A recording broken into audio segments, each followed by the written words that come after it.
Hello, welcome to the stream. Happy Saturday. Good day. Welcome. How's it going?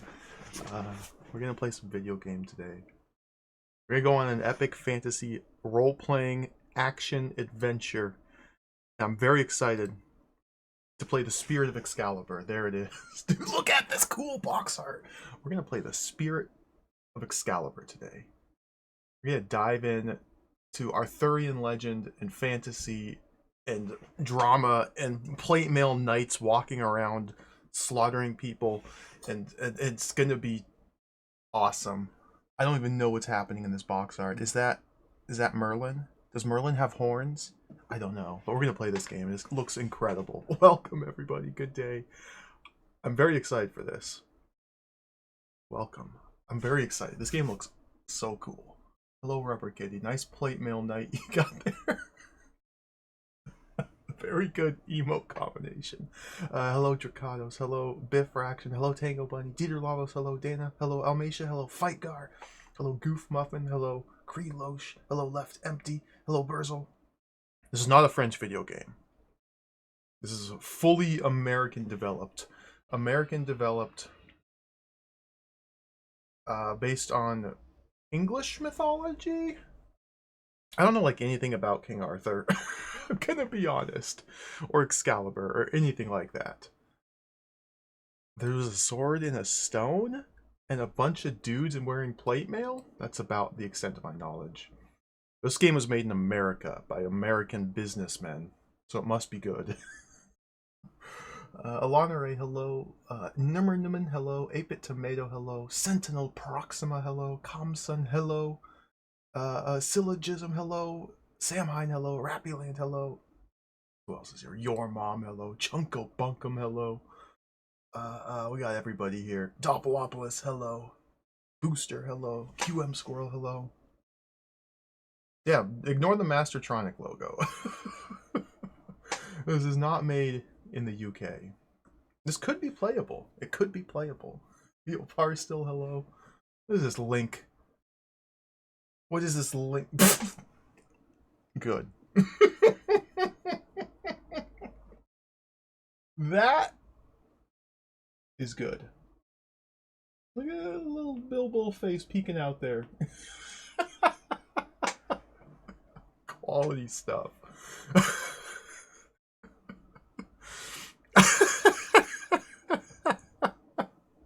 Good. Good.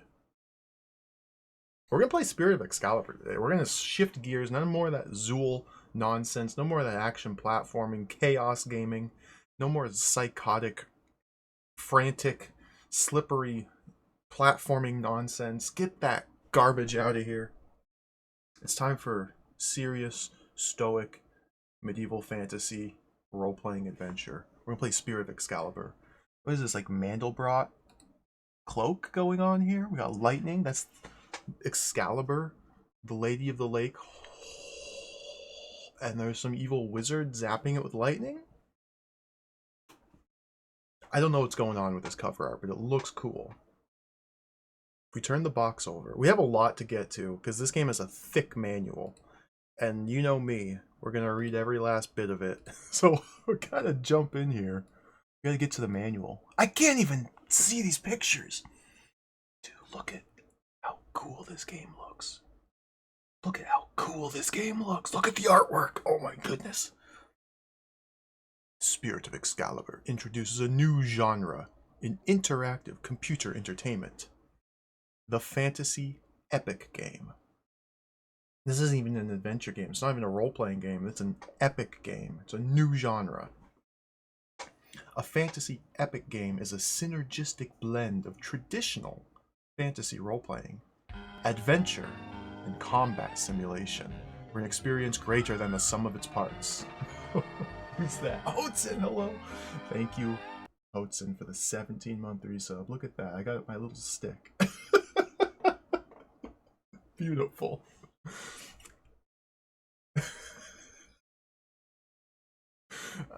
Thank you for the resub.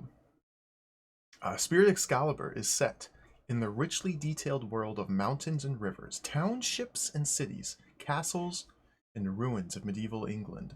More than 2.5 megabytes of dazzling artwork illustrate your journey. That's a lot of megabytes. It's a lot of megabytes of artwork. Holy smokes. They're never going to top that. Games were never going to get bigger and more complex. With add-on sound boards, powerfully orchestrated music will carry you away on a sea of enjoyment as you search for objects and solve the puzzles. Roam at will across a 16-screen scrolling map of Arthurian Britain. Use the icon-based interface to check character, status, zoom down to the scene level or up to the map, and give directional commands to parties or forces. You can enter, talk, take, trade, drop, attack, and even use magic at the click of a button. No unwieldy commands to memorize or keywords to ferret out. As in the best FRPs. As in the best. At least they called it an FRP and not an ERP. Like, it could have... sorry. As in the best FRPs, the knights and lords, wizards and clerics of the court of Camelot are yours to befriend and command. As they undertake their quests, they can interact with the peasants, warriors, maidens, nobles, bandits, and other folk of the time, growing and improving their abilities and skills. Spirit of Excalibur also provides opportunities for the tactical planning of a combat simulation. Move troops to strategic points to harry or delay invaders while your knights complete their quests. Obtaining the allies or weapons needed to successfully defend the realm from attack. Years of historical research ensure that this, at last, is the definitive game on Arthurian Legends. Now playing only on powerful computer systems for discriminating game players. This kind of reads like a business proposal. Like, this is, I guess, from a company called Synergistic Software. I don't know what else to expect, really. Just, it's it's like they're pitching it. I don't, it's weird. It's just, it reads weird. Oh, Z80 Guru, hello, welcome. Speedy Bree, hello. This is, I've never played a game by Synergistic Software. They made numerous games. They were an American development company from the 80s and 90s. They made a bunch of games on the Apple II, and they did a bunch on DOS. And I think they got folded into Sierra or something. This is not the first game that they made using this gameplay engine. They call it the World Builder engine. They started with a Middle-earth Lord of the Rings video game where you like control the hobbits using this little gameplay engine, and you take the hobbits across somewhere. I don't know. It looks really cool. And then they made Spirit of Excalibur. Then they made a sequel, Vengeance of Excalibur, which, if this game is fun, we're going to have to play the sequel. And they made a Conan game, Conan the Cimmerian, which looks incredible. And then I think they made a fifth game. Let me check my documents here. Like an original game after making all these games based on like known mythologies and properties. Warriors of Legend. They made a fifth game, which I believe is a wholly original setting. So they got a lot of mileage out of this game engine they have here, and it looks brilliant. Like, look at these graphics, man. It looks so good. You got your map screen. You got the little side-scrolling plate mail knights walking around. There's Stonehenge. There's massive dialogue walls. Menus to click on things. Oh, look at the little villages, like monasteries. This looks so good. Hard disk recommended. 8 megahertz or faster recommended. MS-DOS version supports these fine soundboards. Roland MT32 AdLib Covox CMS. Developed by Synergistic Software. Like, I don't recognize any of these names. Robert Clardy, Alan Clark, Rob Landeros. Historically researched manual by Rich Grace. Color map. This game comes with a map. Step back Ultima. We got a map. It's not cloth. It's color. Cover art by Mark Ferrari. Packaging designed by Words and Pictures. Words and pictures made this package. Well, the pictures are nice. The words could be better, in my opinion. It looks incredible. 1 byte, 2 bytes, hello. Did they make that Diablo 1 expansion? Hellfire? I never played that. I was always curious about Diablo Hellfire when I was a kid. I remember hearing about it and like seeing advertisements in magazines, but I never had a chance to play it. Maybe they did. Spirit of Excalibur. So this game comes with a map. Look at this map. Dude, look at this map. This was the highest resolution scan I could find, and it's kind of blurry. But look at this, dude. We got crests all along the border. Got little boats in the German Sea. I can barely make out the text here. Broch on Humbert, Lincoln. Water Newton, York up there in the north. The Irish Sea. I can't even like...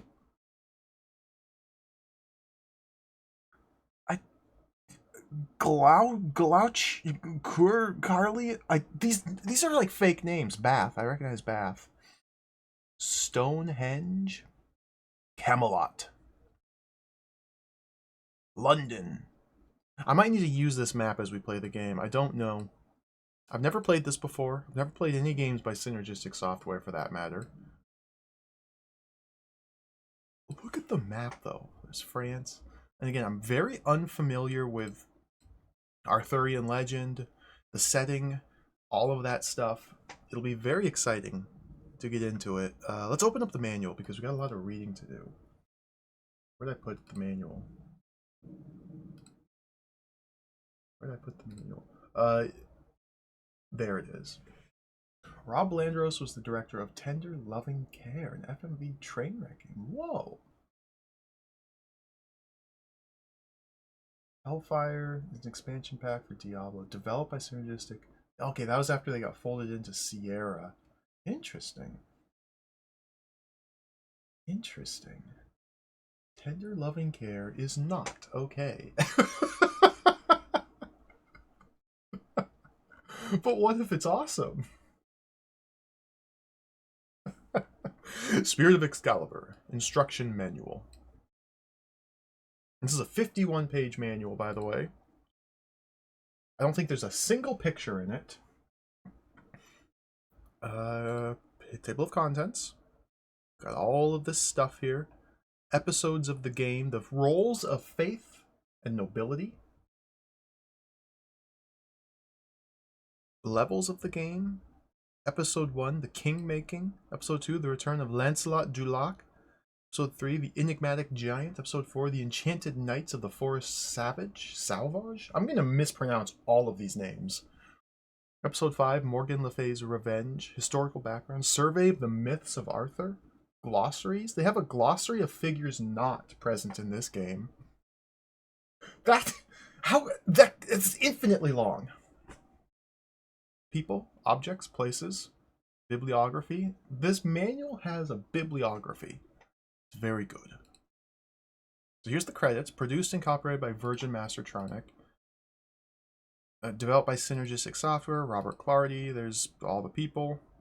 A lot of people worked on this. And yeah, we were playing the... It was asked earlier by Silo. I totally didn't answer. We're playing the DOS CD version of this game.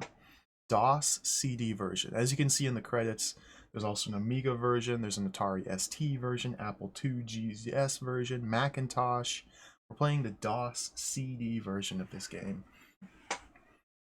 It should be quite exciting. Looks like different people made all the different versions. They have a specific team credited for the EGA Tandy 16 color art. CD-ROM art enhancement, Macintosh monochrome art by Lorna Smith. Dude, that's probably looks so good in monochrome. Music composition, voice casting and direction, character voices. They got voice acting in a game from 1990. Data preparation by Michael Ornsby. Data preparation. Introduction. It is the year 539 in Arthurian England. Arthur has been killed at the Battle of Camlon, and his realm is in ferment. You are the crowned regent Lord Constantine. King Arthur's successor is the leader of the Knights of the Round Table. You are in York as the game begins, and must make your way to Camelot to take the reins of power. Much of Arthur's power, however, is not yours to command. Sir Lancelot du Lac, Arthur's great companion, incomparable champion, knight, and cuckolder, has gone into retreat. He has taken the greater part of Arthur's veterans with him. Many other knights, kings, and powers of the land will not acknowledge your authority. Your round table is a shadow of its former glory. To make matters worse, the legacy of Arthur's bastard son Mordred has come back to haunt you. Though Arthur slew Mordred in his final battle, his sons Melihan and Morgellon have grown to maturity and are carrying on Mordred's quest to usurp the throne. Spirit of Excalibur places you at the beginning of Dark Age England. As Lord Constantine, all your wits and skill, your military prowess, battle strategy, and your diplomacy will be required if Arthur's legacy of peace, chivalry, and union is to endure. Based upon vast resources of fictional and historical literature, Excalibur takes you through escalating episodes of danger and challenges as you strive to protect your people and your crown against the raging Saxon hordes and supernatural opponents whom even your strongest knights cannot stand against. Dude, that's very exciting.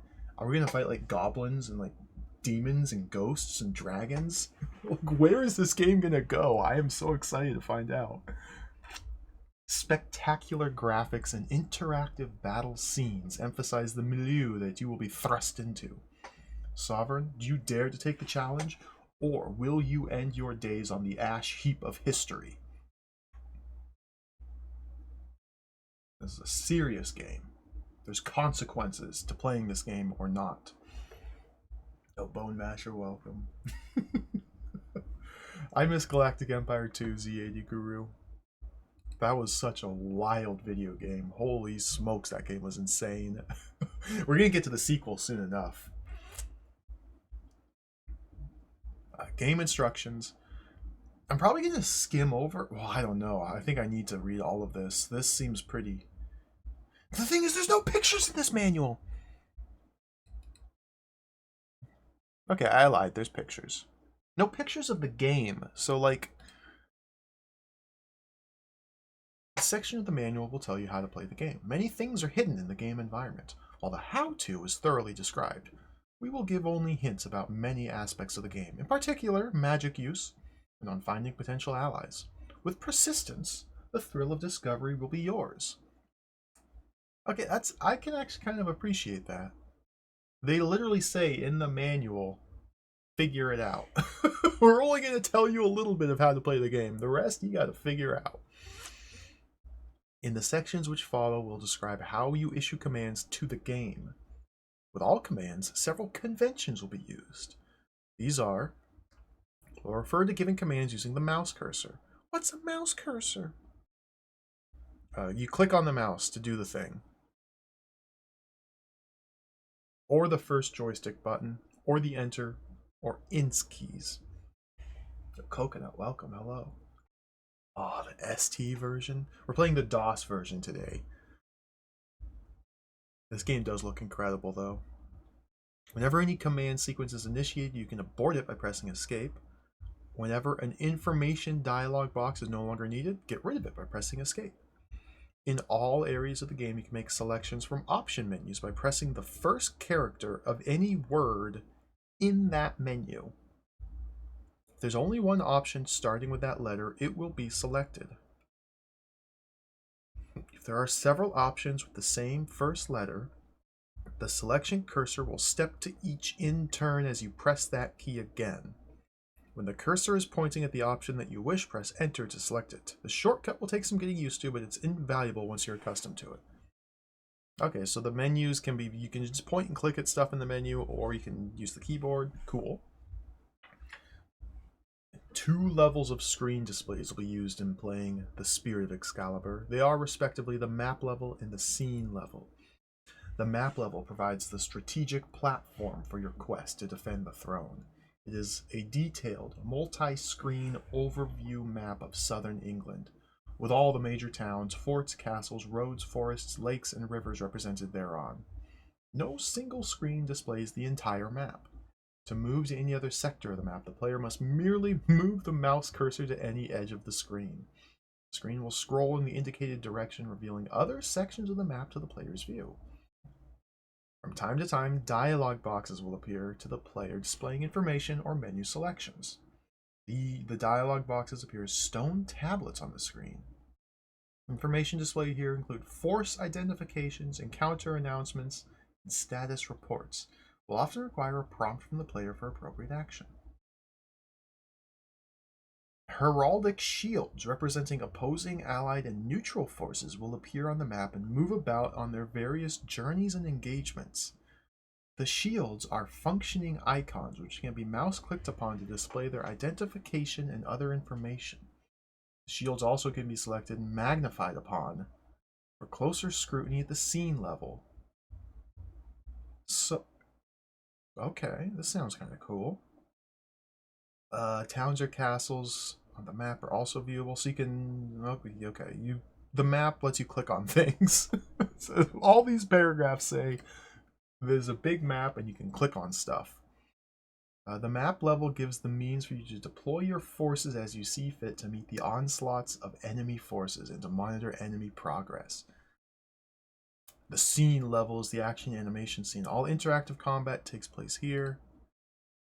Dude, locations on the map level may be magnified to this screen to provide a close-up view of the goings-on there. Movements in and out of rooms in castles also take place here. Our characters are viewed on this level. Game time does not pass here. The scene level represents, in the role-playing vernacular, real time. When individual or army combat's announced on the map level, the player will be prompted to magnify to the scene level to participate in the combat, if he chooses. In many cases, he'll have no choice but to do so. This is very wordy for very basic stuff. On both the map and scene levels, groups of icons appear on the top right corner of the screen. Many single-stroke commands corresponding to respective icons and other tasks are also available on both levels. Each level's keystroke commands are entirely different in function and effect from those of the other level. Please keep this in mind to avoid confusion as you move about and consider your options. Okay, what the icons mean. Oh, counterfeit bagel, welcome. We gotta play more Dizzy. It's been like 2 weeks since I played a Dizzy game. I'm kind of losing my mind. We gotta play more Dizzy. If only this were a Dizzy adventure. If only there were like a Dizzy RPG. There might be. Not that I know of, but there might be. At the map level, the player may use the arrow cursor keys, the mouse, or a joystick to move his cursor over the map icons and dialog boxes. Pressing a button will select whatever the cursor is resting on. This is so... I know how to use a mouse and click on things. Sorry, I'm getting impatient already. I just want to get to the good stuff. Crystal ball status icon. Selecting this will display an informative dialog box relating to the status of the currently selected party, including their nobility and faith levels, strength and vitality, and other factors, as shown below. An alert message is displayed if no party is selected. They did a little drawing of the game UI instead of putting a picture of it in. That's cute. So wait, so our character stats. We're getting into the good stuff here. We have HP, which is maximum hit points. Shows the number of hits in combat a character can take before being killed. Tougher characters have more hit points. Knights named in the game have 5 each. You only get 5 hit points? Counterfeit Bagel, thank you for the prime resub. Thank you very much. Now you too can post Dizzy rolling off a cliff. Hith shows the health of a character. as the current number of hit points left to the character. Usually 5 points shows full health. And for example, 1 hit point will show the character in grave health. Healing potions will restore the character to full health and thus to full hit points. So we got Huth. So we got HP and Huth.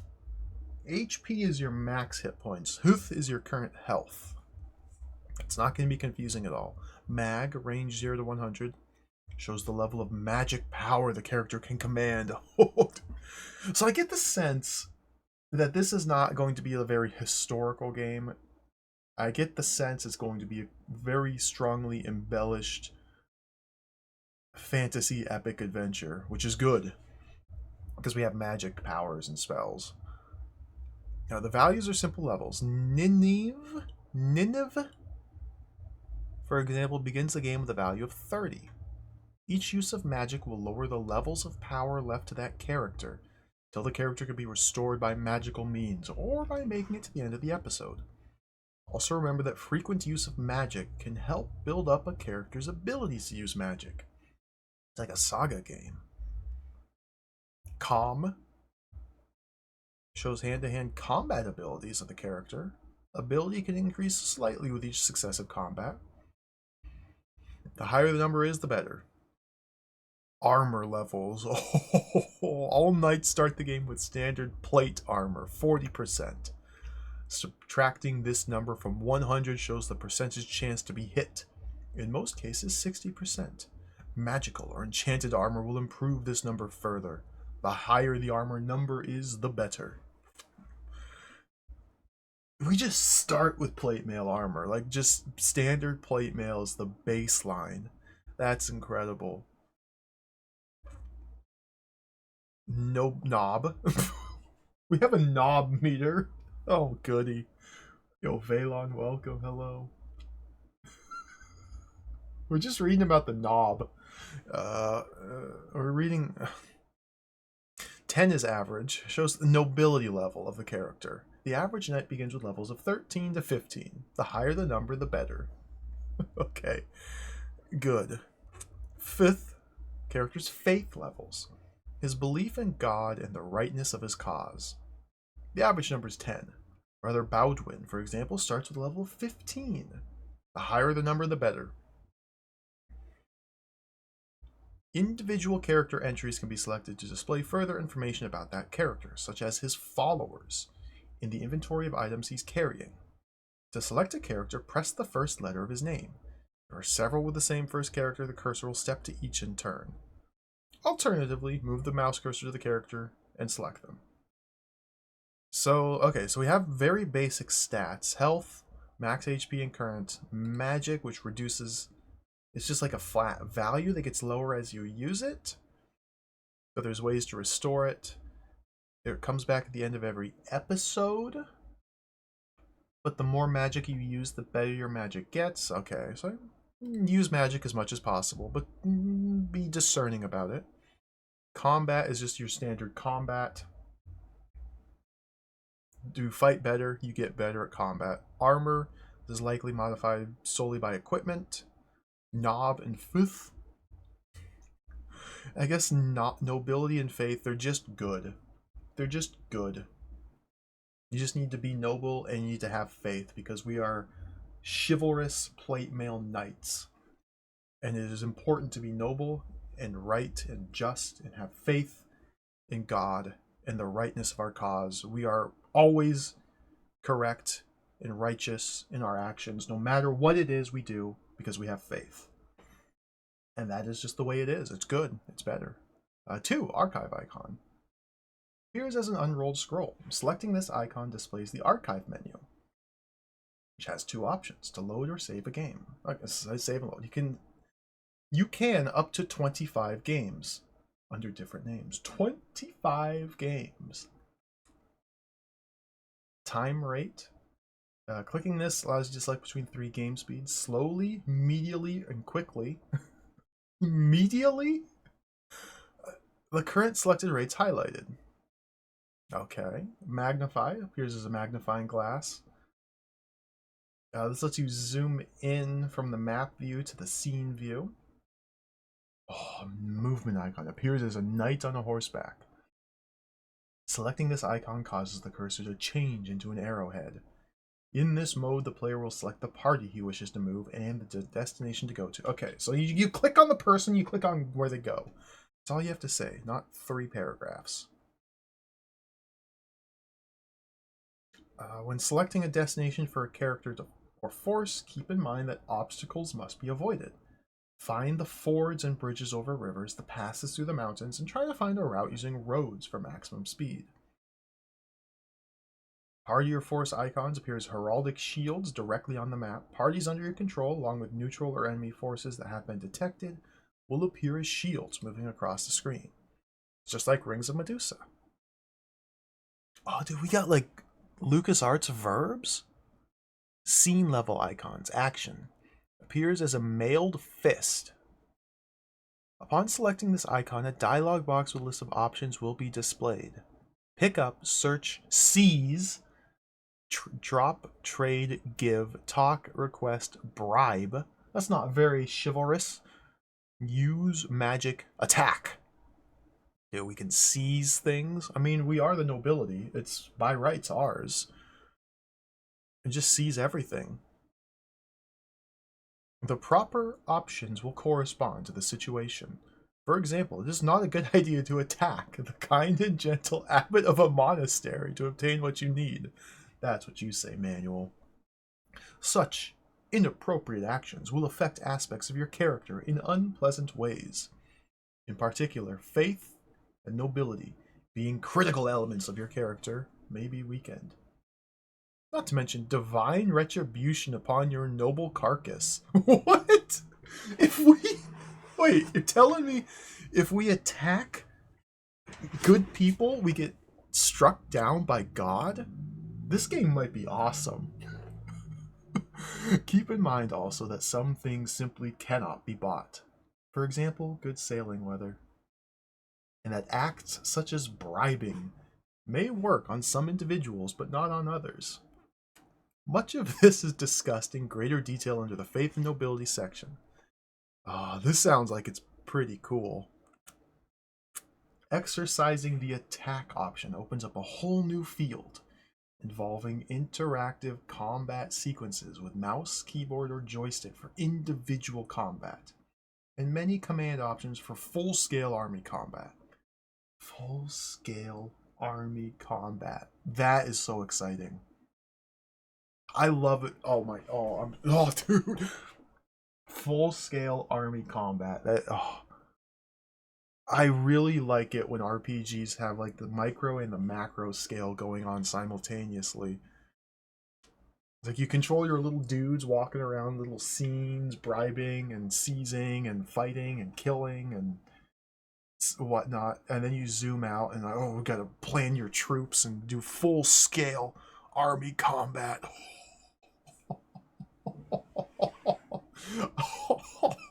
Dialogue boxes will be displayed, showing the player the results of the action he takes. Okay, boring. Gate icon appears as a castle gate. This icon comes into play when you approach a castle or other building which you can enter. Clicking on the gate will admit you inside. The gate or door is visible on the castle itself. You may mouse click upon it to enter. Okay.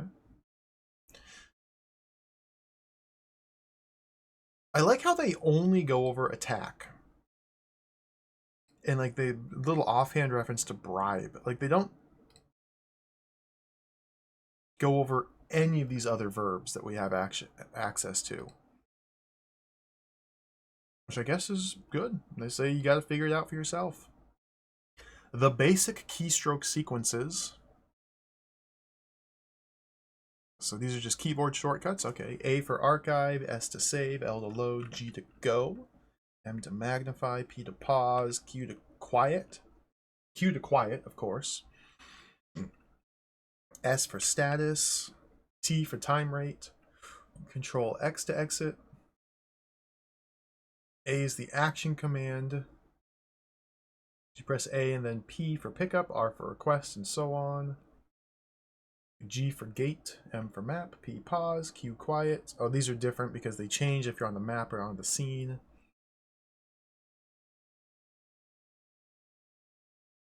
Handling combat, magic. Look at the drawings. This looks so cool. At any time, the character you control may be challenged to combat, or you may find it necessary to challenge or attack. The challenge may be a simple contest of arms, or it might be a fight to the death. If you're at the map level when this happens, you will be given the option to watch or control the combat, or to ignore it and just hear about the results. If you elect to watch, you'll be brought to the scene level, showing your character's situation and opponents. When individual combat begins, both fighters will be under their own control, will fight without your intervention. If you think you can do better, select manual control or just press the spacebar to take over personal control of your fighter.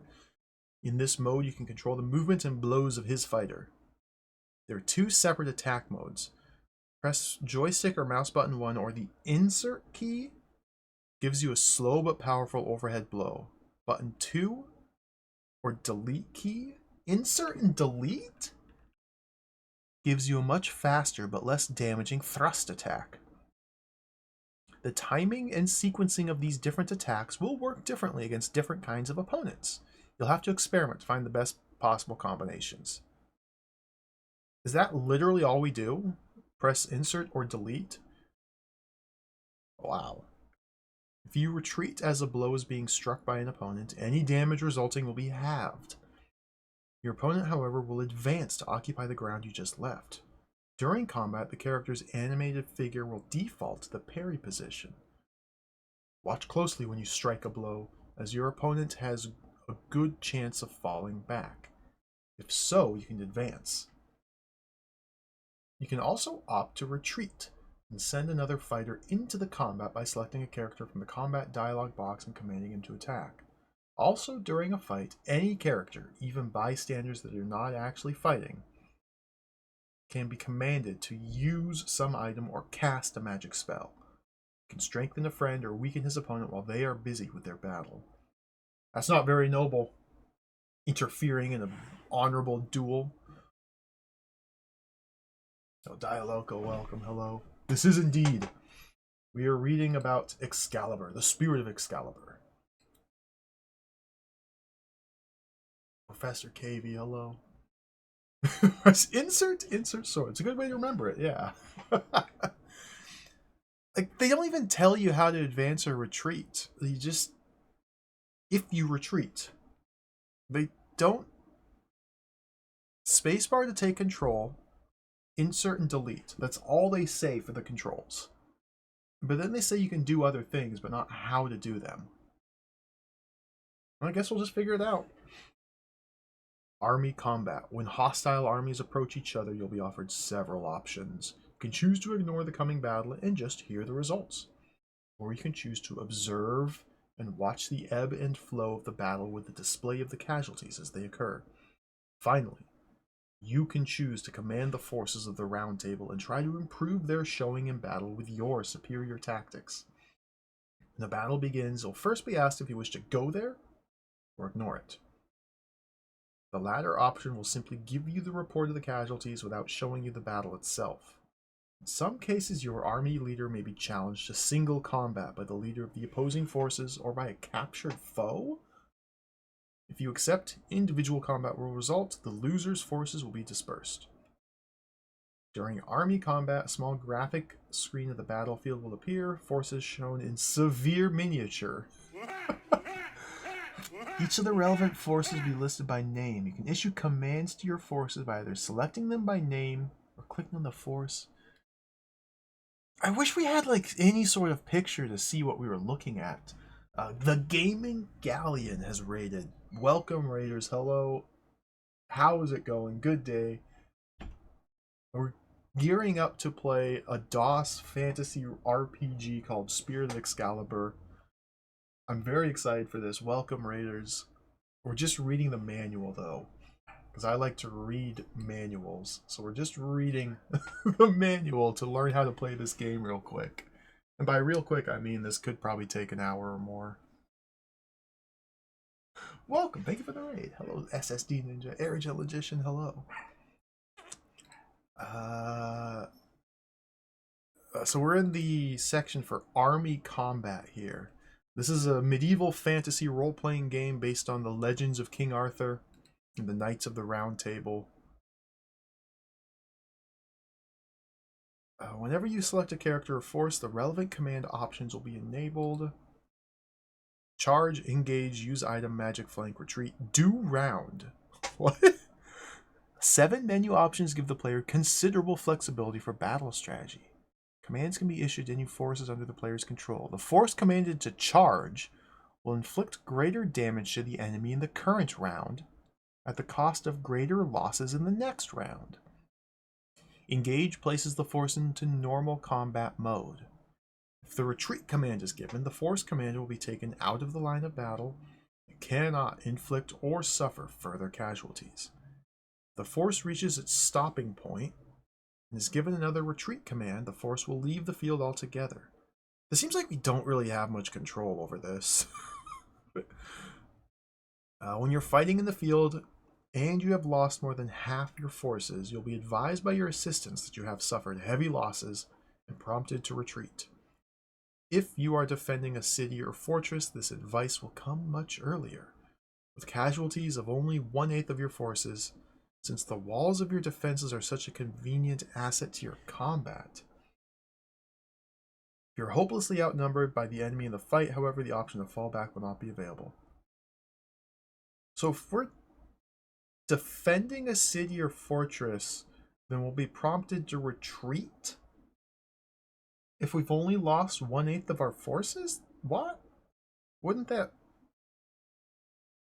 What? I don't get that. Why would we want to retreat if we're defending our stronghold, our cities? Should fight to the last man. The use option is available only to commanders who wish to use objects of power in the combat. The Crown of Command, for example. Magic is an option reserved for combatants who have spellcasting abilities. Flank commands only available to knights. Once flanking has been commanded, that force will be out of combat for 1 round, and can strike with crushing force in the next. Any time during battle, forces can have new orders given to them by clicking the mouse cursor on the force, selecting from the command menu. Options not available to certain forces, such as magic to a force of archers, will be ghosted. For example, archers can only engage and retreat. Soldiers can charge, engage, and retreat. Knights can charge, engage, retreat, and flank.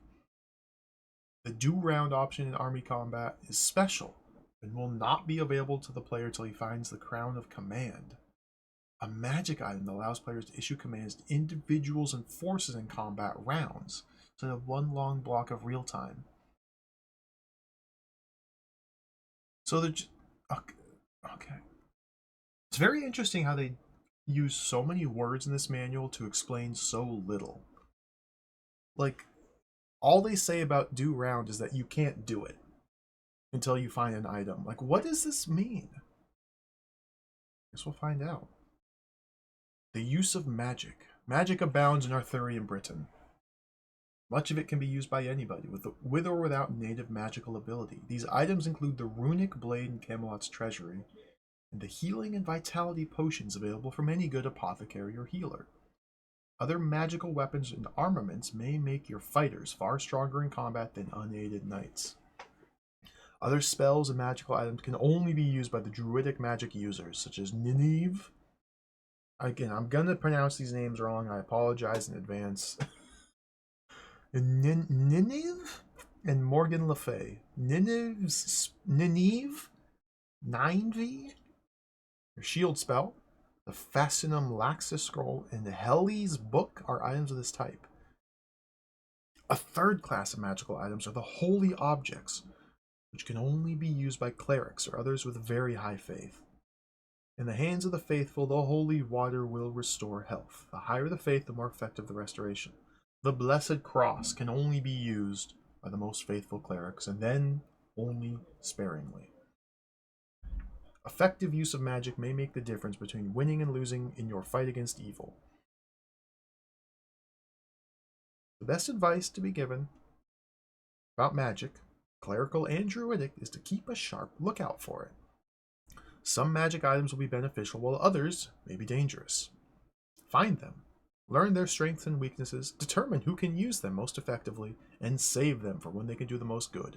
Never waste magic casually. Yeah, they really, like, the Holy Cross. The Blessed Cross can only be used by the most faithful clerics. That's all it says. What does it do? I guess it doesn't matter. They do say at the outset of the manual, it's up to the player to figure it out. Hints for success. We're not even halfway through this book. Hints for success. Arthur's England was not a harmonious union of knights and kings of the realm, cheerfully banding together to do battle with evil. To name one prominent example from the tales, Sir Gawain, leader of Lothian and the Knights of Orkney, has had a long-standing feud with Lancelot and his clan. At the time depicted in the game, Gawain is dead. Other knights, such as Sir Villers or Gahalantine, may continue the vendetta. Thus, sending an Orkney knight to rescue Lancelot may have baleful effects. Further details regarding family feuds can be found in the glossary. Dude, do I have to know the family feuds of all the knights of the round and their clans and who works for who and who feuds with who from the wow. This is incredible. I don't know anything about it. Wasn't Gawain the drunk? That he was like the drunk one, wasn't he? Gawain the Green? I don't even know who Villars or Galahantine is. Gahalantine? I've never heard of Orkney before. Several knights will have better speed of movement in the field than others. If faster knights are used as a leader in pursuing a quarry, the rest of the party will move at his speed. Also, keep a watch out for any of your knights who may have an aptitude for magic use. They may be useful as allies for your druidic magic users. Knights with an unusually high faith may be able to use some of the holy objects of power. Throughout your tenure as ruler of Britain, you'll be faced with numerous challenges and quests that you must accomplish to keep the realm intact. While you must always succeed in these tasks to remain the rightful king, they are not, in themselves, the ultimate goal of a good ruler. You must reunite the scattered fragments of Britain to avert the dark ages that otherwise will surely follow the breakup of Arthur's realm. Recruiting friendly kingdoms is accomplished by doing good deeds for their leaders, such as saving an ally's towns or people from threats, aiding an ally in battles, and saving innocent dependents that have been kidnapped. The union of the realm is the ultimate goal of your kingship. As a result, many side quests will come your way, and many must be pursued to aid in building to your final victory.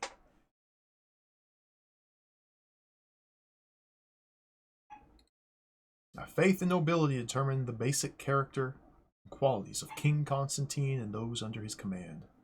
These two qualities set the Knights of the Round Table apart from the everyday and the evil characters in the game. Evil characters, by definition, have little faith and nobility to begin with. If you say so. Faith and nobility, if employed with discretion and care, can provide you with an edge in getting things done. Conversely, if a knight's attributes of faith and nobility are abused and disregarded, it can spell doom for that character. I like this drawing. Faith can be considered as an unshakable belief in God. Resulting from this is the character's strong belief in ultimate victory, a confidence that, come what may, his cause is just and will be rewarded. With high faith comes the ability to use clerical magic such as healing, protection, prophecy, and, in extreme cases, divine intervention. Faith is an essential quality for good knights, clerics, monks, and other holy characters. Faith declines if you're hurt during a fight, are forced to withdraw during a fight, or retreat from a battle. Encountering demoralizing enemies or opponents, or an extremely powerful magic attack, or a demon also can indirectly damage a knight's faith level, despite the outcome of the conflict. The ways to increase or restore a character's faith levels include success in battle or single combat, use of a religious artifact, or meditating in a chapel, a monastery, or a cathedral. Character must be taken to a holy place and left there by pressing M to go to the map level or commanding other characters in the game. So faith is good.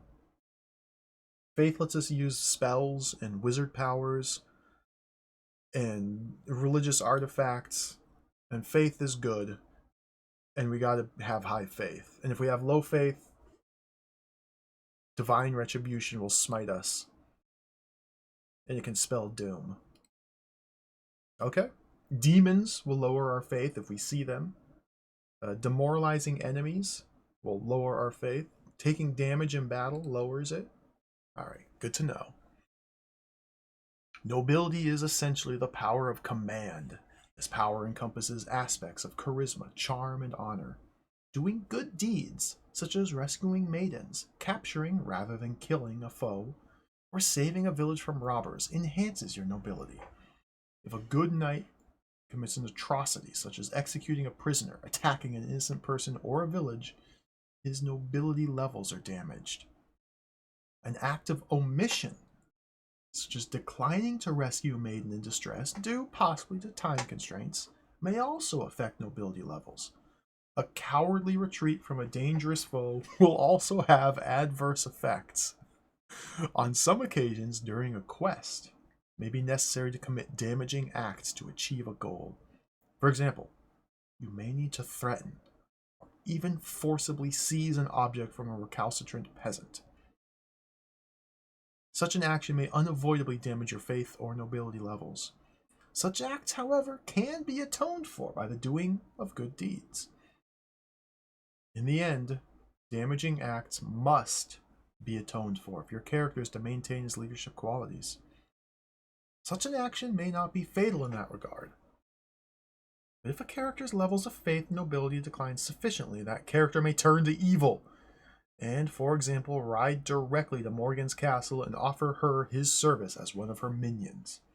Thus, it is important to your character and to your knights to maintain acceptable levels of faith and nobility. So, nobility is just good. It's just a number that you need to have, apparently, based on what I read here. They don't outline any explicit benefits to having a high nobility. It's just good. And if you have a low nobility, your knights will run away and join the enemy. And there's tons of ways to lower it. And many ways to enhance it. Okay. A number to keep track of. Episodes of the game. I'm not going to read all these episodes of the game. Maybe when we come to the episode in the game, we'll read the little overview first. But this feels like a pretty extensive spoiler. Not that it really matters. We've now come to the heart of our game description, the episodes of Spirit of Excalibur. They escalate in tension and complexity, reflecting the increasing power of your character as he meets his successive challenges. You, of course, are Lord Constantine. The scenarios in ascending order are as follows. So yeah, there's 5 scenarios? No, spoiler alert, Morgan Le Fay is the evil bad guy at the end of the game. Episode 1, The King Making. You, as Lord Constantine, have just been informed of Arthur's death. As his crown regent, you are his most likely successor.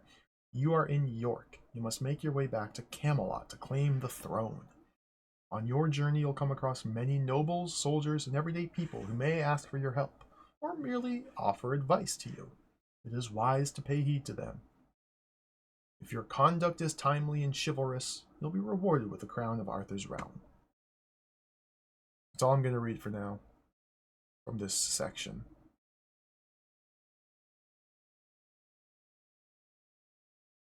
So starting on page 24, we have the historical background. This is the real meat of the manual. And the historical background goes to page 28, and then a survey of the myths of Arthur. I see poems in there until page 35, and then the glossary. and then the figures not present in the game, and then the bibliography.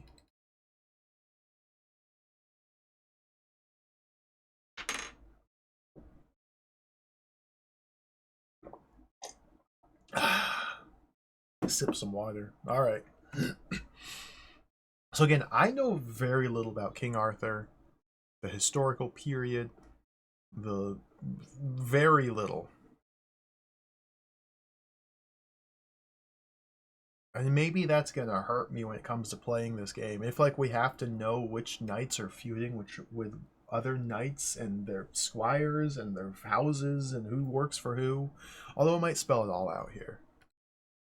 The legends of King Arthur have sustained the imaginations of England and the West since the Dark Ages. It can be said that the legend directly inspired the culture surrounding the age of chivalry in the Middle Ages, and inspired, in some part, England's greatness in world affairs. About the actual historical existence of Arthur, there is little doubt.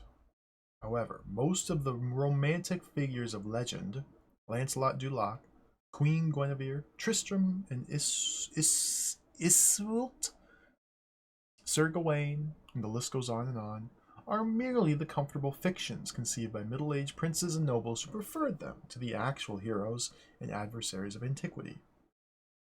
The elements of sorcery, magical beasts, and Lady of the Lake were probably derived from Arabian myths introduced from the Crusades, blended with the simpler fictions of the West to form a highly embellished tapestry. However, a tapestry with more than a thread of truth. The first documented record of Arthur comes to us from Geoffrey of Monmouth's History of the Kings of Britain. For many years, Arthurian scholars have looked upon this document with disdain. Monmouth's work was filled with puzzling allusions to sources which no longer exist, and references to other works which are patently second-rate in their veracity. Yet, as we shall see, this source may still hold clues to the actual existence of Arthur. To place in historical context the actual circumstances of Arthur's reign, it may be fruitful for us to explore the recorded history of that time. According to many researchers, Arthur has his beginning during the onset of the Dark Ages, when the extinction of the Western Roman Empire occurred near or on the year 479. For some years, the Roman Empire has been split into eastern and western halves, each of which was ruled by a separate emperor. The Romans had conquered Britain during the 1st century, during the reign of Domitian. In the words of Edward Gibbon, the various tribes of Britons possess valor without conduct, and the love of freedom without the spirit of union.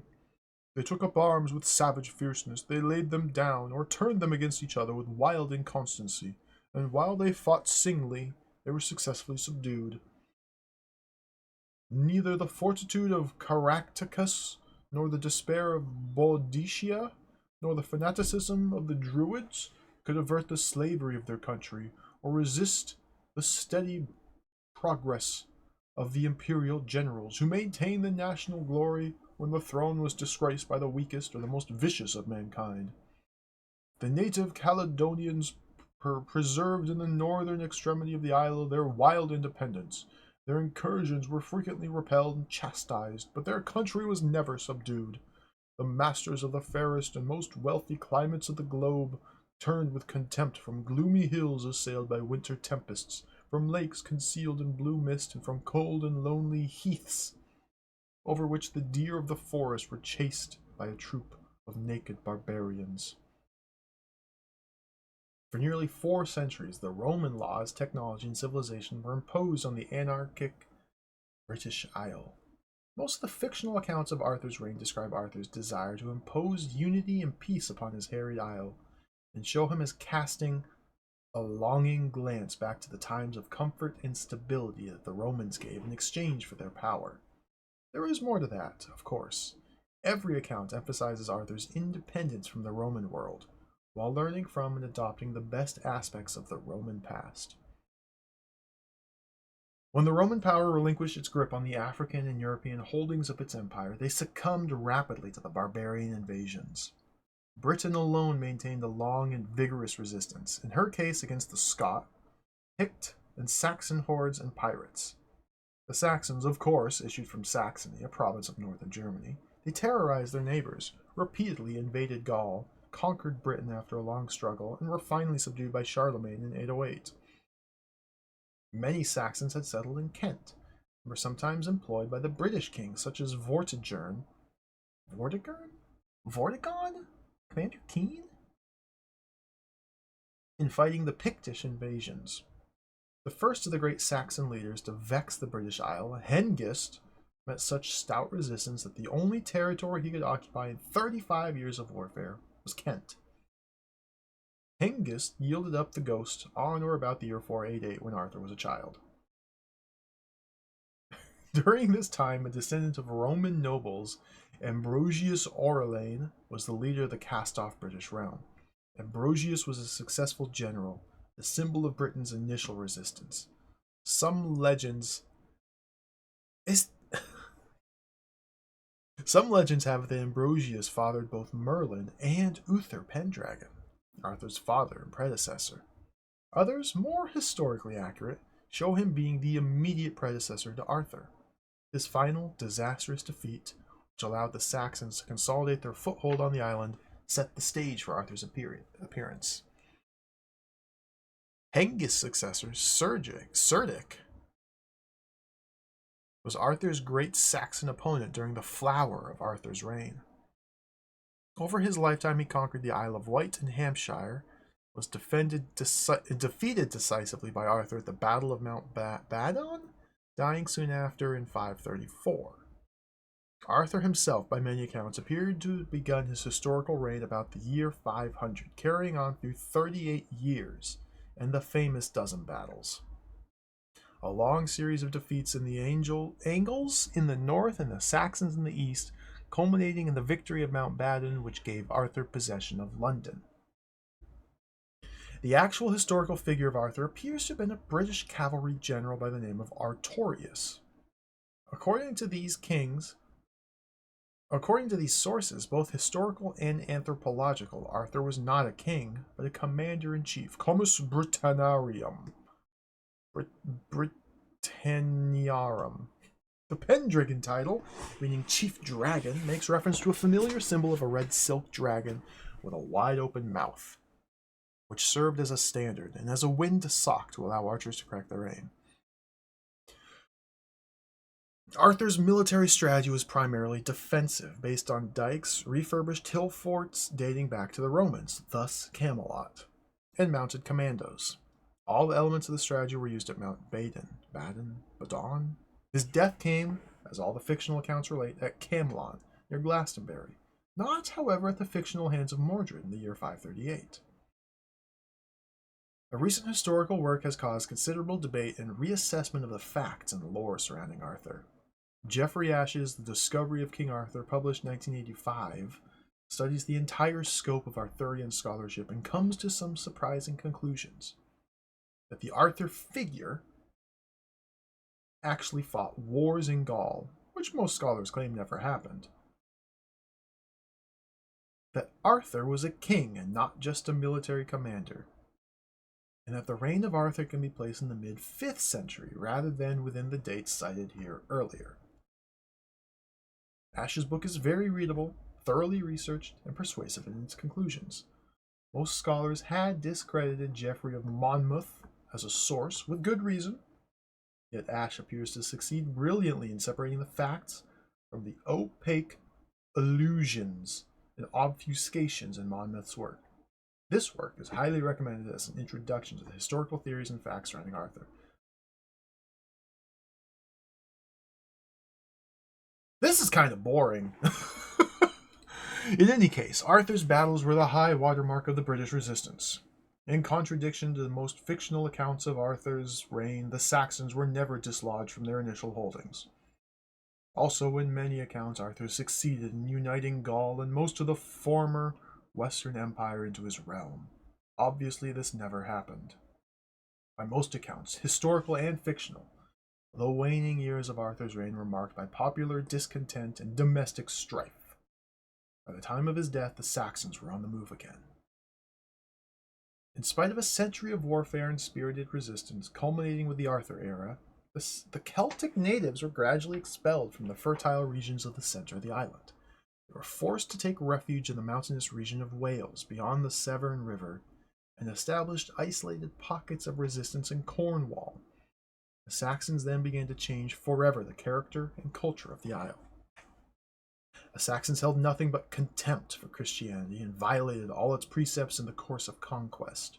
Sneering at treaties, resistance awakened their redoubled fury, which was demonstrated by wholesale massacres without regard to age or sex. One scene of this is found near modern-day Camden at a marshy field in Kent called Anderida. At this time, the Saxon Heptarchy was formed. Existing for some 300 years, the Heptarchy wiped out all traces of the carefully planted Roman civilization as well as Christianity. Atrocities continued for many years. It was not until the Battle of Hastings in 1066 that the Saxon hold on Britain was dislodged. Ironically, they had succeeded in holding their conquest for 2.5 centuries after the subjugation of their own kingdom. Refugees from the Saxon conquest made their way to the Gaulish coast of Armorica, modern-day Brittany or Little Britain. For several centuries, obscure bards such as Taliesin limned the short-lived achievements of the Arthur area. Over time, and the wishful adornments of many nobles and scribes, among whom, of course, was Mallory. This is the first time they have used the name Mallory. Why did they? Of course, Mallory. They've never even introduced. Whatever. Arthur evolved into a Christ figure, and with his disciples, Lancelot, Galahad, Gawain, and the rest, held a powerful spell on the minds of many people beset by the gloom of the dark and Middle Ages. A classic example of the Christ parallel can be found in the scene of Arthur's death, where Bedivere, Arthur's Peter, perhaps, is told 3 times to throw the sword of Excalibur into the lake, and thrice fails through his desire to possess it. Perhaps Christ's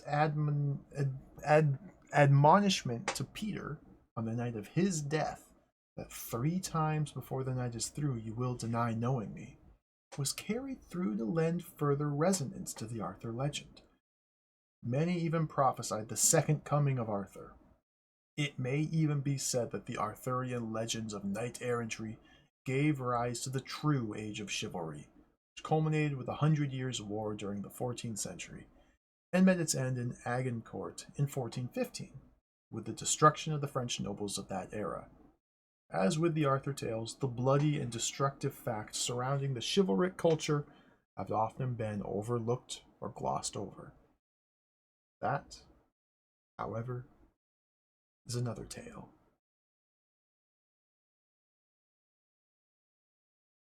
I feel like I've learned a lot.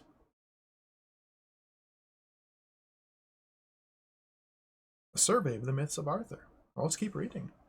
As we've seen in our hasty discussion, the historical fact of Arthur has been greatly obscured by the fanciful lore surrounding his name. Turning now from the historical realm, let us briefly explore the fictional realm and some of the vast lexicons surrounding the myth of Arthur. Few quasi-historical figures have inspired so many writers, from the bards of ancient Armorica to the best-selling word-processing computerized authors of today. Of course, the starting point should be Sir Thomas Malory, of course, whose work the computer game you now hold in your hands is largely based on. Sir Thomas Malory's work, Le Morte d'Arthur, is, briefly put, a welter of blood feuds, vaguely described battles, even more vaguely described characters, extramarital unions, incest and its offspring, Mordred for example, and many other picturesque acts. The Round Table, of course, is Christian, in name only. Malory's life was a reflection of his work. He inherited an estate, became a member of Parliament in 1445. 5 years later, he attempted to ambush and murder the Duke of Buckingham. On one occasion, he burglarized an abbey where he robbed and insulted the abbot. He was charged on separate occasions with rape, cattle stealing, and highway robbery. He was imprisoned a total of 8 times and escaped at least twice. Once by swimming a moat around his prison, and once by making an armed breakout from Colchester Castle. In 1462, he fought for King Edward IV against the Scots and French, but promptly defected to the other side. Later, the king, understandably, excluded him from general amnesty, upon which Mallory, languishing in prison, wrote his only work and died in 1471. This man does not sound like a trustworthy source. Mallory's work and his life accurately reflect the culture of chivalry. After what you just said? Okay. Which by the time of his birth was receding into the past. That's the culture of chivalry? Rape, cattle stealing, highway robbery, defection, imprisonment?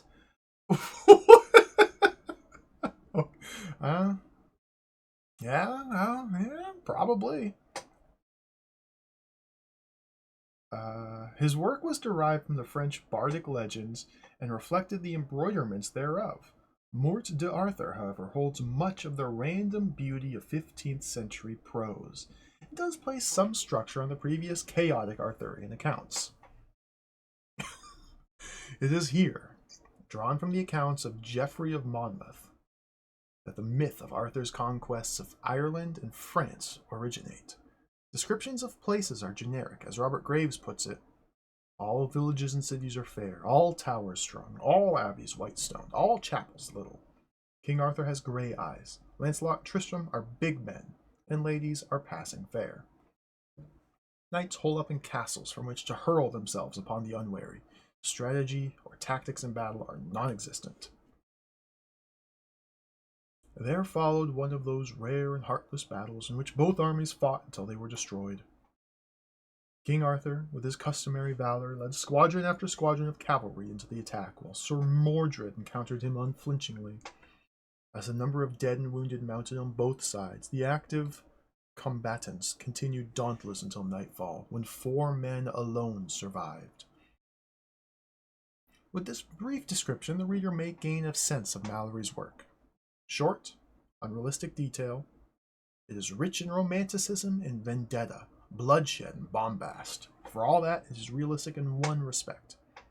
Arthur's knights, as described, constantly feud and avenge themselves on each other, pay mere lip service to the church, and generally behave in a graphic but foolish manner. We have seen historically that the British natives were generally a disorganized lot. Mallory's work, of course, is well worth reading. 200 years later, John Milton considered expanding the Arthurian legends explicated by Mallory into a prose epic. Finding it too difficult, he wrote a light, airy piece called Paradise Lost instead. A light, airy piece called Paradise Lost. Lord Tennyson's prose work, Idylls of the King, is perhaps the most wishful of the pre-20th century Arthurian works, reflecting the religious and social predilections of the time. The Knights of the Round Table have Protestant religious ethics and behavior to match. Internecine warfare between the knightly clans, along with rampant sexual peccadillos, would have been too much for his Victorian audience to stomach. Tennyson's poetry does have beauty and cohesion. And on the mount of Badon, I myself beheld the king charge at the head of all his table round, and all his legions crying Christ and him, and break them. And I saw him after stand high upon a heap of slain, from spur to plume, red as the rising sun with heathen blood. And seeing me with a great voice, he cried, "They are broken, they are broken." It is in the 20th century that the bulk of popular material has been produced. Representative writings from T.H. White, the once and future king, the Book of Merlin, Catherine Christian, the Pendragon, Mary Stuart, the Crystal Cave, the Hollow Hills, the Last Enchantment, and others, Marion Zimmer Bradley, the Mists of Avalon, Hark Godwin, Fire Lord, and many others have added tremendously to Arthurian lore. Most attempt to present their individual spins on Arthur. For example, T.H. White uses Merlin's anthropomorphic transformations of Arthur as a child to depict the roots of Arthur's wider perspectives as a benign ruler. He also places Arthur's reign after the Norman conquest of 1066. In Catherine Christian's account, Arthur's reign was based on a former Celtic nationalism, which had no relationship whatsoever with the Christian faith.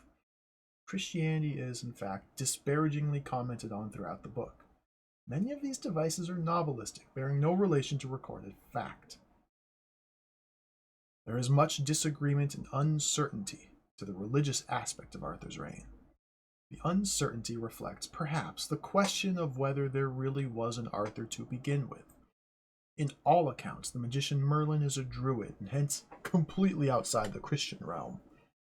The strains of Christian faith are everywhere to be found in the former Roman province.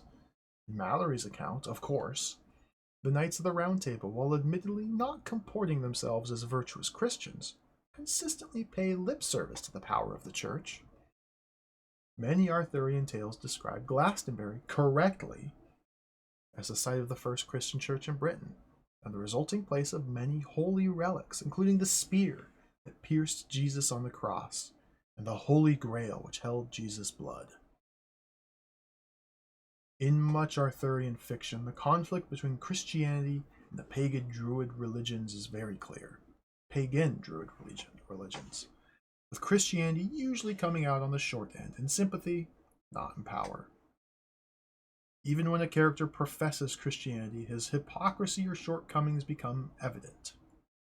Fictionally, the gap between belief and action is well illustrated by the case of Arthur, who in Morte d'Arthur commits incest with Queen Morgause, begets Mordred, and tries to drown him as a baby. This was done by gathering all babies who had been born on May Day and casting them adrift in a galley. This behavior is more fitting to a Saxon dervish than a king of a great and allegedly Christian nation. Tennyson's work, while driven by the highest motivations, runs counter to all logic and historical evidence. The historical Arthur is considered by many to have been an authentic Catholic. Yet he was evidently alienated from the Orthodox Church of his day because of his willingness to commit sacrilegious acts in exercising power. All this, of course, is open to argument.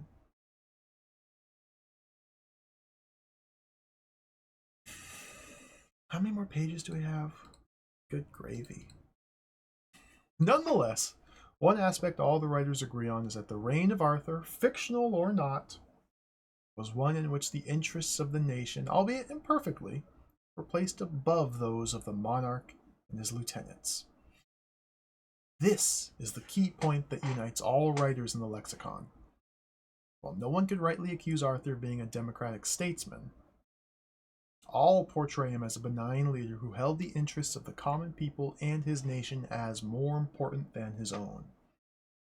White puts it well and in pungent terms, while Merlin lectures a naive young Arthur. I have not thought very much. No, then let me do some thinking for you. Suppose we think about your Gaelic friend, Sir Bruce Sans Pity. That fellow! Exactly. And why do you say it like that? He is a swine. He goes murdering maidens, and as soon as a real knight turns up to rescue them, he gallops off for all he's worth. He breeds special fast horses so that no one can catch him. And he stabs people in the back. He's a marauder. I'd kill him at once if I could catch him.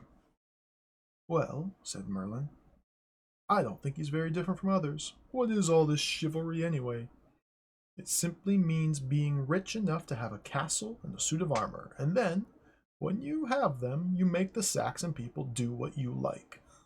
All the barons can slice the poor people about as much as they want, and it is a day's work to hurt each other, and the result is that the country is devastated. Might is right, that's the motto.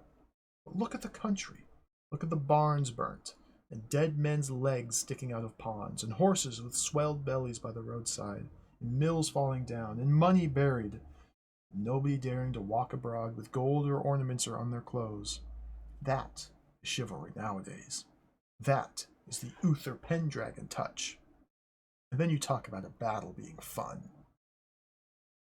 The once and future king holds many memorable characterizations, perhaps none more so than that of King Pellinore. Comes across as the classic stumbling, jolly English lord, adopts the neglected, questing beast as a pet, and sets it free so that he can chase it for the rest of his days. As the book progresses, the tragic sense of loss builds to the scene of Lancelot's rescue of Guinevere from the stake, in which he kills 40 of Arthur's best knights. From then on, the Round Table is fractured beyond repair. Yes, Cadus, we are deep in lore. Historically dubious lore.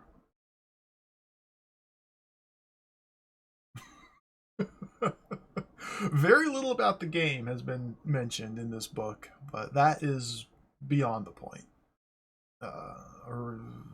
This is just like some dude's research paper just pasted into the book. In White's work, the motivating force for the Round Table was the need to stop the brutal crimes of those who use power irresponsibly, to stand up for the underdog, to enforce true civil order. White's descriptions capture the image of life during the real age of chivalry. The real versus the ideal. Arthur represents the ideal, which never existed. Arthur also represents another compelling aspect of human character, the ability to command the will and love of others. Unquestionably, the historical Arthur possessed the qualities of leadership and charisma that could lead his lieutenants and followers to do his bidding. It takes a special kind of man to inspire love and devotion, as well as independence of thought among his followers. This is part of the core of Arthur as a Christ figure in Western literature. It is this yearned-for quality that inspired the Camelot cult that surrounded John F. Kennedy. I've never heard of the Camelot cult that surrounded John F. Kennedy, but perhaps I'm simply ignorant about such things. Mary Stuart, in her highly recommended Merlin trilogy, well describes the qualities of leadership ascribed to Arthur. I hardly listened, but I watched him, and watched the faces of the orderlies and servants, and of those men who were awake and near enough to hear us. I saw it begin. Even so, after battle, Ambrosius's very presence had given the wounded strength and the dying comfort. Whatever it was he had about him, Arthur had the same. I was to see it often in the future. It seemed that he shed brightness and strength around him where he went, and still had it ever renewed in himself. As he grew older, I knew it would be renewed more hardly and at a cost. But now he was very young, the flower of manhood still to come. Both Stuart and White create a strong Arthur character, one who is plausible, genuinely interesting. One of the more readable, one of the most revisionist accounts of Arthur is Marion Zimmer Bradley's The Mists of Avalon. The story, which runs to 900 pages, is told from the viewpoints of Morgan Le Fay and Queen Guinevere. Bradley's spelling is Guinevere. Whoa. That's not a real word. Guinevere. The novel is intensely feminist in tone and very respectful and detailed in its accounts of Celtic pagan religions of Arthur's day. It's probably the archetypal New Age Arthurian novel. Spiritually and stylistically the opposite of Tennyson.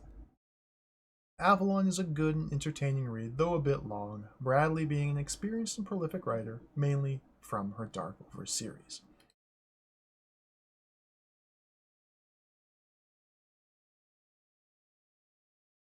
I don't care about the archetypal New Age Arthurian novel, spiritually and stylistically the opposite of Tennyson. This is not what I'm interested in. Oh, we're almost done. One of the primary conflicts in Avalon is between the pagan religions of Britain's Celtic past and Christianity. The character of Morgan is particularly sympathetic as the eternal outsider alienated from her country, from Christianity, and even her mother Igraine, as she is brought to the island of Avalon to live.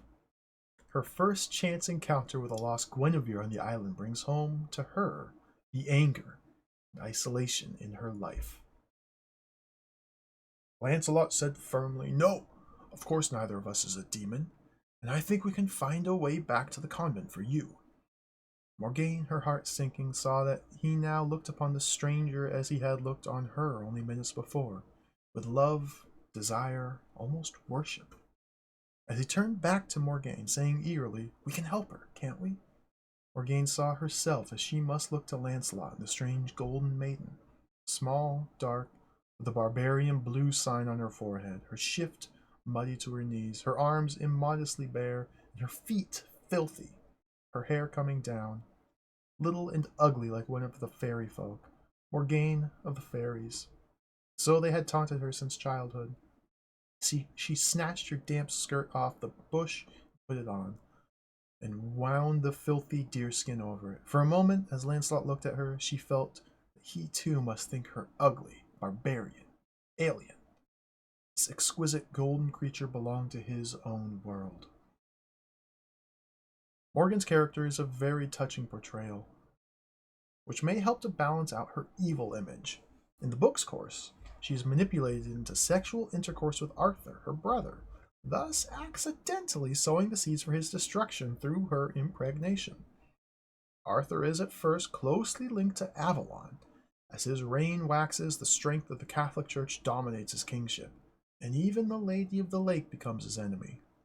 At the scene of his death at Glastonbury, a reconciliation is effected, and the soul of Arthur is borne off to the vanishing island of Avalon, which is being remorselessly driven away by the dominance of Christianity, and all remnants of the Celtic British past with it. The name and legend of Arthur still represents something to many people. The yearning for justice, the desire to see the powerful in society retain their concern for the welfare of the common man, the image of a lone, isolated nation standing, if only for a time, against the ravening forces of chaos is a compelling one. For many writers, past and present, the reign of Arthur meant that men had the opportunity to be protective and judicious toward the people, and to create a lawful and just society during a very dark time in history. I have seen that Arthur represents the foundation of the ideology of chivalry. In spite of the almost laughable gap between fiction and reality, the myth of Arthur retains its power. That power, in the nihilistic and extravagantly bloody 20th century, has even been augmented. In an age where every system of belief and every human institution has been either destroyed or called into withering question, the rapid expansion of Arthurian lore strikes a receptive chord in many people. In the age of Hitler, Stalin, Mao, and Pol Pot, such a legend reaffirms the human spirit.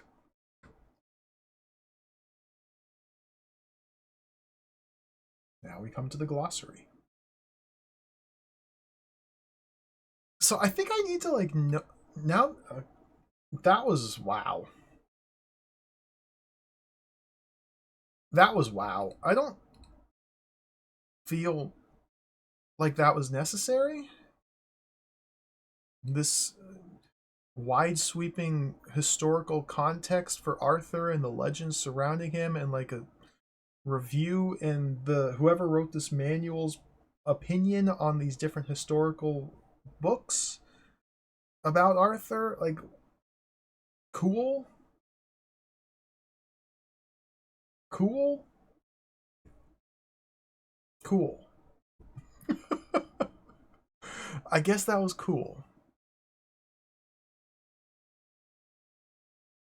We still have more to read though. The glossary segment includes most major knights and other figures who are alive at the beginning of the game. Several major figures from the past are also included. Historical fact and fiction are described in each entry. I feel like I have to know all of these characters to play this game. Brother Baudwin, very high faith. Sir Bedivere, Sir Belingerus Lebeau, I can't even pronounce that. Sir Bordeganis, Lord Constantine.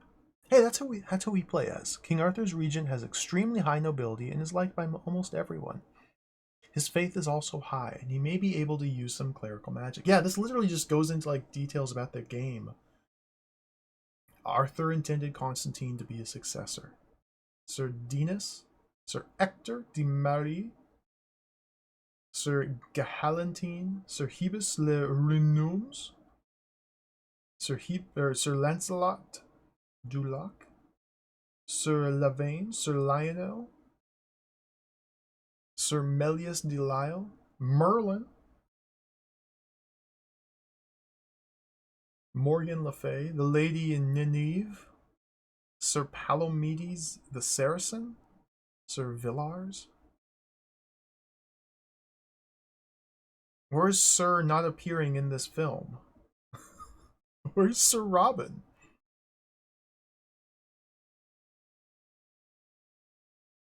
I guess Sir not appearing in this film is not appearing in this game either. The knights and supporters who remain at Camelot and loyal to King Constantine include Brother Baldwin, Sir Bedivere, Sir Belengris, I'm butchering these names, Sir Dinas, Sir Ector, Sir Ebus, Sir Lavaine, Sir Melius de Lisle, the Lady Nineveh.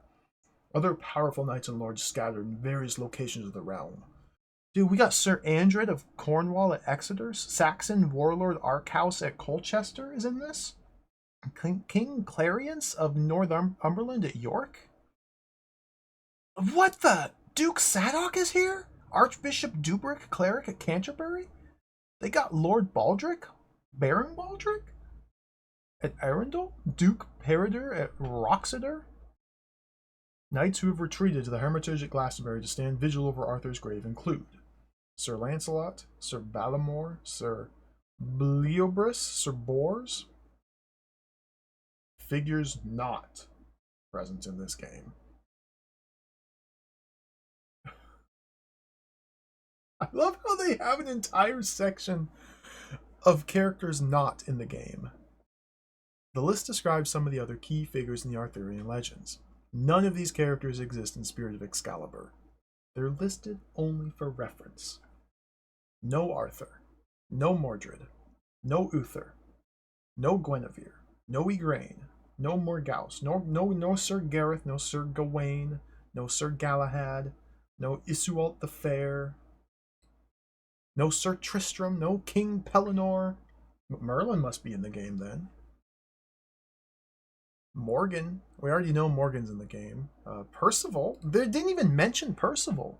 I thought Percival was like important. Isn't Percival like important? Maybe he's fake. See, I don't know anything about this point in history. Merlin.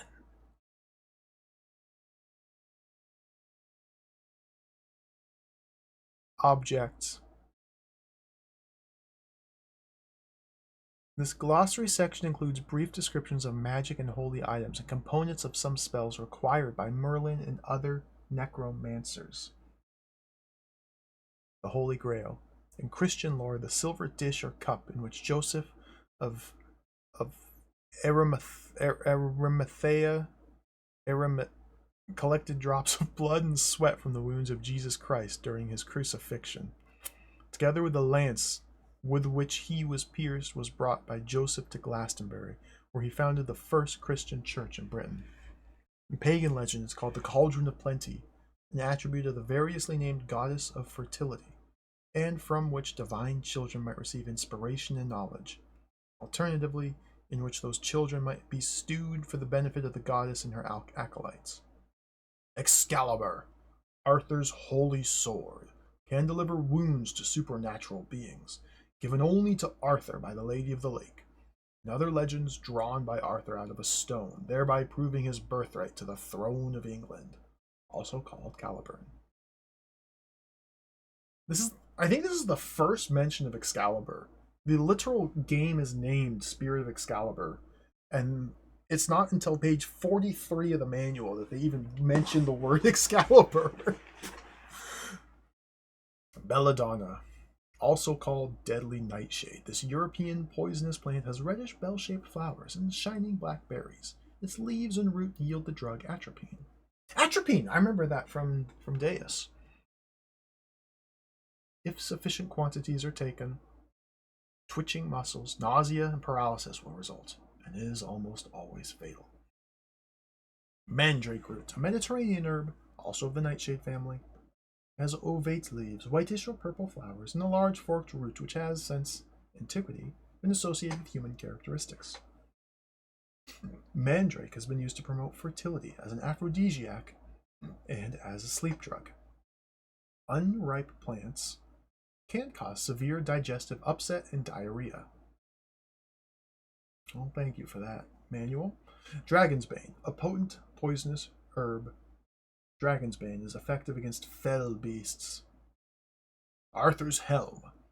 The iron helm Arthur was wearing when he was fatally wounded at Camlan.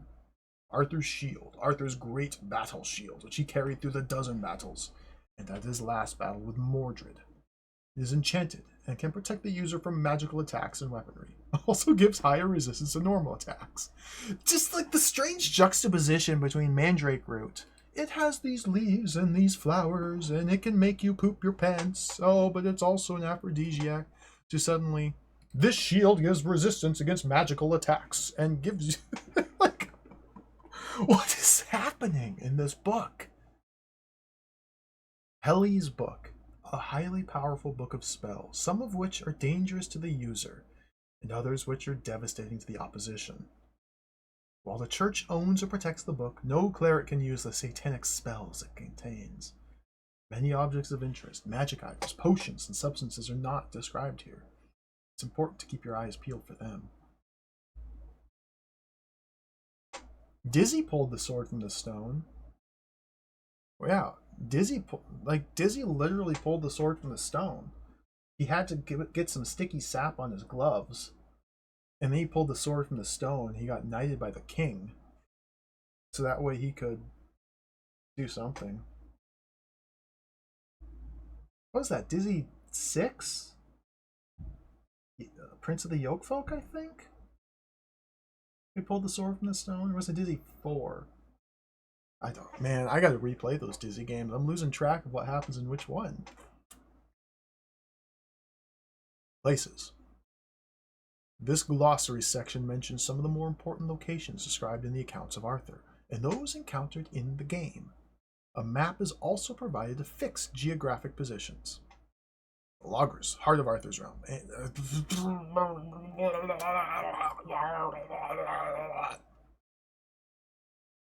Bibliography. The section encompasses most of the major historical sources of information about King Arthur, many of the more prominent fictional works, and other incidental works. Well, here's the sources. The Arthurian Encyclopedia was used. John Morris's The Age of Arthur, A History of the British Isles from 350 to 650. Gilbert Martin's Atlas of British History. The Wall Chart of World History provides a unique Gantt chart visual perspective on world history, and is a quick and valuable source on names and dates. What sort of bibliography format is that? That's not MLA. Man, it's been ages since I had to do bibliography.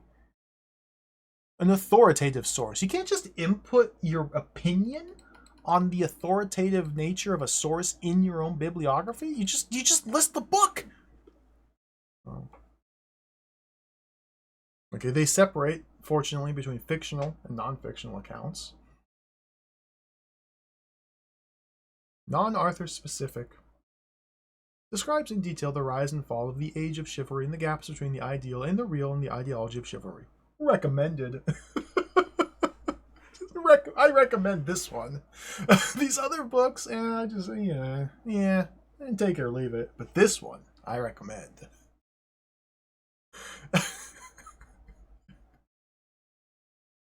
This manual is made of recycled paper, page 46. Good. Well, I was really excited to play this game. I still am. But all of that reading was very dry and very boring. And it kind of dulls the enthusiasm. I must say. Not a single picture or screenshot of the game in this manual. Not a single picture of the game in this manual. We have a drawing of one portion of the interface. That's it. A couple of the icons are drawn here. I guess it does, yeah, it does kind of establish a tone that, at least in the manual, According to Rich Grace, who wrote the manual, it definitely establishes a tone that they were going for. Now, whether or not that tone is also present in the game remains to be seen. I guess we play it now. We'll leave this open in case I need to refer to it, although it explained very little about how to play the game.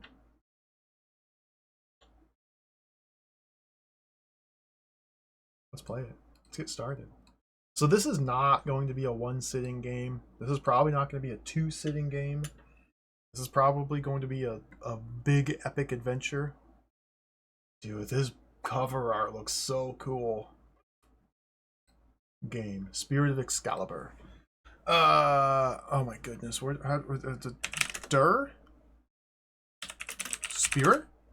Dur? We have demos here for Spurt, Vex, Conan demo. Now we go excal.bat. Oh, let's type excal.bat.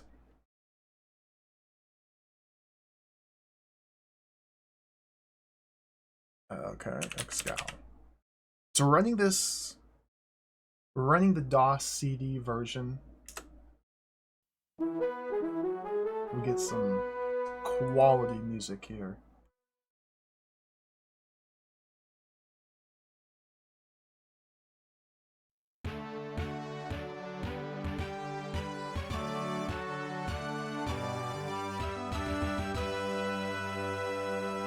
I think I should start the timer now because I don't think there's like any menus or anything. It just kind of launches into the game.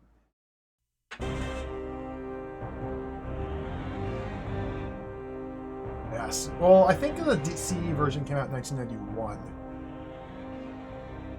So maybe my date should be updated. Dude, look at that. The Lady of the Lake.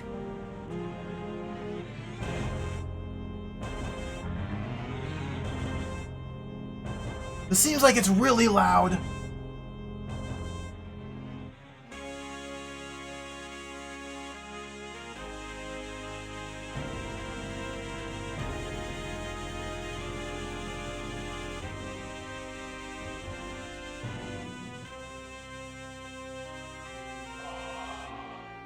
Synergistic software. Oh, hey Strider, welcome.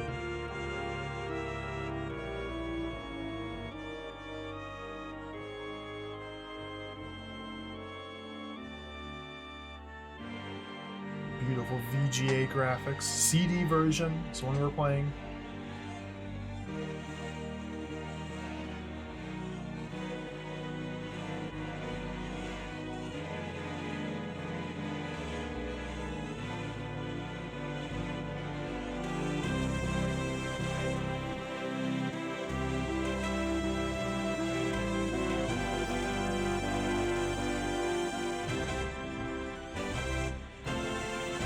Jeez, the music is going hard. Chris Barker.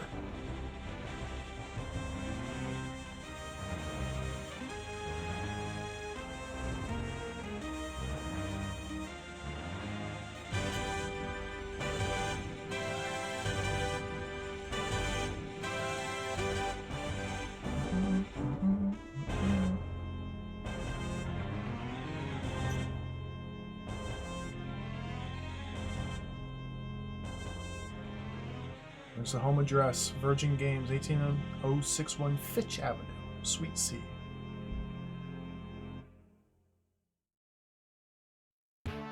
Camelot. Dude, this looks incredible.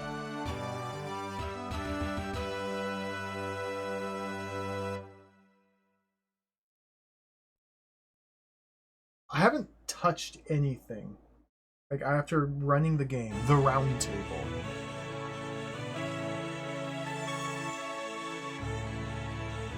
Arthur and many of his knights fell in battle against Mordred's rebels on the field of Camelot. Although Mordred also met death that day, Arthur's kingdom, once proud and glorious, now lies broken. Before his death, Arthur named Constantine as his successor. Many nobles, however, refused to accept Arthur's choice. The round table stands empty. Constantine is in York, including negotiations with Clarence, King of Northumberland. Word has been sent to York that Constantine must return to Camelot to answer challenges to his sovereignty. The realm cannot long endure without a king. Constantine must demonstrate that he possesses the qualities required to unite the land and restore the Round Table to its former glory.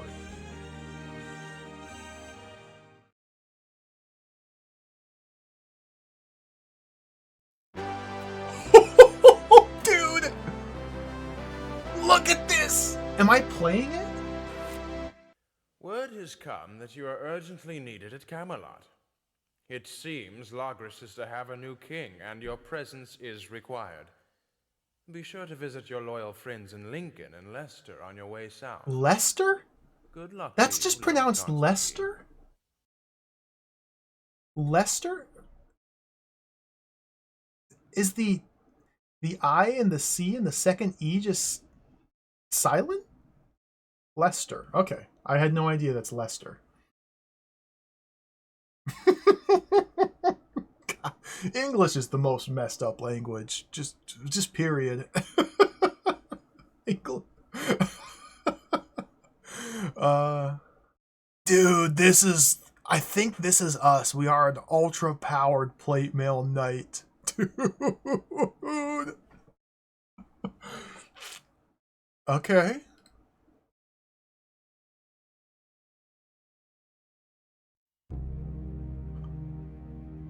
What?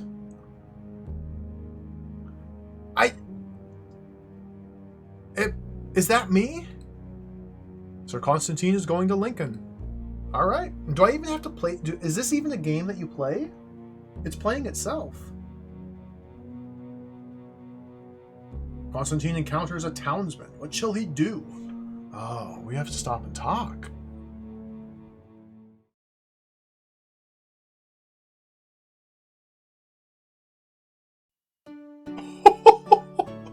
This is wild.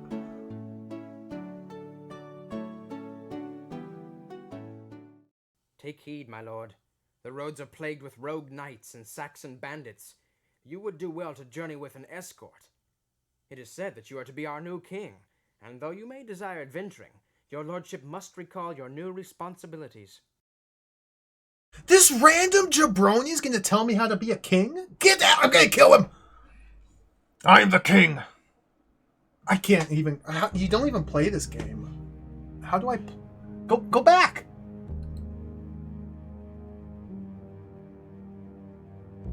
Go to Bra on Humber. Go there. Did I go?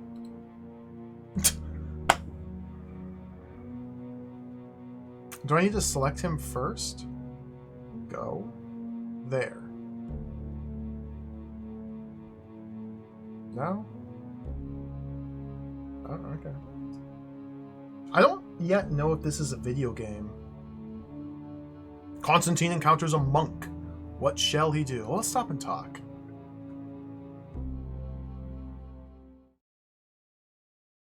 It's very unclear as to the interactability of this game so far. Oh, dude, look at the graphics! Ah, Lord Constantine, you come just in time. An evil knight, Lupinus by name, has challenged Sir Villars to single combat. I will cut him down. Villars' men pursue bandits in Wales, and he himself is wounded and should not fight. If you will stand champion for him, go at once to Lincoln before he forfeits his honor. I am on my way to Lincoln, good monk. Stand aside. You're blocking passage. I don't even have a chance to talk back. We're just getting talked to. Alright. Is this Lincoln? Lincoln, Nebraska? Lincoln, Lupinus Villars.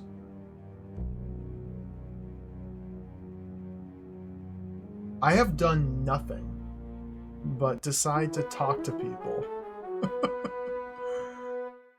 Citing Lupinus, Sir Constantine prepares for single combat. Go there.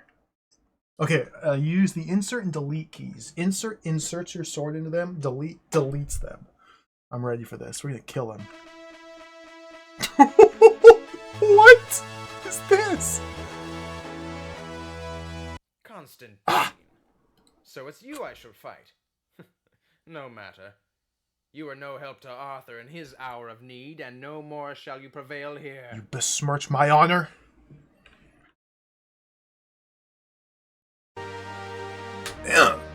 Insert.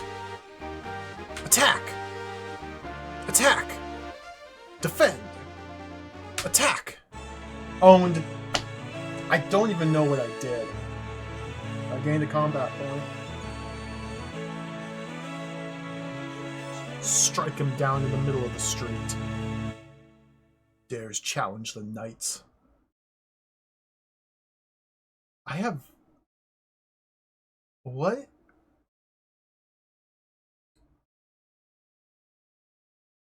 Did it freeze? Can I do anything? My Lord Constantine, Oh, I had to load the you CD are a worthy audio. successor to King Arthur. I swear my eternal fealty to you and the realm. As soon as I have recovered, I shall be at your service. This is the wrong text! Okay, so we only get captions for some of the dialogue. So I don't get the caption for what he told me, and... Alright! We're cruising on. Oh, look at this!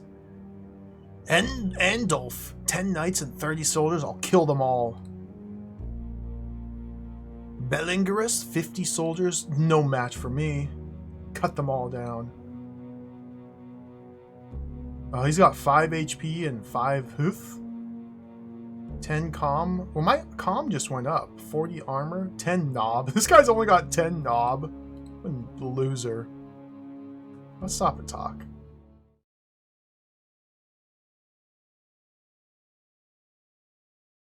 Oh, dude, look at the burn.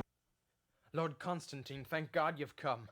Sir Gahalatine is besieged by Saxon villains and is in dire need of The your aid. Saxons!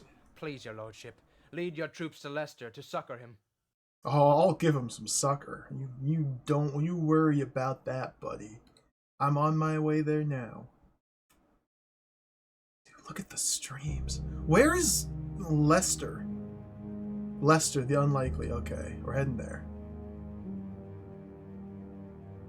Constantine encounters Belingerus. What shall he do? Join forces. Alright, he's mine now. Who are these people? Are we gonna have to fight them? It feels like I'm just not doing anything. I'm just watching this play out, which is very interesting. I definitely thought I'd be able to do stuff. Sir Gala... Go there! Neither side will accept your commands. Alright. Whoa! Look at the little Ursus! Look at him go! Who's winning? What's this guy stabbing at? Defenders retreat within the walls. What just happened? Alright, let's go save the day.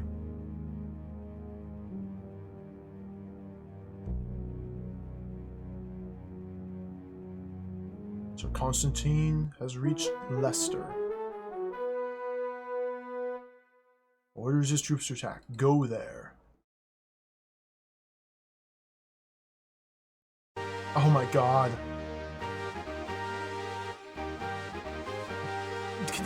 Can I do anything? Engage! Engage! Your losses are heavy. No! Kill them! Charge! Engage!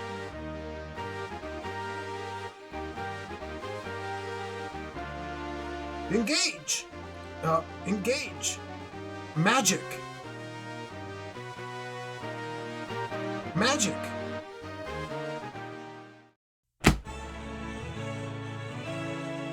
My lord, the Saxon Andalf has been killed. His troops have been routed. Thanks to your timely aid, we have prevailed. I swear my eternal fealty to you and the realm. As soon as we have repaired the damage here, I shall be at your command. That's what I'm talking about.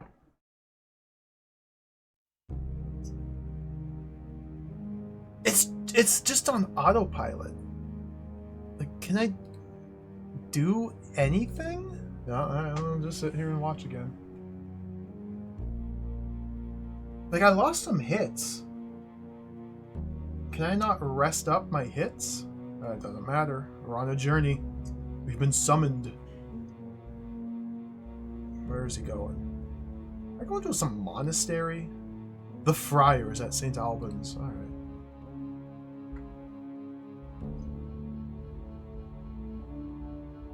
This is not what I was expecting. I don't know what I was expecting, though, to be fair. Like, I never played this before. I guess I thought I'd be able to, like, control my guy. What a silly thought. What's this? Is this London? That's London, yeah. There's the river. Oh, this must be Camelot. Bedivere's there. We've reached St. Albans. Let's stop and talk to the friar.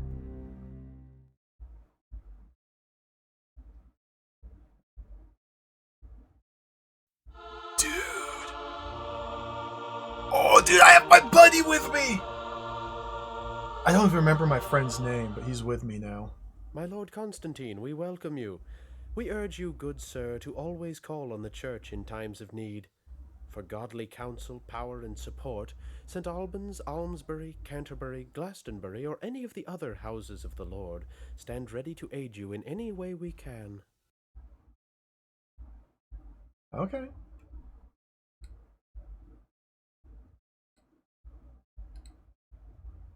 Alright, nice chatting with you, buddy. I'm on my way.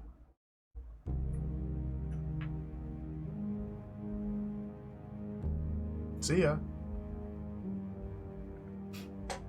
I have not played Riders of Rohan Haste Rider. I've heard of it. I've not played it.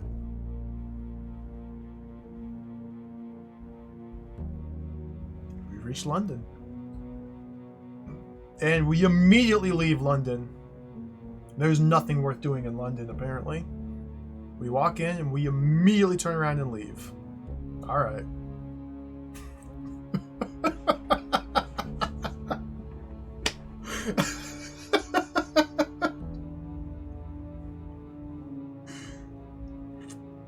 Is that Stonehenge over there? That's Stonehenge.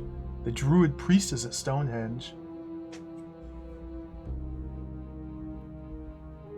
Is he swimming to some castle? What are you doing, idiot? Windsor.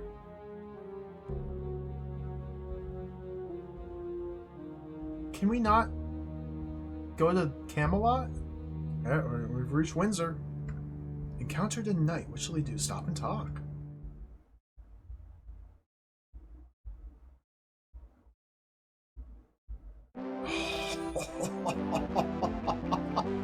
These scenes are so cool. Your realm is vast, my liege, and your subjects many.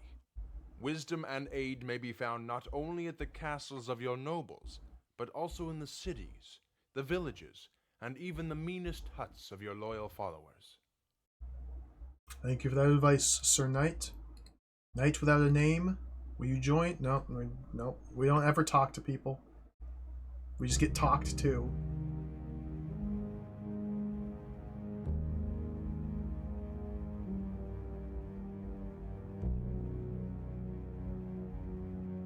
I have no idea. I guess it's like just a tutorial?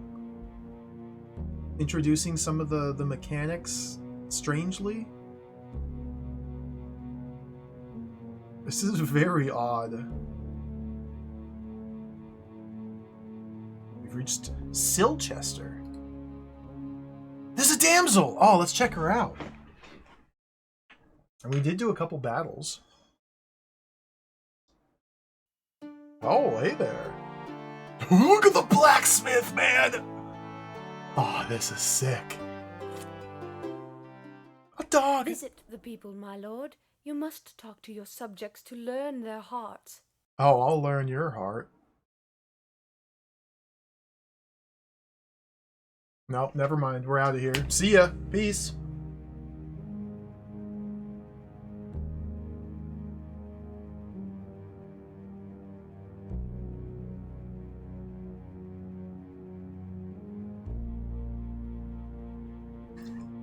Okay, we made it to Camelot.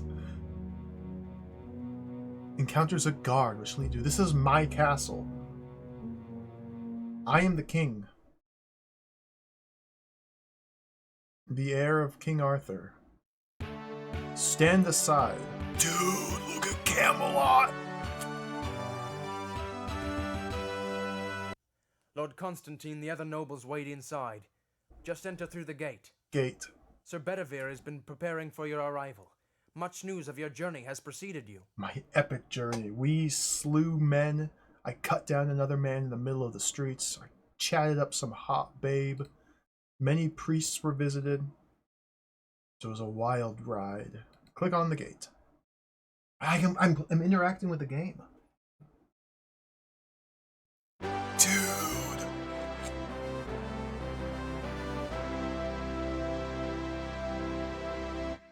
Welcome, Lord Constantine.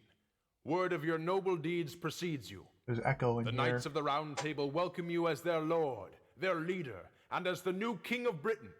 Long live the King! There's echo. It's a big, empty castle.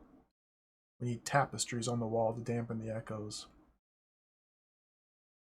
What? What am I looking at? By the grace of God, these lands are under the rule of Constantine, King of Britain.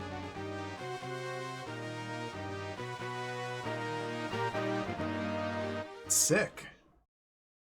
Alright, there it goes.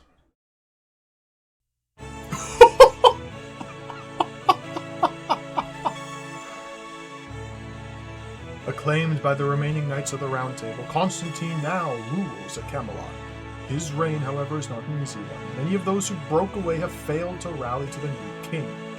Having no champion, Constantine lacks the power to unite the land. Constantine calls his loyal knights to Camelot to discuss a disturbing report. Only 7 respond. There's great unrest in the northern regions of the land. Forces are gathering in Scotland. We know not if they quarrel amongst themselves or plan to move against the realm. Someone must seek the truth of these tidings and determine their intent. Constantine asks who shall undertake this quest. Constantine, Bedivere, Hector, Dinas. How in the world would I ever know who to send? Like, I don't know anything about these knights. Who's Hector? Who's Melius? Lavaine? Bellinger? Hebes. Good. Hebes will lead. Who shall accompany him? Lavaine. Melius. 3 is enough. Go now. May God protect you. Alright.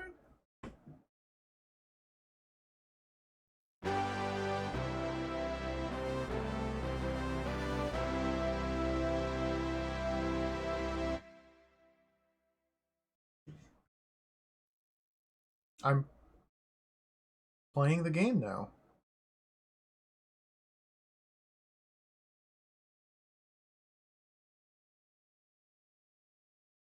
Hebes has the worst he's garbage.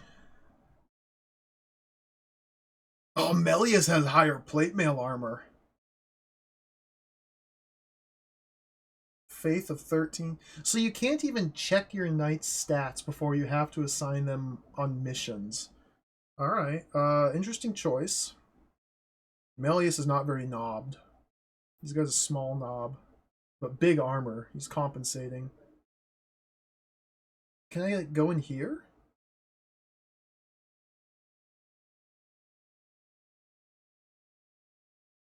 Whoa! Loud wind hails, Sir Hughes. My friends, how may I help you? Blessed Cross. I'm concerned for you. We will attend to your spiritual needs. I offer my humble services. Join the party. I misclicked!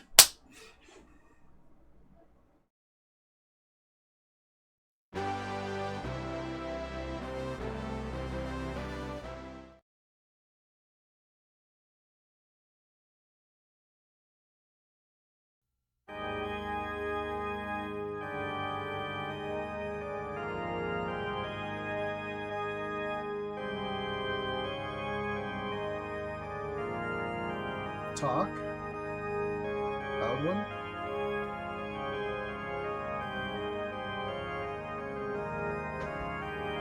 Did I literally have one single chance for him to join the party, and since I misclicked, now he's permanently locked out of my group? Alright, it's that sort of game, is it? Okay. Maybe I can request. Baldwin. Gold Besant. Search. Nothing to search here. Sir Melius. Can we trade with Baldwin? I don't want his... The goal of this episode is defeat Melahan's army and kill its leader. You must find Lancelot and gather a vast army to meet this challenge. Spoilers!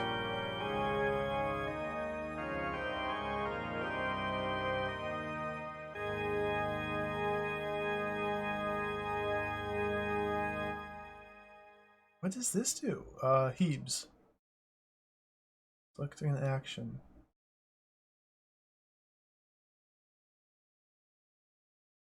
Attack. Baldwin. I lost a nobility point. Kill him! Oh! Holy Cross!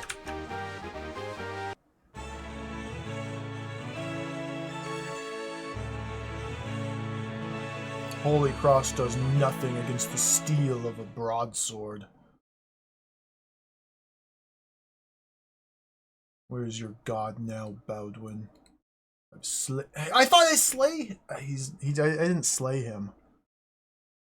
I thought Why is he back up? Didn't I kill him?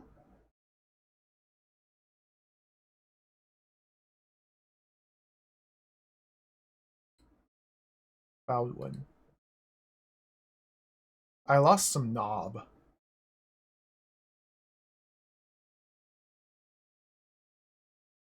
Okay. Bye. Quit the game! No. Get out of here! Oh, click on the left side of the screen. Okay.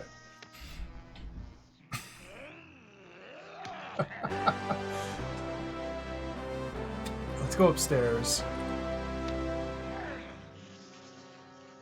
Saladongs, thank you for the 250 bits. Whoa!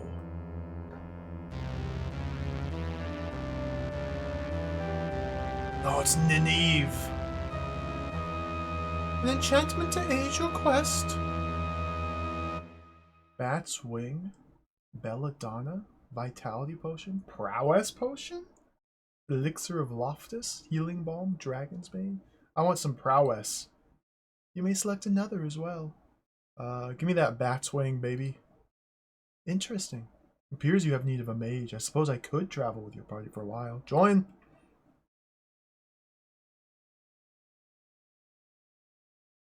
Look at the lizard in the jar. Dude, the scales. The treasure!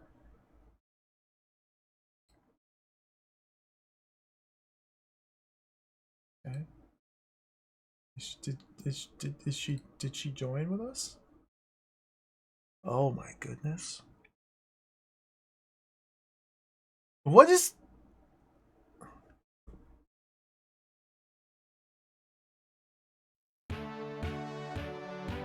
It's very confusing how to, like, play the game.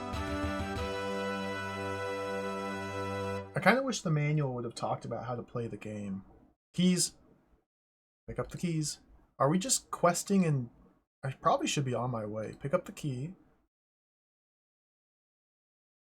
Ooh, a little dagger. Sir Heebs, pick up. The knife. Okay, good.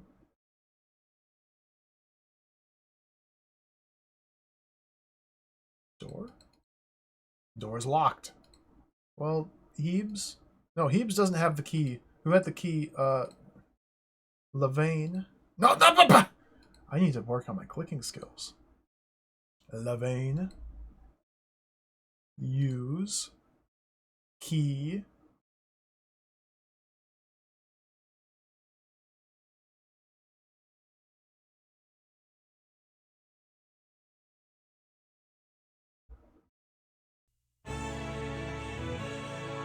Dude, they got all this sweet loot just locked away up here? Why didn't they just give that to me?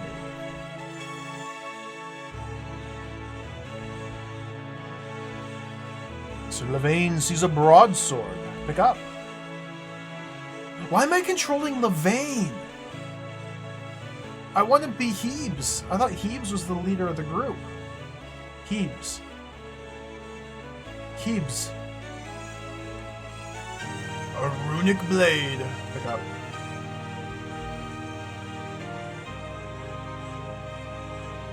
A helm.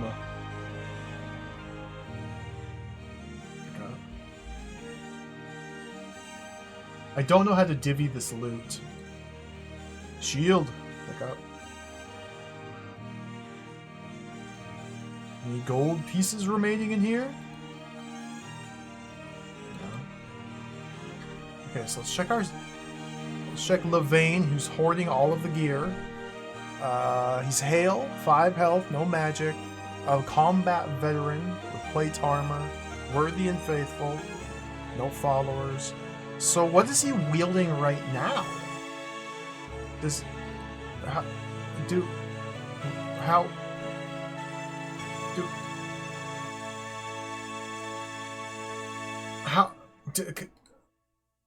Lavaine? Do I equip these items? Use? The runic shield? Or discard? Gains combat ability. Why do you... What? 17 combat. So my old equipment just disappears? How do I give the... What am I... Where... How... Can I not see what my guys are wearing? My plate mail knights with like their very intricate armor with all these different pieces and weapons and shields and battle arms. Can I not assess what my individual knights are currently wielding? Am I just... Visit Baldwin. Dude, I cut Baldwin down, the idiot. And in even the Enchanter's Lab, which is upstairs. Have each of them join the party of knights. I don't think he's going to be joining. Be sure to pick up all the items they offer. Continue upstairs to the treasury. Pick up and use the runic blade. Take only part of the gold. Where's the gold? Why only part? Dude, I'm on a quest. Search. Nothing to search here. There's gold, isn't there?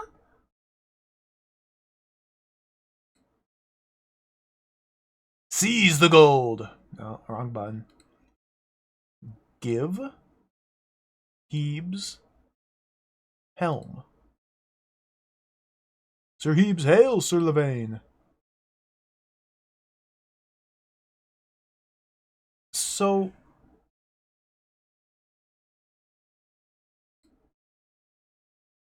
Oh, I got a Blessed Cross. I thought I misclicked, but no, he gave me the Blessed Cross, and then I cut him down afterwards. Maybe I was in the wrong. I only attacked the priest because I thought he didn't do anything. I thought I misclicked and dismissed him and didn't get any benefit from talking to him. But no, he actually gave me the Blessed Cross. And then I engaged him in battle. Here, helm. Use. Helm. Discard his old helm. Feels no change. I just wasted my helm. So there's... Are they really serious with this? As far as I can see here, there is literally zero way to check and see what your guys are wearing or equipped with. And there's also zero way to determine what new equipment will do to your stats. And there's zero way to transfer old equipment to other party members because they just discard the old thing and it's just gone. So we just have to guess if items found are going to be an upgrade or not. You just have to guess. And if they're not, then you guessed wrong and sorry. You should have played better, idiot. This is insane. Can give Hebes. So like this shield, this broadsword. Is the broadsword better than what I'm wielding? I don't know. Let's find out. Broadsword. Feels no change. Nope, I just wasted the broadsword.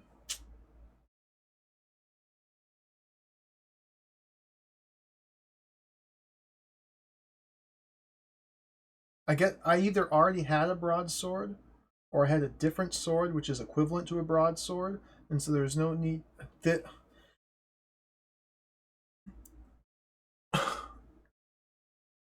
Why would you make a game like this?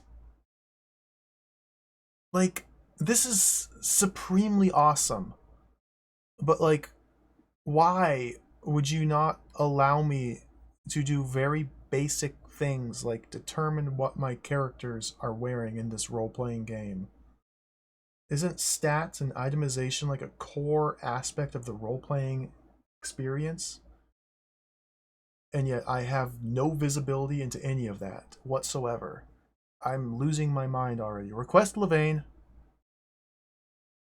No. Can I look? I guess. Can I look at them? Search? Nothing to search here.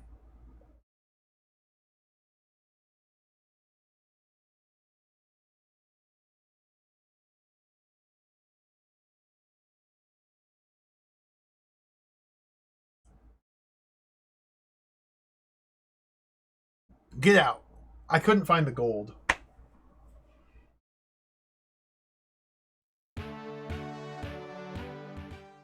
I couldn't find the gold. Okay, so this is the church. Where did Nynaeve go? I thought she was... Maybe only the knights get to pal around in a little posse. Where's the... Can I go to the round table?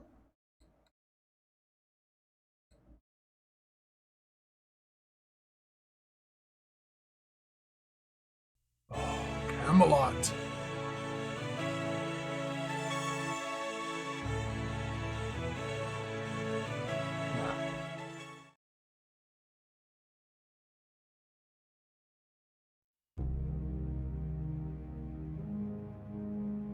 Am I just moving on my own? I'm just moving on my... Why can't... Why... Where am I going? Alright, I guess we're heading here. The guard is at Salisbury. We've reached Salisbury. Sir Melius is challenged to contest of arms by the guard. I accept your challenge.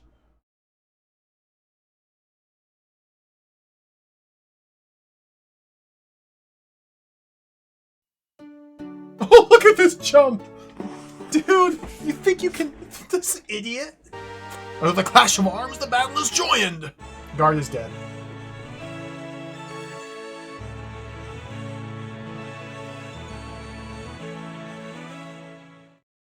What in the hell is going on?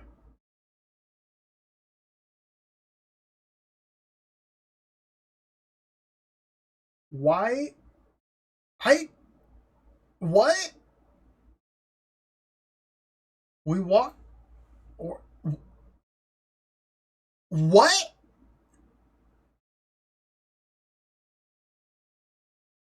Is there any reason why the instant we left Camelot, the very first town we arrived at, we just walked in and straight up killed the guard? No words were exchanged. No reason. No threat was determined or established. We just walked into town right next to Camelot and just killed the first person we saw. Absolute idiot. The guard. All right. What is that? Chivalry? Heaves? Search. Like in the middle of the street. And I didn't even have any control over it. Like, we left Camelot and automatically railroaded to this town to kill somebody. This is insane. The guard. Yeah, he's dead. All right. I guess we're out of here. We served our purpose. Let's go. There's nothing else to do in town. What? What? Okay.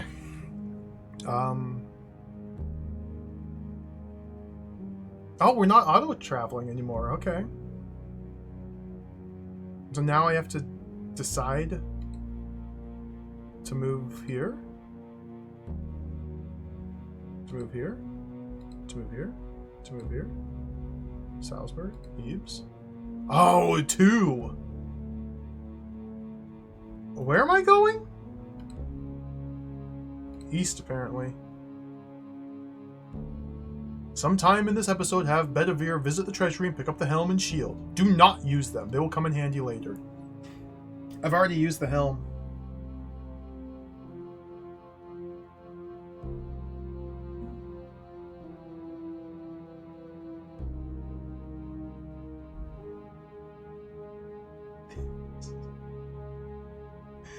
Did they play this game when they made it? Did anybody play this game when they were making it? Alright, stop. To here. Eves is going to Silchester. Yeah, let's go there. Who's this? Nineveh! Wait, she joined my party, didn't she? Baldwin, I slew him. Are we gonna reconnaissance with each other? Join forces? Oh, they joined the band! Okay, good. Where am I going? To the north? Dude, look at the size of this map. Who is this up here? Hebes? That what? Hebes? Is that me? We've reached Silchester.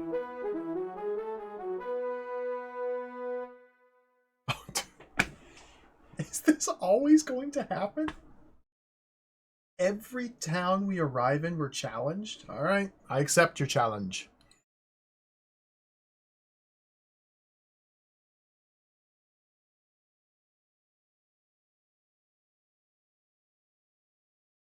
Last time when we fought that guard, I didn't even have time to click anything.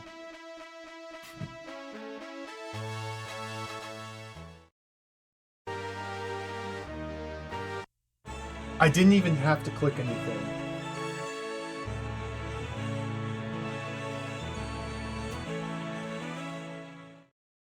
This is absurd. Look at the blacksmith. Alright, well. Our party is growing. Ebes. Search the body. Nothing of value, okay. Well, he was a chump and an idiot to challenge me. Now he's dead. Lying in the middle of the streets like a dog. Rotting in the sun. And oh, there's a gate. Cool. Whoa!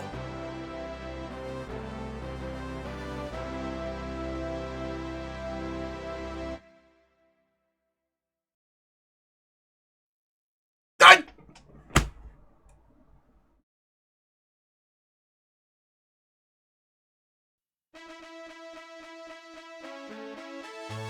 Come back here.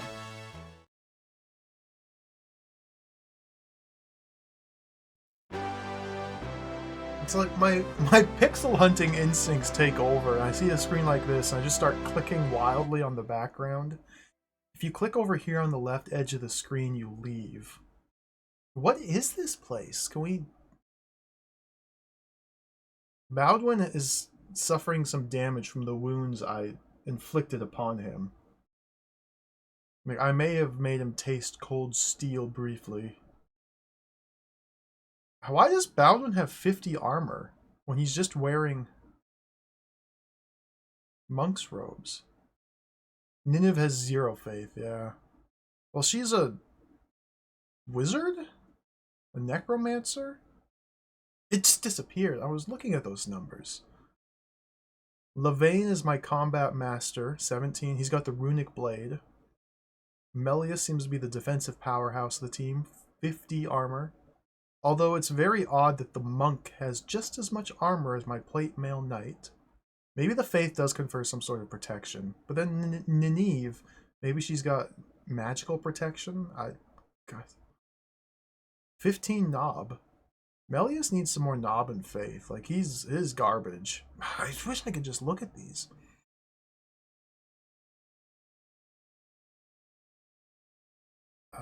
Search? I think search here. Where am I? What is this place that I can just enter? It looks really cool. Send the party to Glastonbury. Have Baldwin talk to Boars. Send another...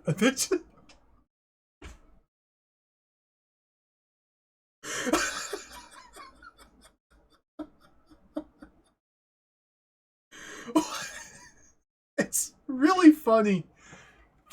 The question mark here just explicitly tells you exactly what to do. Like,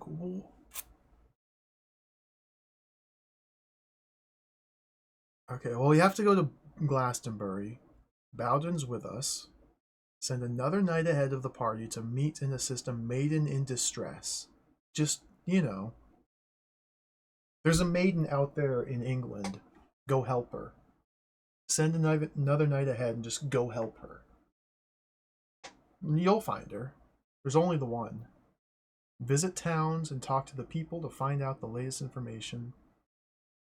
Seek out merchants and trade for their goods. Okay. Does this change whenever I click on it? It does! The daughter of Baldric of Arundel has been kidnapped by a Saxon rogue. If you free her, Baldric will lead an army to aid Camelot. The Saxon has a head start. Lavaine is the fastest knight.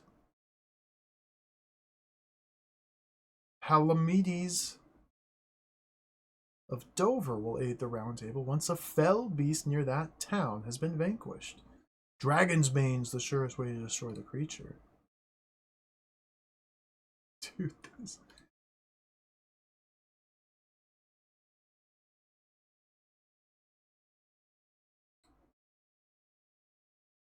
These are all different!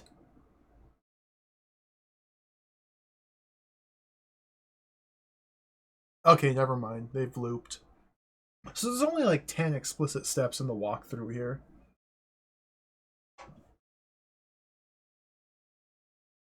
Pick up and use the runic blade. Well, I did, but did I use it with the right character? Let's get out of here. Okay, click over here.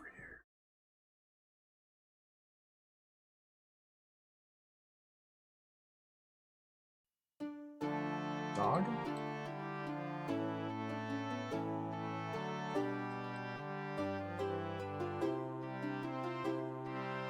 Oh, map. Beautiful music. Alright. So we have to head to Glastonbury, and we have to find Lancelot, and we have to head over here, and we got to bring this person to there, and we have to send a knight ahead of us to rescue a damsel, and we have to do this, and we have to do that, and I don't know where any of those places are. Where's Excalibur? Whoa. Is this the Lonely Mountain? Are we in Mordor yet? Okay, that's Chester. Tower Rock. Sir Owain's in Tower Rock. Is this Glastonbury? That's Cardigan. Where's this? Carmouth. Where's my map?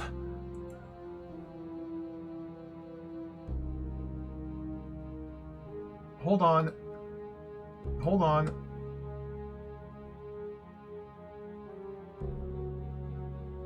Where's Glastonbury? Oh, God.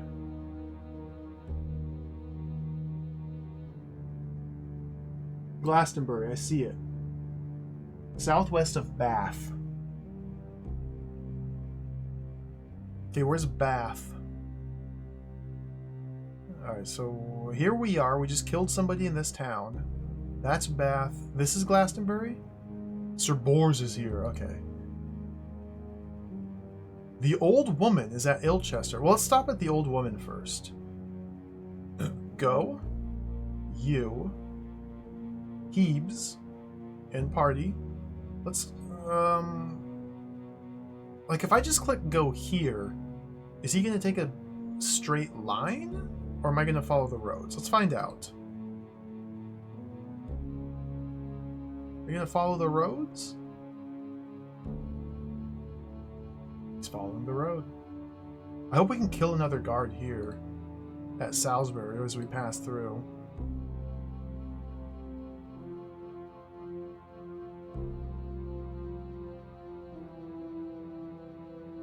Okay.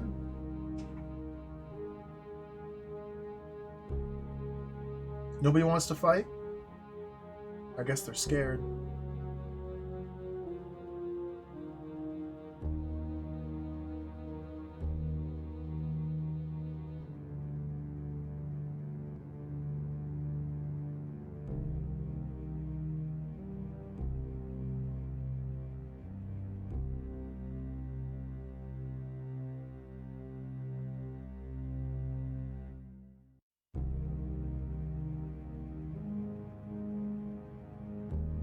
You're going the wrong way.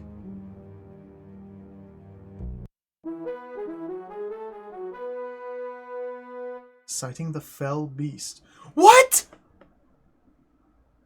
Alright, we're fighting the fell beast. I didn't think they'd be right here. Oh, shucks. What's the fell beast? Oh! What? The magic sizzles! Oh my god! Insert my blade into his belly. Slice him down. Sir Hebes is dead.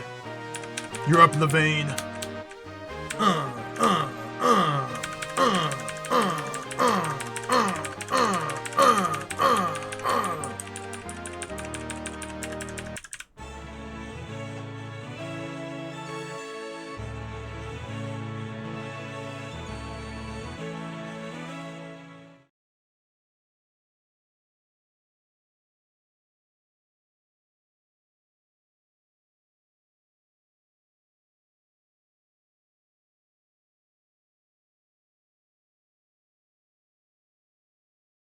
Am I playing now? Oh, I'm playing now. Okay. The Fell Beast. Search. Fell Beast.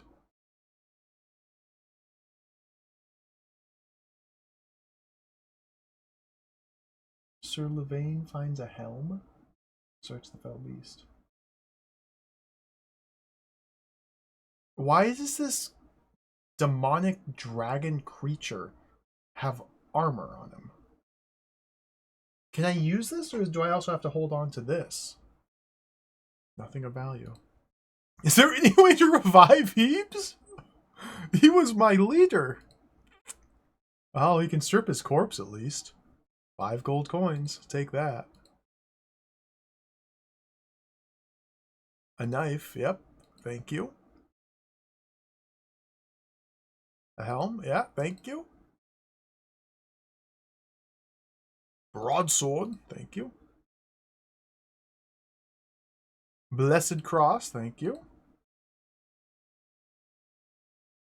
Nothing of value. Alright. Well, he's dead.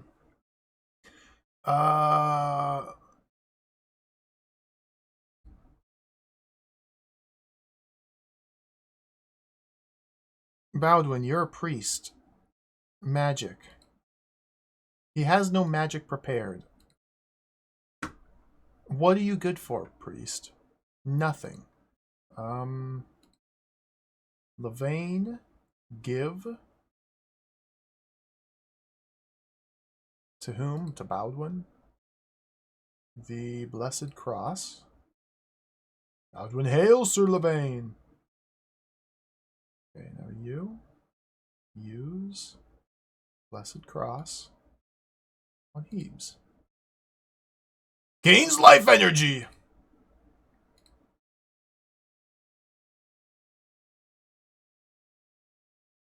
Hebes is back. 1 health. I lost a point of magic because we used it to cast the Blessed Cross revivification spell. Levain is becoming a truly powerful warrior. I don't know how to get my health back. I think we need potions. Wishcraft. We read the manual for like 2 hours before playing the game. We literally spent 2 hours reading the manual, and this explained very little about how to actually play the game. Yeah, 90% Arthurian lore. It was like some dude's research paper on King Arthur and the assorted novels. And like some guy's opinion on the veracity of the accounts of the novels of King Arthur. And it's like this what? How do I heal? That's a good question. Talk to Hebes. Hebes. Hails. Hail. Hail to you.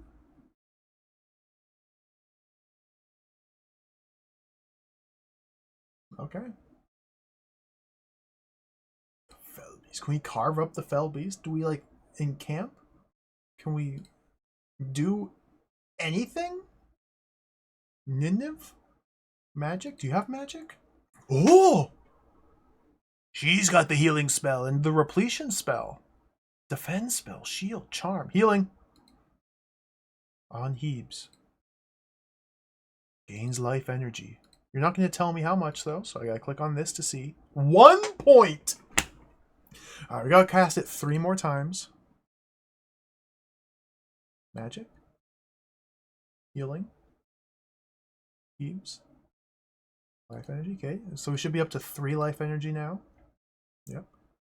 I'm losing a lot of magic power here, but that's okay. Magic.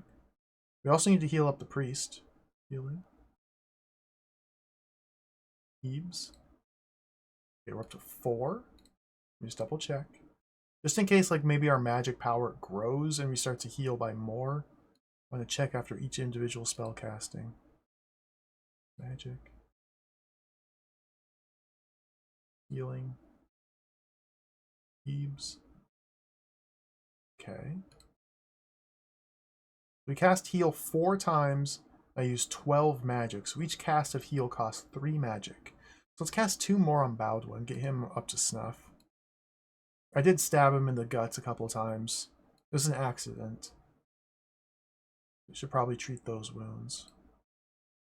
Baldwin. Do 1 more. Baldwin. Alright. We are full up. Well ready for battle. How do I like... Can I like... I guess Levain's just in charge now?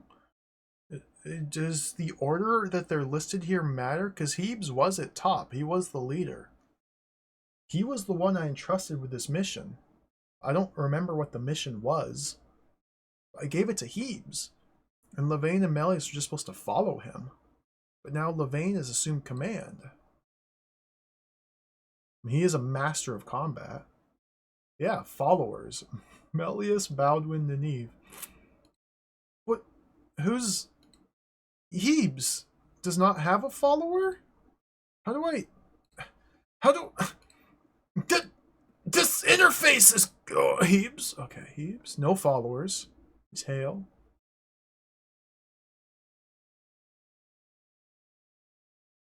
Melius. So Hebes isn't a follower, but he's following them. Is he following them? Is he part of the group? We're done here. Back to the map. Is he in a separate party now? This is very unclear what's happening. Hebes encounters Levane. Okay, let's join forces. So, what now? Hebes is now my follower. I have no idea what's going on. Why are we taking the...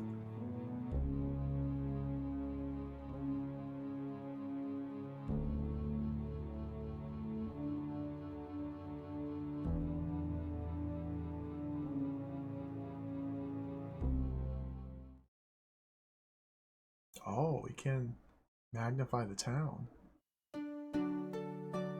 Ilchester. Dude, look at this! Hello! Won't anybody come help me? I'm the old woman.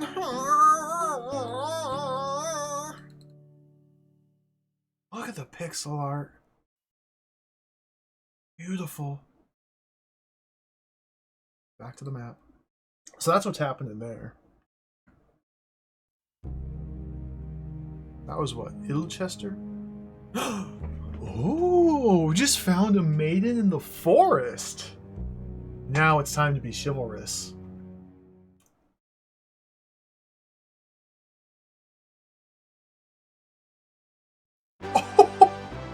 What are you doing out here? Sir Knight, please help me. I travel to Camelot to seek aid. The vile Count Morwick has seized my sister, no doubt for evil purpose. Sir Knight, please help me. I travel to Camelot to seek aid. The vile Count Morwick has seized my sister, no doubt for evil purpose. If we do not ride there forthwith, I fear for her virtue, if not her life. Shall assist the maiden. Sir Levane gains 2 nobility points. Sir Levane gains 2 nobility points. Did I just get 4? Where? Stop! Halt! Where am I going? Where's the...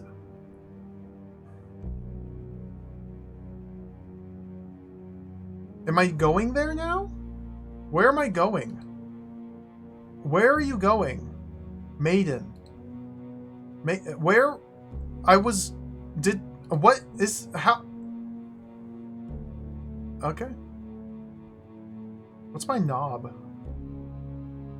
14! I did get +4 knob. I think she's in charge, yeah.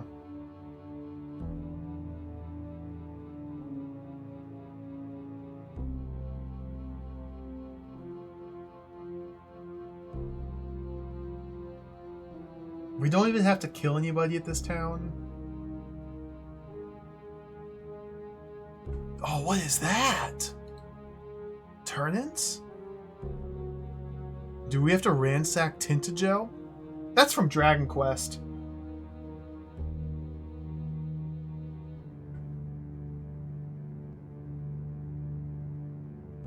Morwick, damsel. Okay, we're going down here.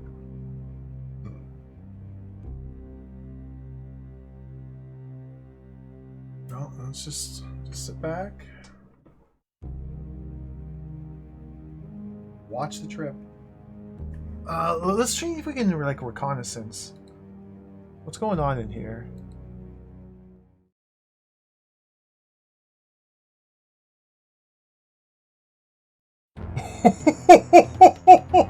Dude, this guy looks like he means business. Holy smokes! I don't know if I can win. He's got a mace. Morwick. Where's the damsel? She inside?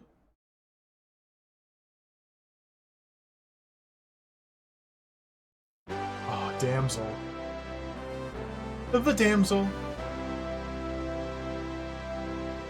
A healing balm.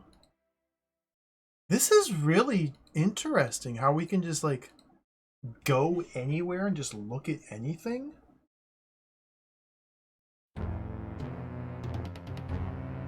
Can we check his stats? That's a good question. None of your party are present. Morwick.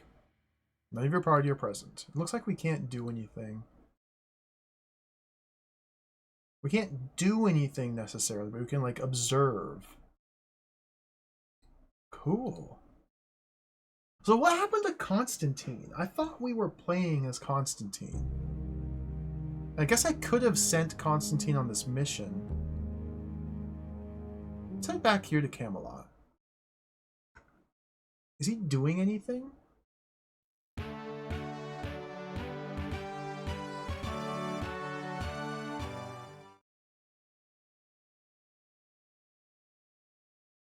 I don't know how to get to the round table from here. Oh, is that the round table? Oh, it is.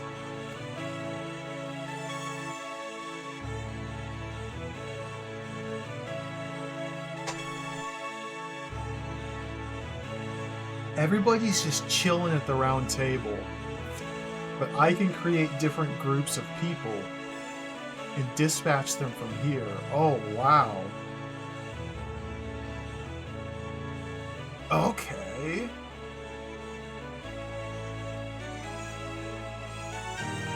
Constantine with Bedivere. Dinas.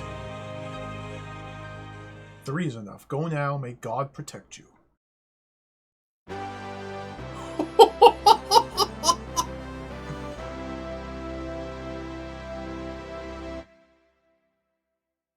So, oh, Dinas has magic. Constantine has 12 faith, 14 combat, 15 knob. I really wish I could see what they're equipped with, but maybe that's just not important. Even though the literal first thing we did was find equipment, I really wish I could see what they're equipped with. Like, this seems to be the extent of what we can see of these characters. Even if I want to like look at their inventory, we have to click on their name here. We can only see like extraneous items. We cannot see what it is that they are currently wielding, which I find to be absolutely insane. Like, I'm still in disbelief. Like, can't we not? The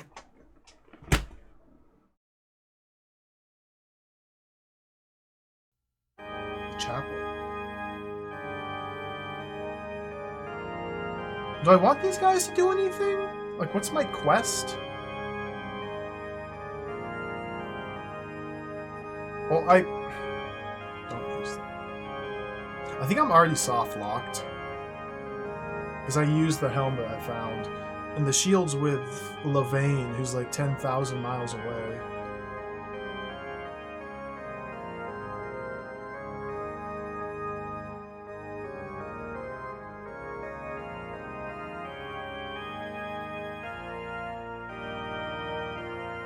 Baldric.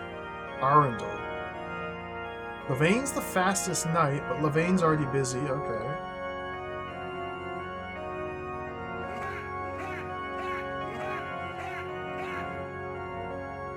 How meaties of Dover? Did I... Is this the fell beast I slayed? Where's Dover? There's more fell beasts out there. Dover's to the east, isn't it? Oh, retrograde Tom with the raid. Welcome, Tom and Raiders. Hello, everybody. Good day. Welcome to the stream. We're playing Spirit of Excalibur here for DOS. I am thoroughly overwhelmed and confused, and I have no idea what I'm doing, but this game is incredible. Welcome, Raiders. Hello. Why is Constantine just going on his own? Stop, stop, stop, stop, stop, stop, stop, stop, stop, stop, stop, stop. I didn't give you orders. Head to Dover. Dover should be over here. I have not got Excalibur yet. I have no idea where Excalibur is. Oh, who's this? He's got 700 Saxons! That's bad. Little hut here. The old crone is at a hut. I don't have any men. We just have 3 knights. I don't have any Saxons. I don't need Saxons. Sighting Arcaus. Sir Lionel orders his troops to attack. Go there. I don't know what's happening. Okay, we're watching a battle here.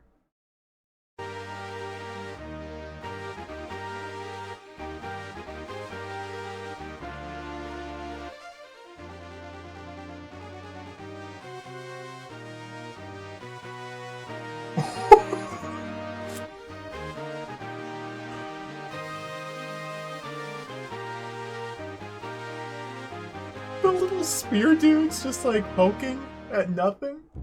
Alright, cool. They've repelled the invaders. For now.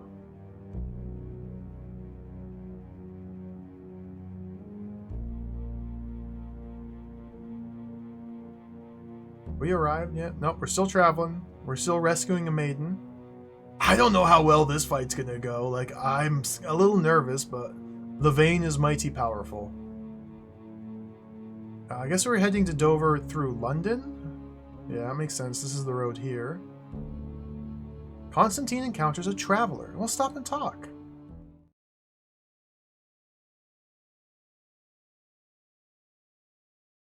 Oh. Hail, travelers. Be wary should you journey northeast of London.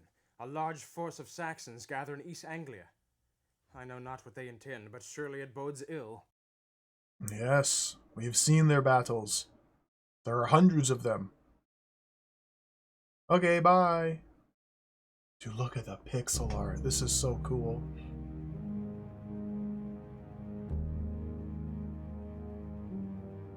Are they like... Oh, they still have a lot of men. I don't know how to like gather knights or troops or soldiers. All I have is like my own knights here.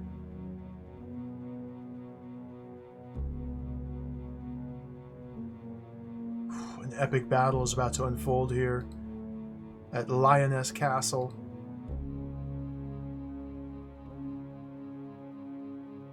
A maiden has reached Lioness Castle. Sighting Morwick, Sir Lavain prepares for single combat. Go there.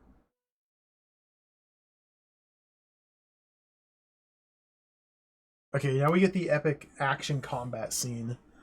Oh, there he is. You must be anxious to die. The foolish slattern confined within is not worth spilling your blood. Ah, well, sometimes idiots and children must be taught harsh lessons. Dude! The clash of arms, magic! Ah! Attack him! Delete! Delete him! Delete him! Delete him! Insert! Insert! Insert! Insert! Insert! Insert! Delete! Delete! Delete! Delete! Insert! Insert! Delete! Delete! Delete! Delete! Lavain! Retreat! Withdraw!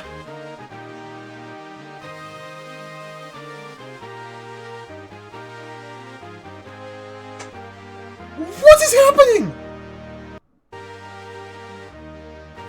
Attack! Oh my god, Melius! Withdraw! Morwick ignobly runs from the combat.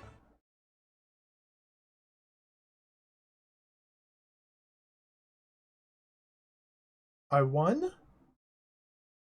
Well, let's go rescue the maiden. That was a disaster. My comm didn't go up, my knob didn't go up. Oh, thank you. If not for you, I would soon be dead. I swore I would perish rather than submit to the Count's salacious advances. Please accept this token of my appreciation.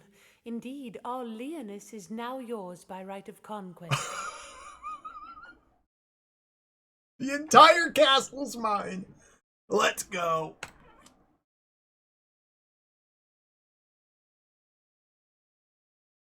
What do I get?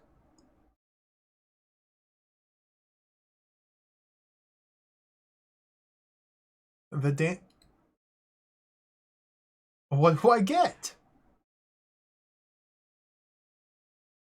Did you can she nurse me back to health? Lavaine is in grave condition. Dying. We are actively dying. 2 shields. I have 2 shields, by the way. Not counting the one I'm wearing. If I'm wearing a shield, it's unclear. The equipment in this game, like the stats and the itemization, is absolutely incomprehensible. I have no idea what any of my guys are currently equipped with, or how to check, or if you even can check. I have no idea what like the different weapons and armor do. Like I have a helm, but I don't think I need to wear the helm. Somebody else is supposed to wear the helm. I don't know how I'm supposed to know that. 2 shields. We can go Dark Souls 2 mode and just go shield build. Like, why do I have a knife? I mean, I just found it in the treasury. I didn't find any gold in the treasury, but I found a knife. And yeah, it's the potion ours? Healing Balm. Pick up.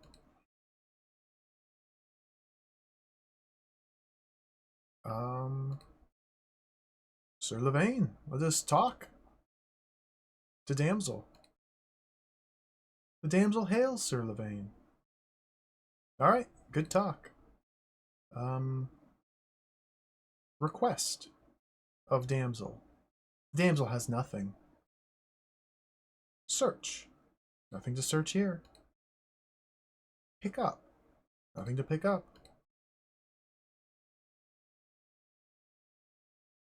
Attack? Do I attack the damsel?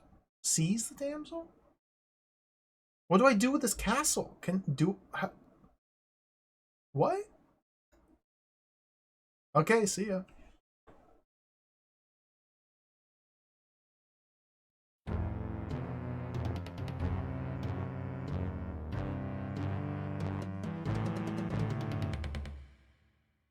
Lavaine has to drink his potion of healing. So we use the hand. Lavaine. Use. Healing Balm. Gains life energy. Did it give me 1 point of life? It gave me 1 point of life energy. Alright, I don't know how many uses I have. Let's use it 3 more times.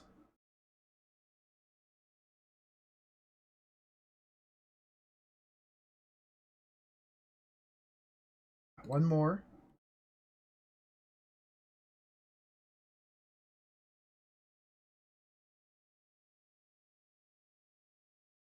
Good. We are fully healed. Let's pass it over to Melius. Lavaine. Give. To Melius. Healing Balm. Melius. Use. Healing Balm. 1. 2. The Healing Balm vanishes in a puff of smoke.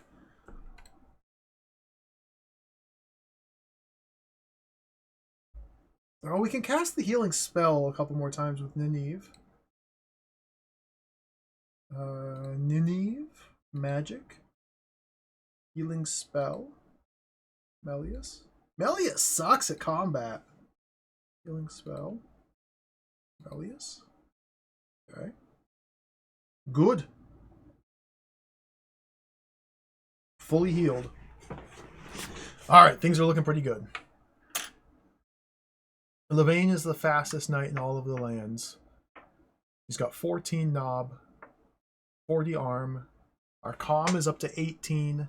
I didn't gain any stats. Like, my only reward for accomplishing this quest was the potion. And I guess I have the castle now, but I don't know what that means. Like, what? What do I have? Castle. There it is. That's mine.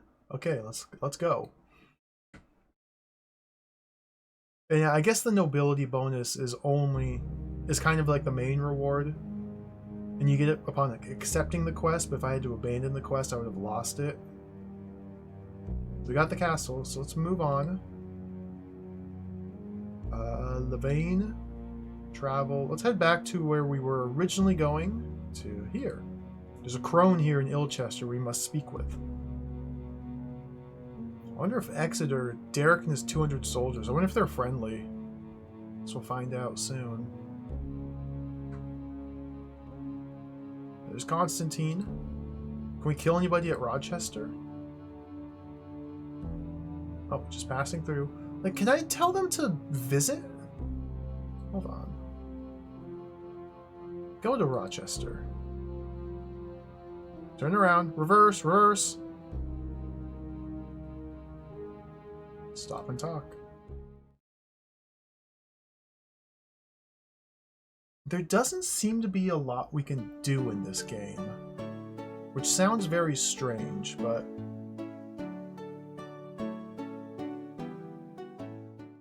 I do not know what my information would be worth to the Round Table. What say you?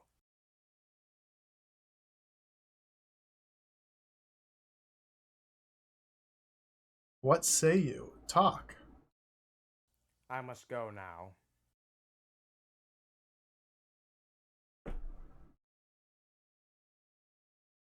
Like, that was the extent of our trip to the town. Okay, what a waste.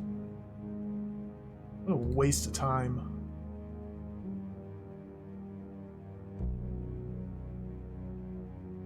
Go to Canterbury.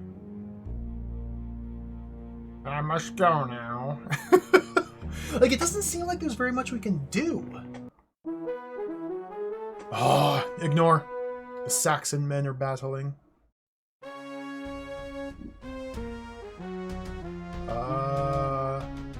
They're not gonna hold out for much longer. Like, the towns are very not interactive. There's like a single person in a town.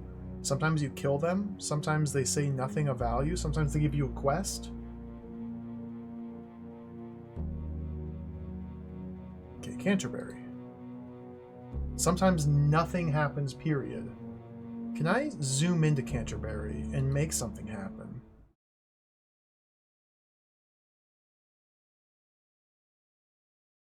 Oh, dude, look at this!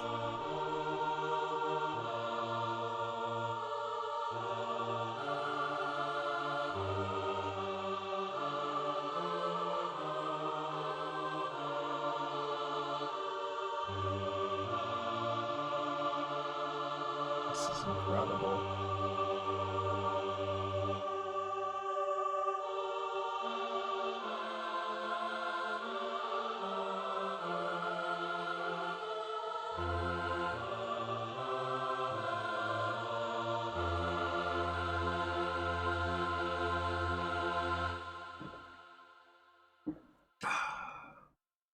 I get the feeling that a lot of the effort and attention in this game went into details like this, like the pixel art and the music. Not so much in the game playing systems, the mechanics. At least as far as I can tell, it's just my initial impression. Let's go inside. It looks beautiful. Like, it's absolutely incredible. Oh, who's this guy?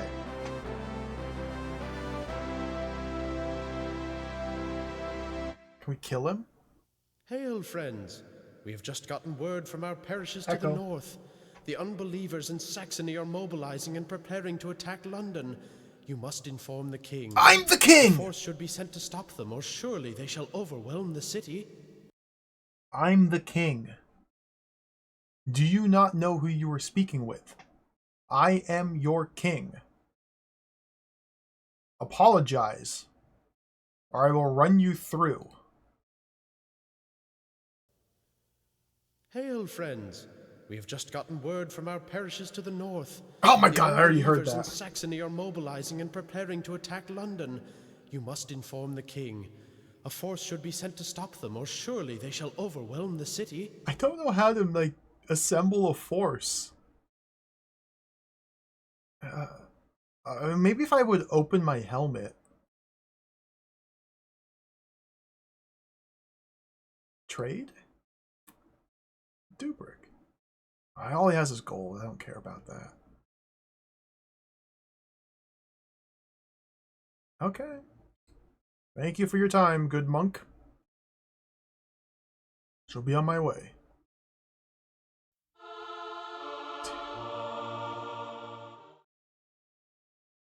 I don't...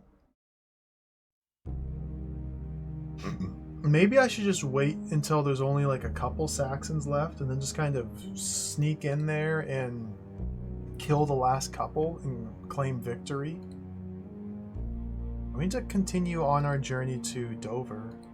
Somebody's in Dover. I don't know why we're going to Dover.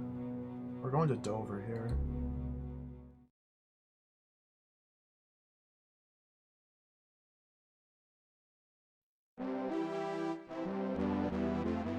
Dude, beautiful. I really do think we're meant to just like follow the explicit instructions outlined by the game here, which is wild. Within Cardiff, you will find a map. Use it. The correct location is in the north. Include Nynaeve in the party you send to rescue Lancelot.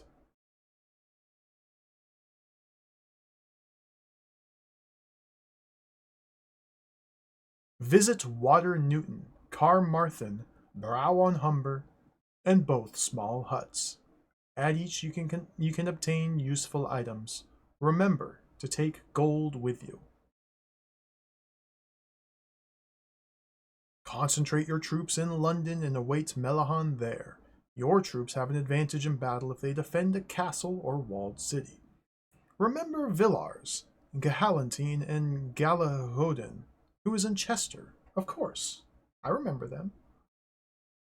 The goal of this episode is to defeat Melihan's army and kill its leader. You must find Lancelot and gather a vast army. I'm trying.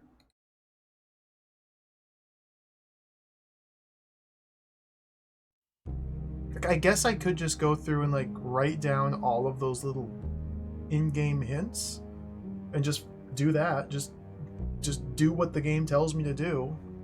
Have you reached Dover? There's somebody here in Dover. It seems like a very strange way to design your game, but that's the way they did it. Let's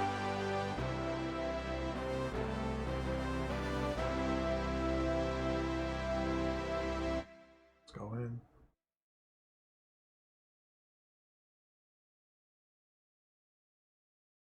Oh, hello! Dude, look at the painting!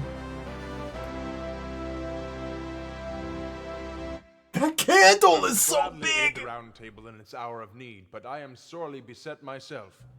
If you can rid me of this foul beast plaguing our roads, I will put my troops at your command. That candle is thick. That. Okay, see ya. Oh, we fought a fell beast earlier. It was a problem. It dealt grievous blows to my party. I don't have Dragon's Bane. 60 knights? I could use them. Well, let's look over here. I guess we're just gonna look around for the... Oh, there it is! Go there! This might be a disaster.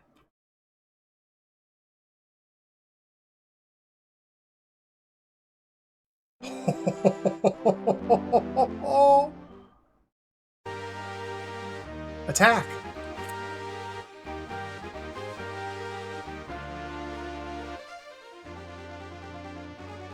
Uh-oh. Withdraw! Withdraw! Withdraw!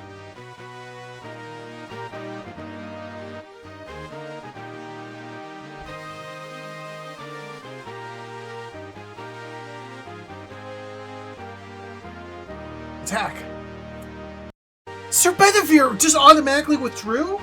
I did not tell him to! King Constantine's dead.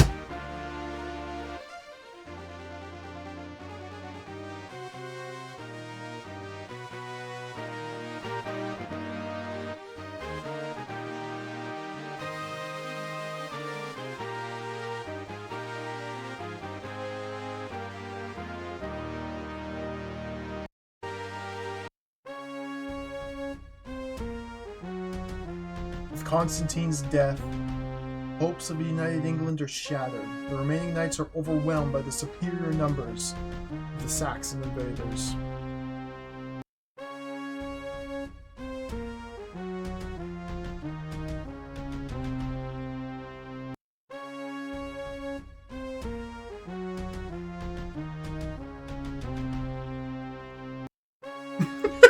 The music just on a loop like this.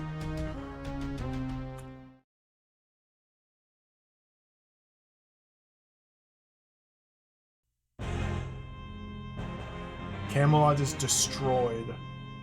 The age of Arthur is ended. Now come the dark ages which shall last 1,000 years.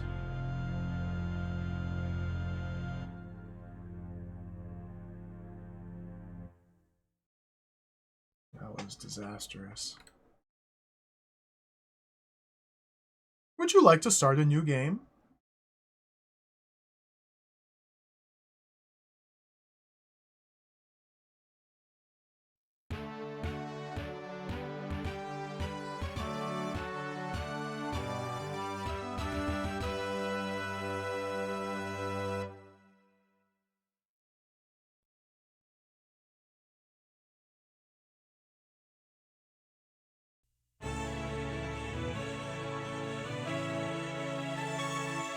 So we have to go through the tutorial again.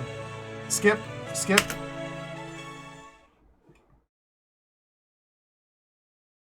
I didn't save at all. We've learned quite a lot. Word has come that you are urgently needed at Camelot.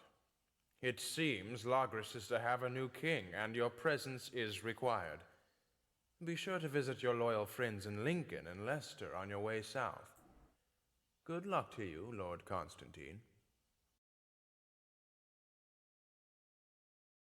Okay, bye.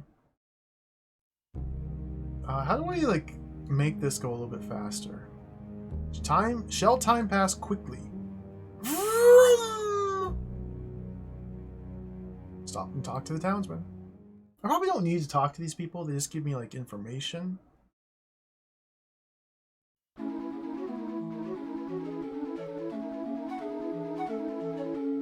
don't remember this song before. Take heed, my lord. The roads are plagued with rogue knights and Saxon bandits. You would do well to journey with an escort. It is said that you are to be our new king, and though you may desire adventuring, your lordship must recall your new responsibilities. Okay, bye. Vroom! A monk?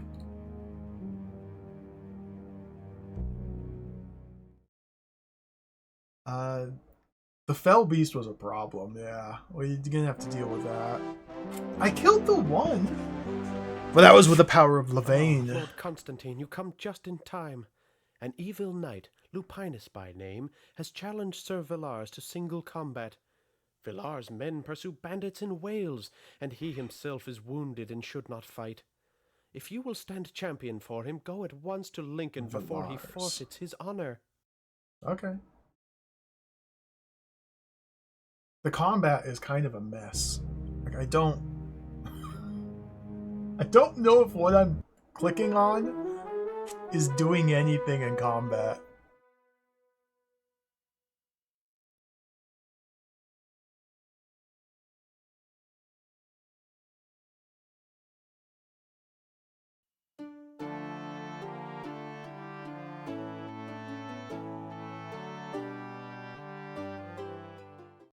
Constantine.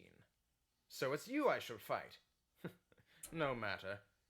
You are no help to Arthur in his hour of need, and no more shall you prevail here. It's very funny that this is a game where our characters do not ever speak as well.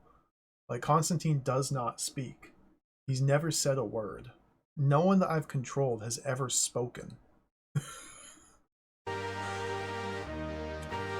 I didn't even touch any buttons. Alright, we won. Cut him down.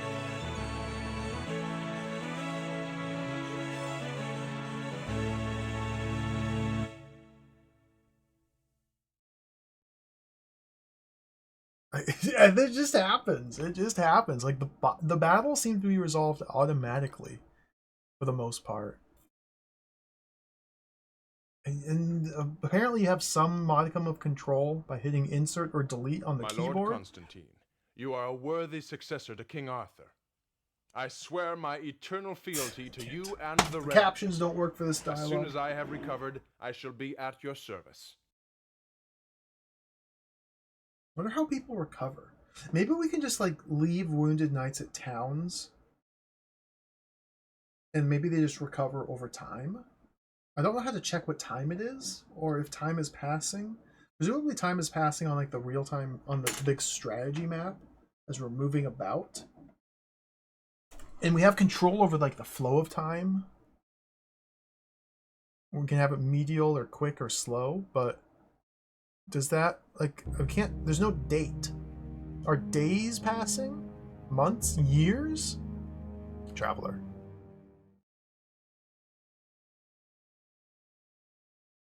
It's like this game has...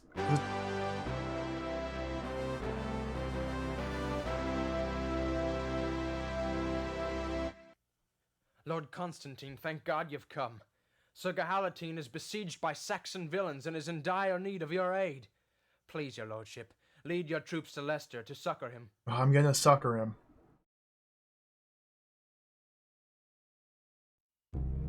Here we go. We're coming to succor. Belengaris. Join forces. So who do I have now? Belengaris, 50 soldiers. So I only have 50 soldiers. That's not much. My soldiers have 1 health. 5 combat. These are terrible soldiers. Go there. So there's 2 different battle modes. This is the large-scale battle mode.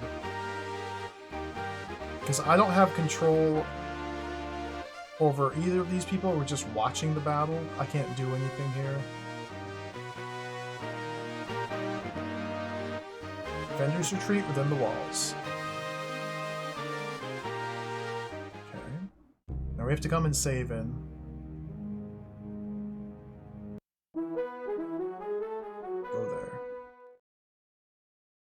I don't really understand how to control this either.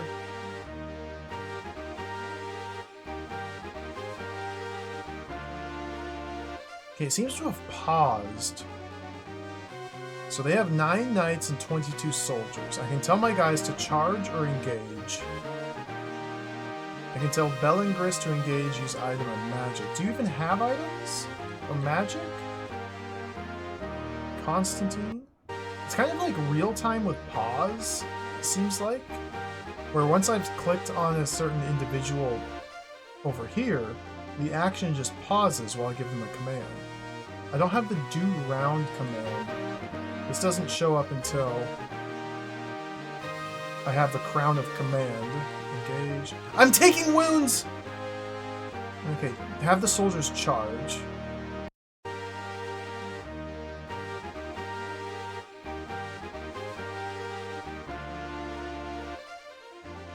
Your losses are heavy. Fall back to the walls? No, we must rout them. Constantine took another wound.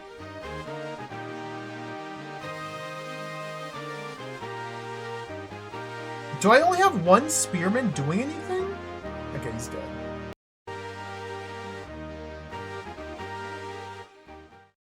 My lord, the Saxon Andalf has been killed. His troops have been routed. Thanks to your timely aid, we have prevailed. I swear my eternal fealty to you and the realm. As soon as we have repaired the damage here, I shall be at your command. Good. So we'll have to call on these allies later on in the game, I presume. Perhaps we can gather forces to help defend London with them, but I guess we're kind of on like a soft time limit in the form of London's being sieged. Not yet, but once we get to Camelot it will. I don't know how to recruit forces. Stop and talk to the friar.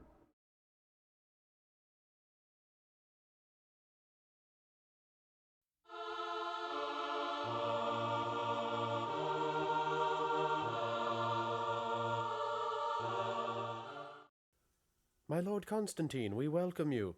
We urge you, good sir, to Oops, wrong always button. call on the Church in times of need. For godly counsel, power, and support, St. Albans, Almesbury, Canterbury, Glastonbury, or any of the other houses of the Lord stand ready to aid you in any way we can. I have no idea how to get that aid. Like, what? I can go to a church and there's just like a monk there, and then I can leave. This is the best part of our trip. We reach London, oh, we immediately dip. I'm not going to London.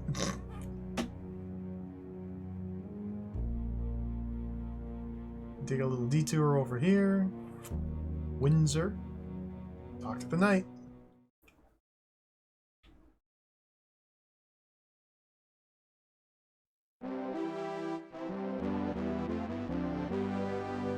Your realm is vast, my liege, and your Thank you. subjects many. Wisdom and aid may be found not only at the castles of your nobles, but also in the cities, the villages, and even the meanest huts of your loyal followers. Even the meanest huts. Like, the fact that these interactions or these encounters simply consist of a man walks up to us, says a couple lines, and then we leave is so bizarre to me. Damsel.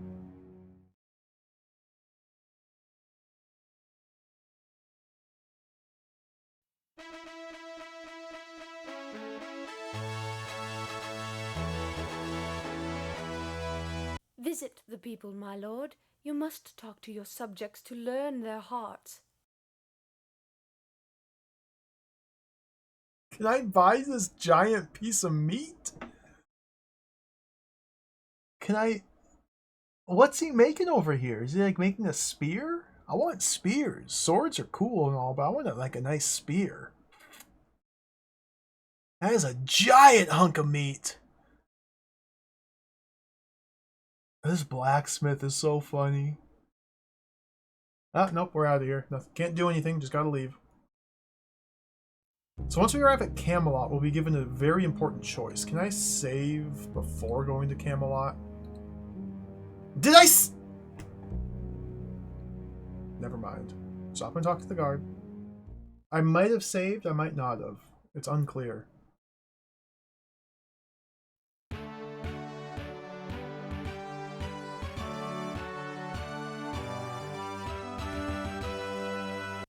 Lord Constantine, the other nobles wait inside.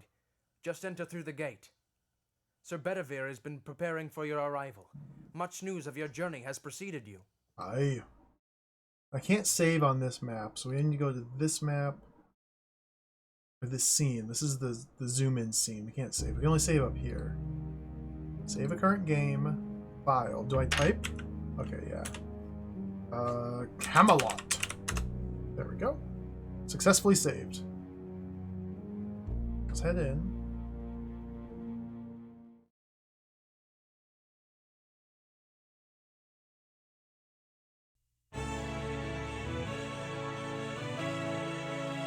Skip talking to the guard and just go into the castle.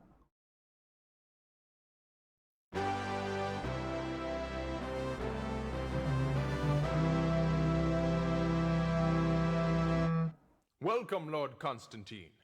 Word of your noble deeds precedes you. The Knights of the Round Table welcome you as their lord, their leader, and as the new King of Britain. Long live the King! The echo is so funny.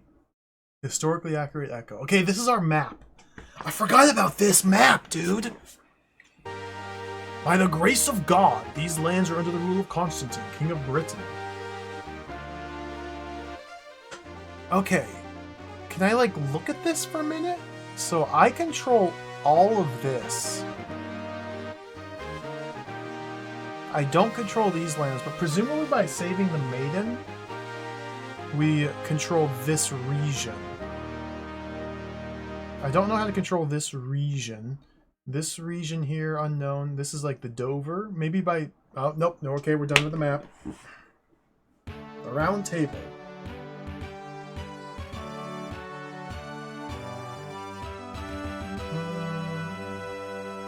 Claimed by the remaining knights of the Round Table, Constantine now rules at Camelot. His reign, however, is not an easy one. Many of those who broke away have failed to rally to the new king. Having no champion, Constantine lacks the power to unite the land. Constantine calls his loyal knights to Camelot to discuss a disturbing report. Only 7 respond. There is great unrest in the northern regions. Forces are gathering in Scotland. We know not if they quarrel amongst themselves or plan to move against the realm. Someone must seek the truth of these tidings and determine their intent. So this is our goal. Seek the truth of the tidings. Who shall undertake this quest? It is absolutely insane to me that we are now given a choice of 8 different people to send on this quest. I still don't know who to pick, or why I would pick someone over someone else, or how I would ever understand how to make that choice. Like, I have no idea who these people are. Well, we know Levane now is pretty cool. Hebe's kind of a chump. Let's not choose Hebes to take it. Melius, well, he was alright. But, like, Dinas, Ector, Bedivere, Belengaris? Do I send the king? Does Constantine just need to sit here in the castle and just be a king? Should he be out adventuring and questing? I feel like he should be out questing. Where's Excalibur? It would be really cool if I could check their stats. It would be really cool. Or see what they're equipped with. Or anything like that. But you just have names. We just have names. We can bring up the manual here. Maybe this is when we're supposed to bring up the manual. Hold on. Remember when you read the manual for like 2 hours? Well, let's read some more. Fix the cropping here.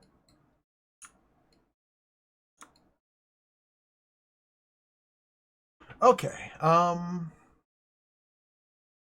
I guess we're going to the glossaries, people.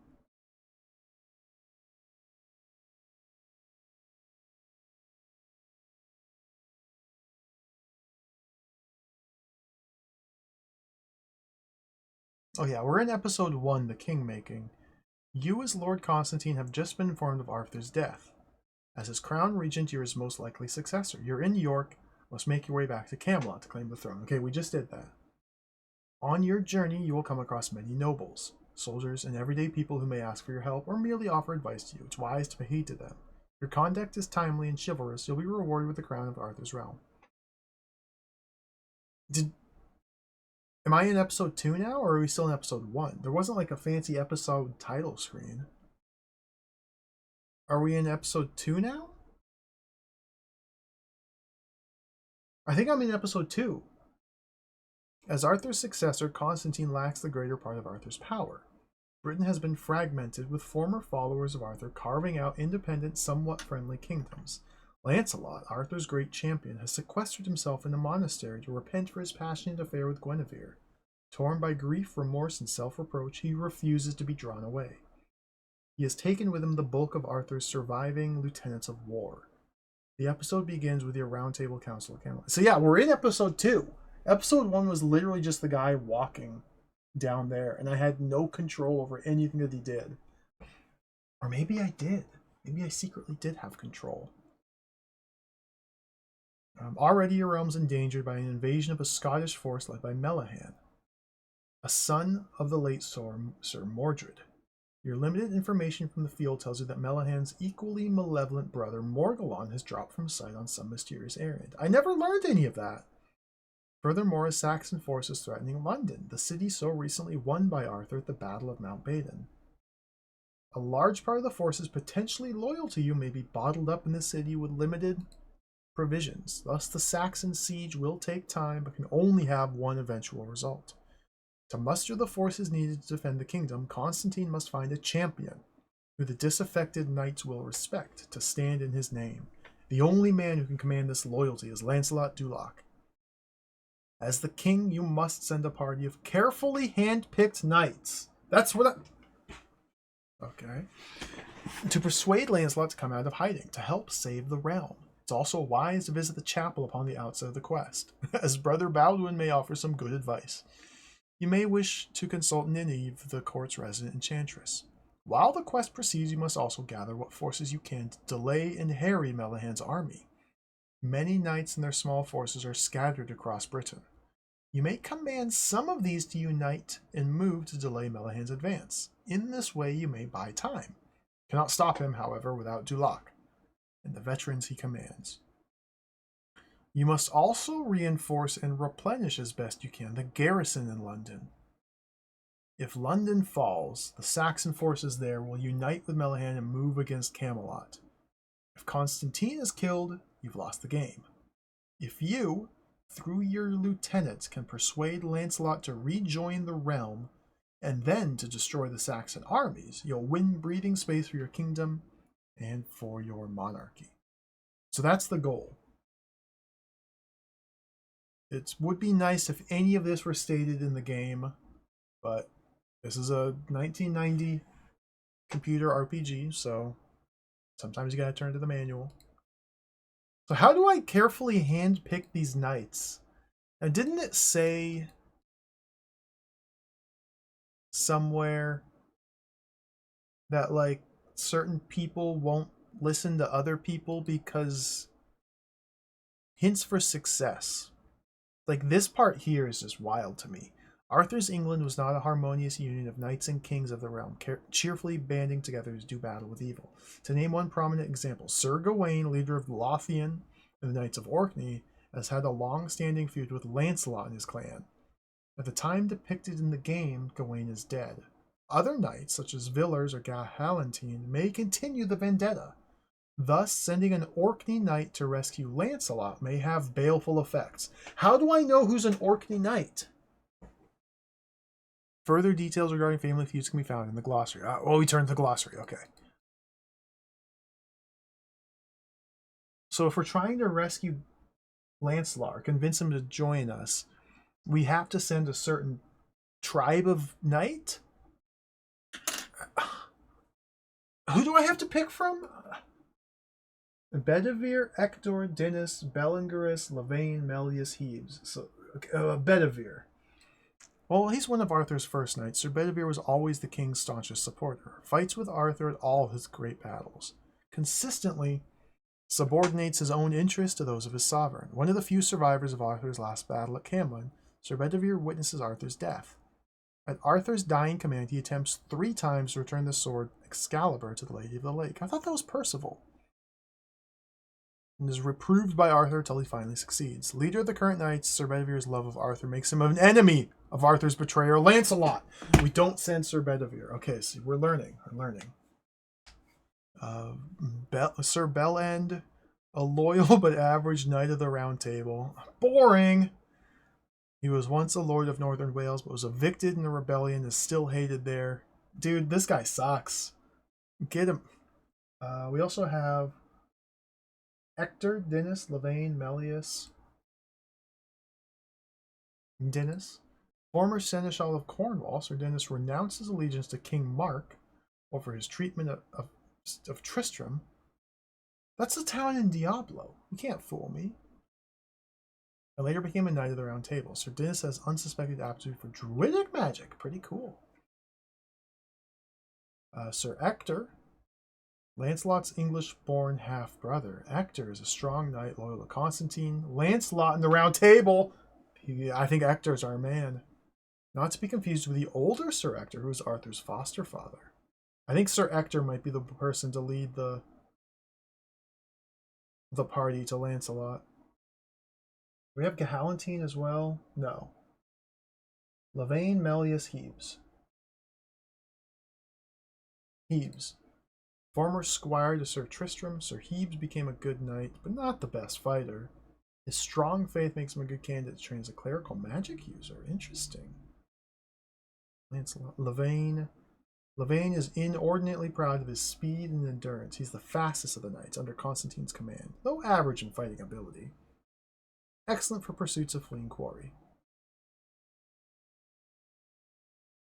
Melius, son of the King of Denmark, Sir Melius became a knight of the Round Table due to his interest in the Grail quest.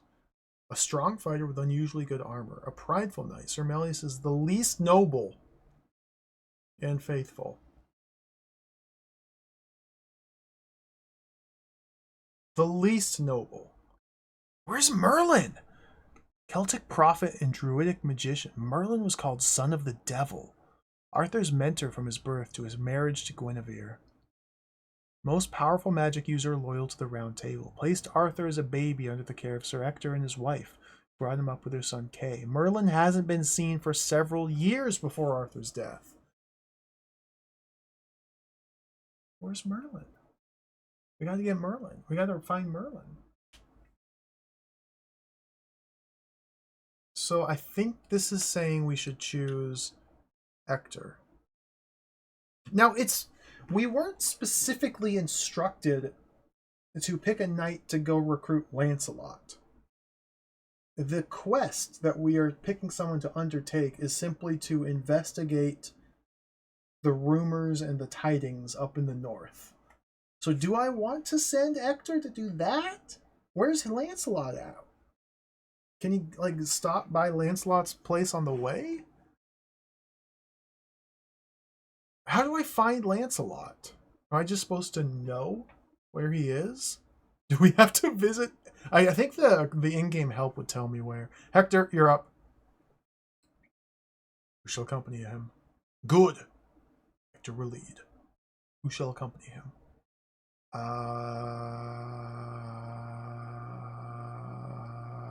don't know.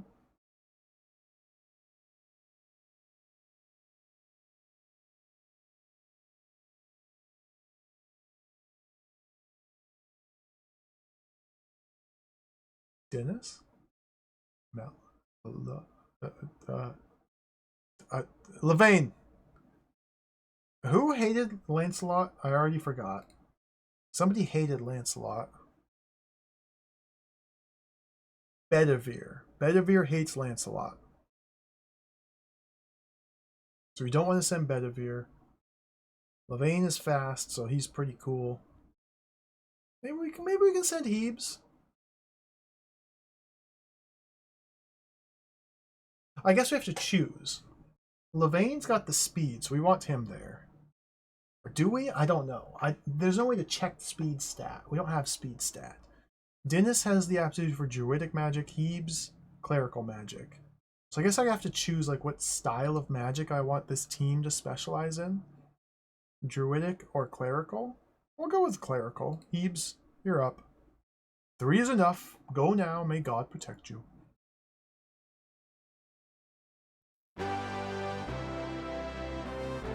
Okay. So here we are. Ector, Lavaine, Hebes. 12 comm, 40 arm, 10 knob, 10 faith. See, Hebes is weak in combat, but he's got good knob and faith.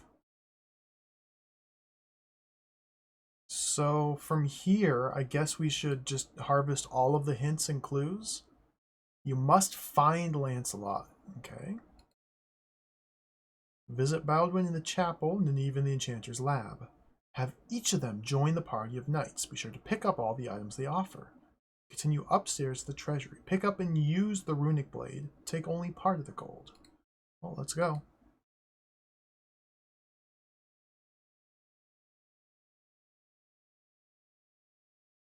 It's just so funny that they just explicitly tell you how to play the game in-game.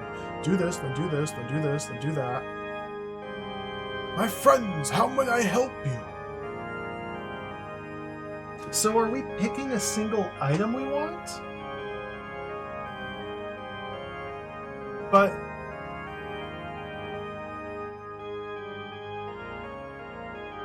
what do these do? I mean, I guess we know Blessed Cross can revive fallen allies. We know Healing Balm can heal damaged allies. What's Holy Water do?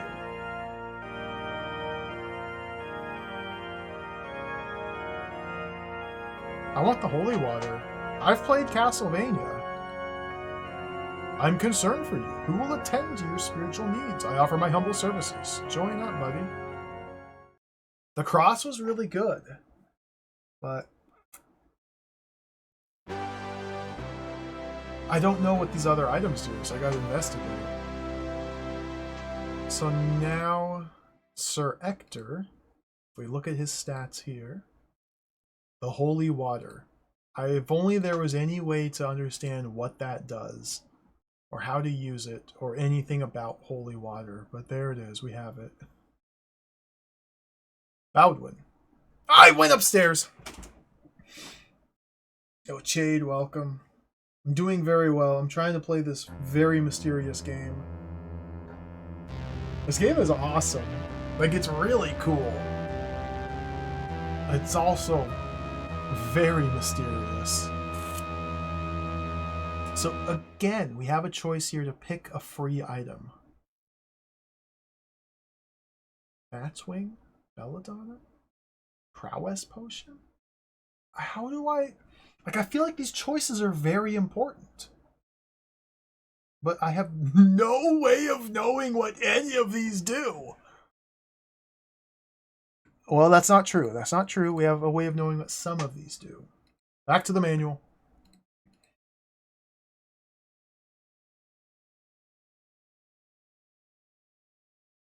In the use of magic section of the manual,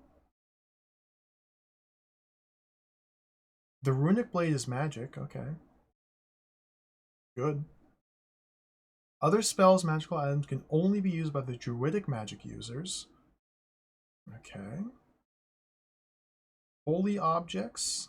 Holy water will restore health. Blessed cross. Never mind, it doesn't actually say what any of that does. Okay. Not important.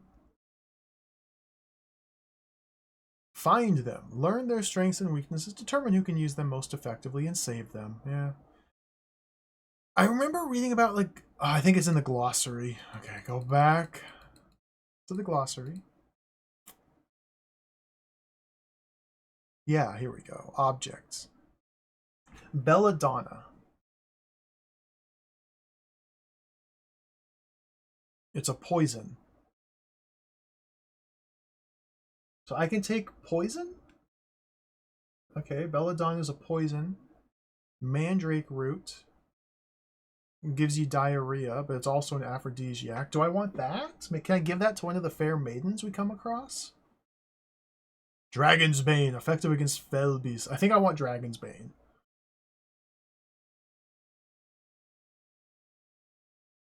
I want Excalibur.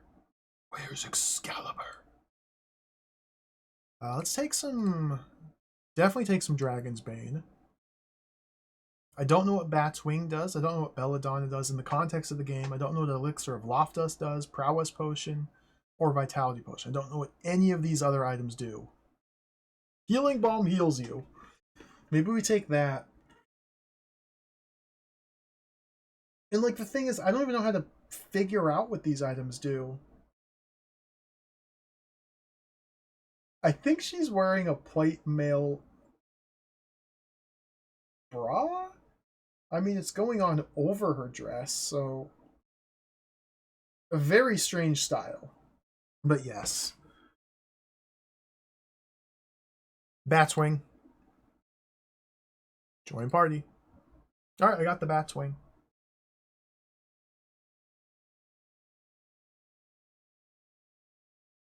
So Ector now has Holy Water, Batswing, Dragon's Bane. Cool. It'd be really cool if I could see what those things do, but not important.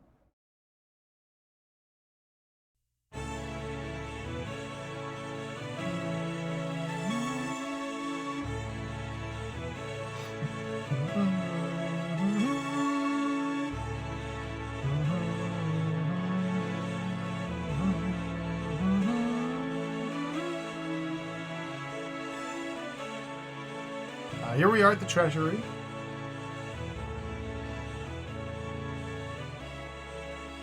So there's a knife and a key on the table here. Should I like give the knife to someone? It's locked. Hector, pick up the key.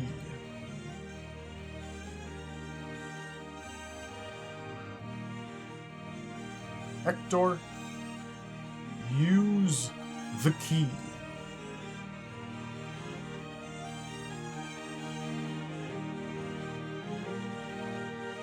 What happens if I drop the key? Hector, drop. Hector, drop key.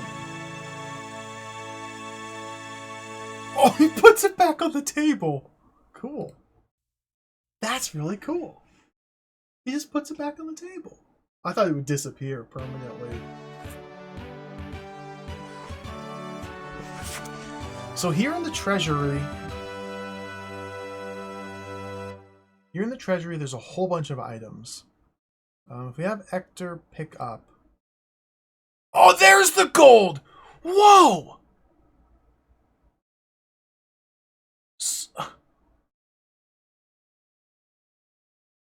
The runic blade, a shield, fastenum laxus, broadsword helm, fastenum terrare, Ferd's stone. I don't know what any of those are. What's Ferd's stone? What's the fastenum terrare? What? This is the screen's gone. That took too long. Okay. Wait, I need the hint. Bedivere is supposed to come to the treasury and pick up the helm and shield. Do not use them. Okay. Like, this hint makes me very scared. If the game creator is explicitly instructing the player to take items but not use them,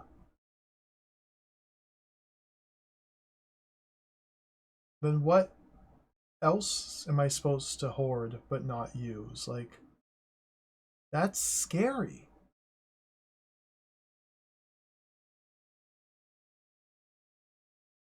We had the Glastonbury with Baldwin, okay. Send another knight ahead of the party. I don't know how to do that. I don't know how to send a knight ahead of the party. Lavaine's fast, so we can send him ahead of the party. Visit towns, talk to the people, find out the latest information. Seek out merchants who trade for their goods. Okay, so let's pick up some items here. Hector. So since we're not playing as Bedivere, we'll leave the shield and the helm here. It's just generic helm and shield. We do want to take the runic blade. I don't know why we're not supposed to leave this for someone else, but... broadsword. How many of the 117 gold basons shall Sir Hector take? Some. I don't know. How much do things cost? How much is a good amount of gold to have on hand? Why do we need to leave it at the treasury? Why? 2?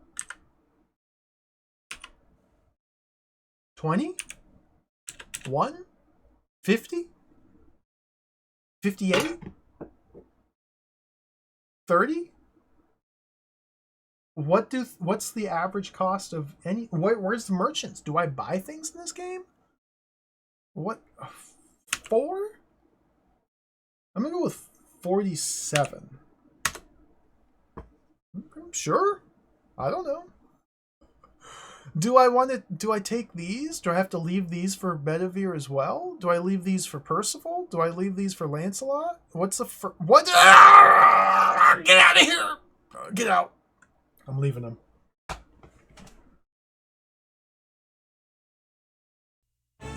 What about the knife?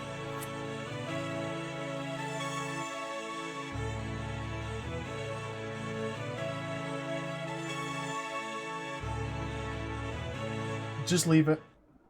You gotta be careful not to take things too early. I think they were there last time. Last time I was just clicking on things that I saw to pick them up. I didn't realize that if you open this hand and do the pickup action here, it'll list everything to pick up. So I just didn't find them last time because I didn't do the pickup command in the hand menu. So we can go to the round table. We have people in our party. I guess we walk outside now.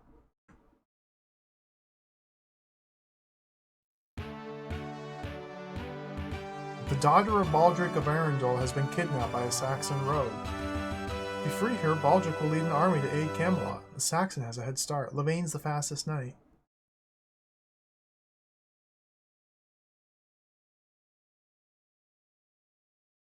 It is pretty impressive, Saladongs. Like, it is... So, like, we go into the map and we're just automatically moving. I did not tell him to go... Where is he going? You can't see where... Why am I...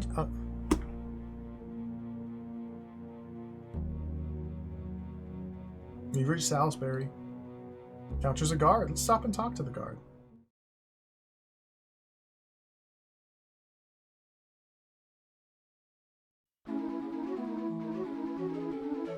Hail, Sir Guard! Well met. Champion of the people. I am but a village guardsman. I know nothing about news of the realm.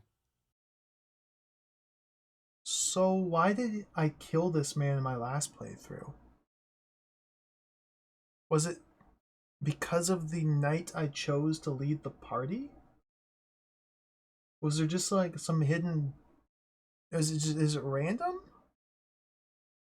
This is very mysterious. Hector? Request of the guard. The guard has nothing. Hector? Talk to the guard.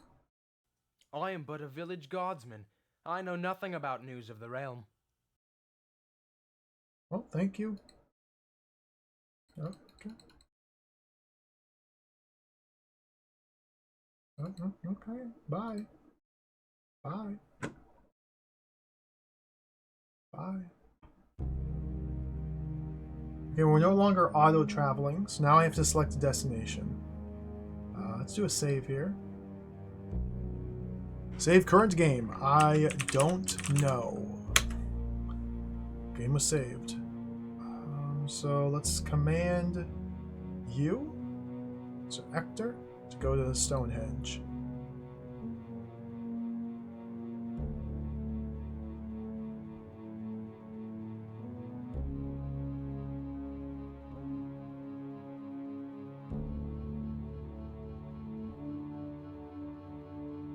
Reach Stonehenge. Yeah, let's visit.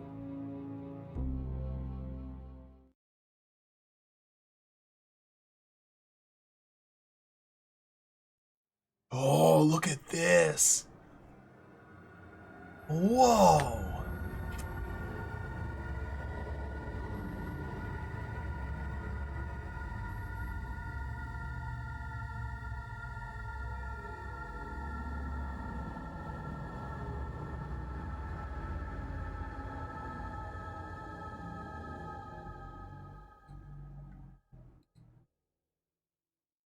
Pick up.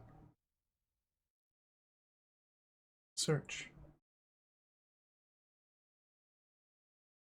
Okay, well, that was fun. Let's move on. Where is Lancelot?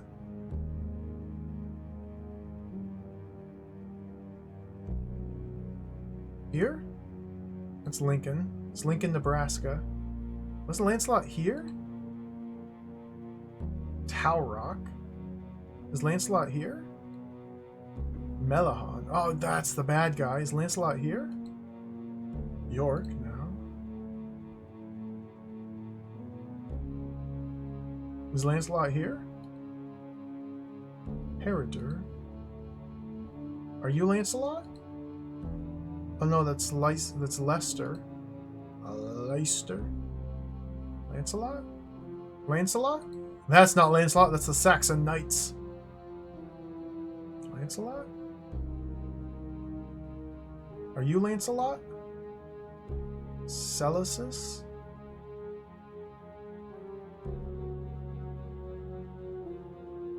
There's me. Are you Lancelot? Arundel? Oh, that's Baldric! Are you Lancelot? Isn't Lancelot like in France? We go to France? Lancelot? Hello? Lancelot? Lancelot? I don't see him anywhere. Is Lancelot dead? Lancelot? Sir Bors is at Glastonbury. Let's go in.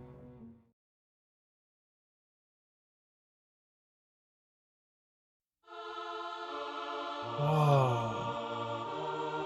It's like maybe not every town, but most of the towns have like unique pixel art, which is incredibly detailed.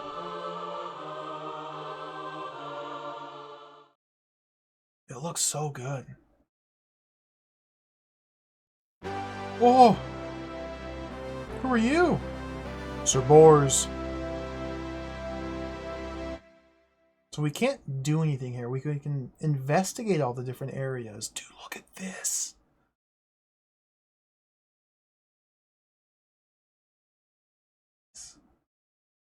Chair. We can investigate a bunch of different areas. We can't actually do anything here unless we have characters here.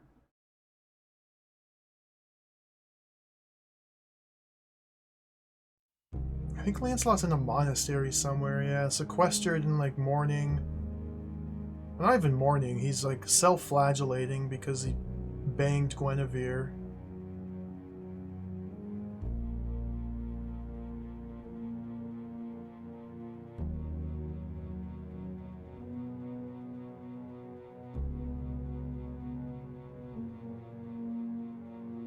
I don't know where though. The Friar.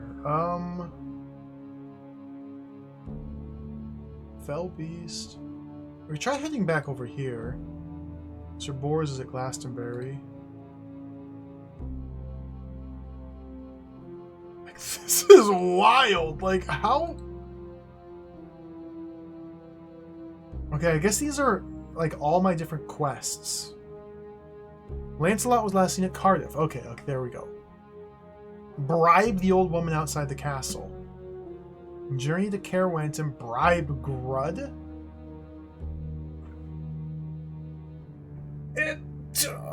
Okay.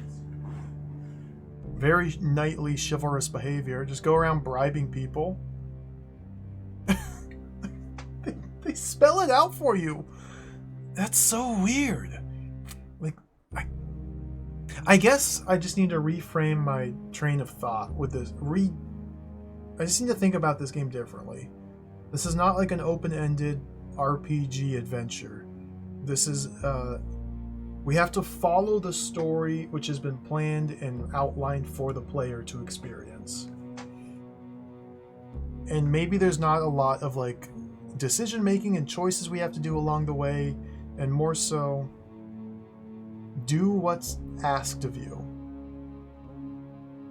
Follow the explicit instructions. Within Cardiff, you'll find a map. Use it. So we need to go to Cardiff. So where's Cardiff? Oh my goodness. Hold on. Let me get my map out. Anybody see Cardiff? Cardiff? Cardiff? Cardiff? Cardiff. I see Cardiff. Okay, it's just across the water from Glastonbury. It's like almost, it's on screen right now. It's on screen right now. Okay, it's right there. Cardiff. It's literally just right there, yeah. So we have to get there. So probably have to like take a trip all the way up here. Excalibur. But we have all these other like side quests. I don't know how to do those effectively. Like Baldwin should be the one who goes to visit Sir Bors. So I guess we'll stop by there. I don't... But we need to like harry the Saxon men and...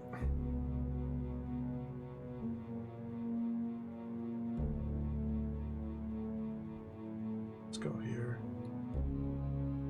Sir Hector is going to a hut. Faster!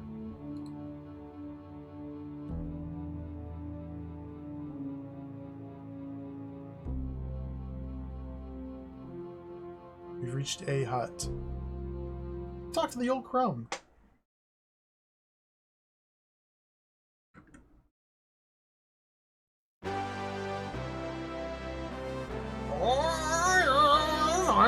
I'm very old.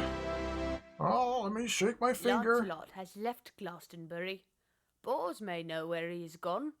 Bors, however, is a suspicious man who has grown distrustful of the Round Table, particularly those he considers too prideful. Perhaps one who is not a knight could persuade him to assist. Well, there would be some sort of intrigue and mystery to this, and thought required to figure it out, but the game explicitly told me to send this guy, Baldwin, there, so... Okay.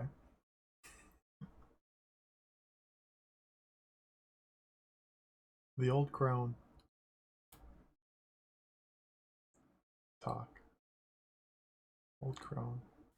I tell you truthfully, that is all I know. Thank you. Oh, and we're kicked out. Okay. So let's head here then. Hector? We'll go by way of whatever this place is. Bath. There's a good wife at Bath. I was trying to go here last time, but I got distracted by a woman. Reach Bath. Stop and talk to the good wife.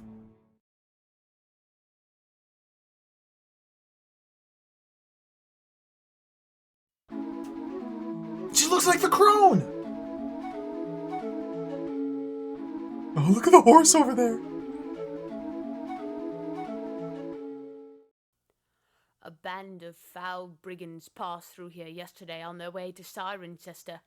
The Knights of the Round Table must protect us simple folk. Send aid to Cirencester before it is too late. Where's that? Cirencester. Talk. Give me directions. A band of foul brigands passed through here yesterday on their way to Cirencester. The Knights of the Round Table must protect us simple folk. Send aid to Cirencester before it is too late. Where is that? Hold on. Hold on. Hold on.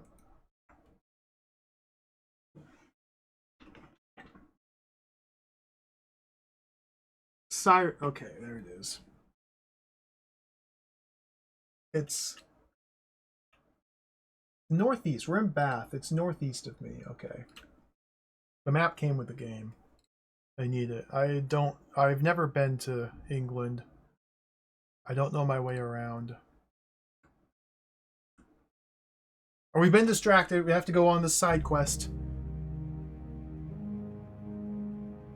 This is our nobility demands it. Hector, we go. We're not even taking the road?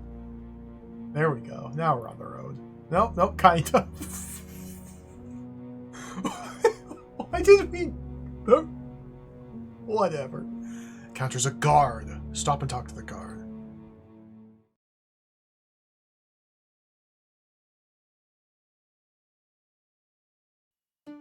What do you know of these bandits, guard?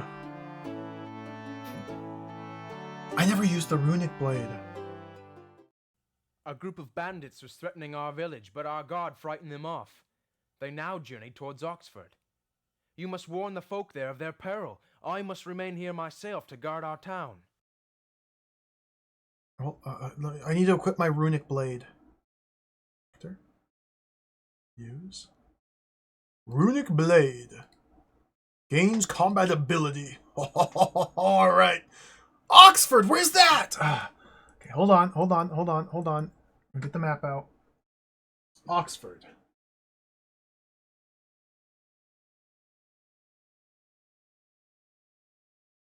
Oxford?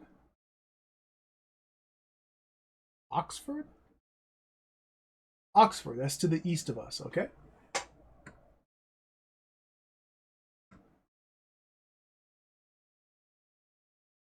You must warn the folk of Oxford.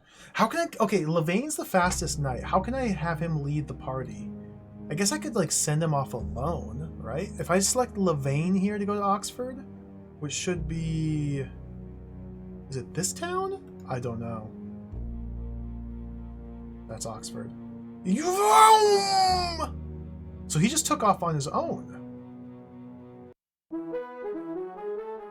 Ignore. That's London being sieged by the Saxons.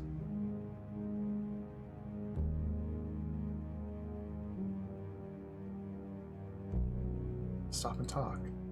Warn them, Levain. This quest is of the utmost importance.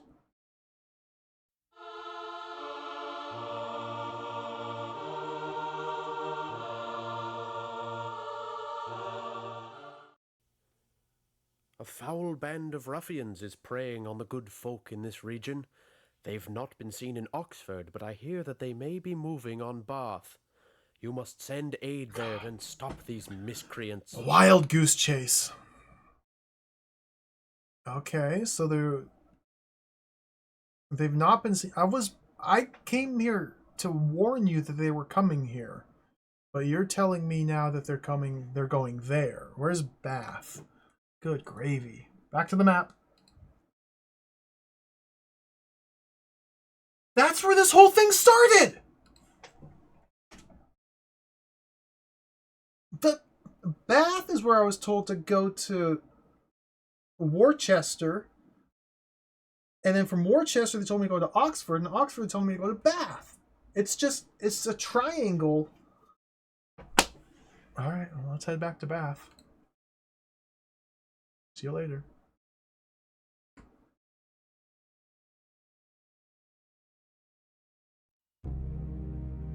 So you and here, Cernchester. Okay, you, Hector, down to Bath. Wait, hold on. You go here.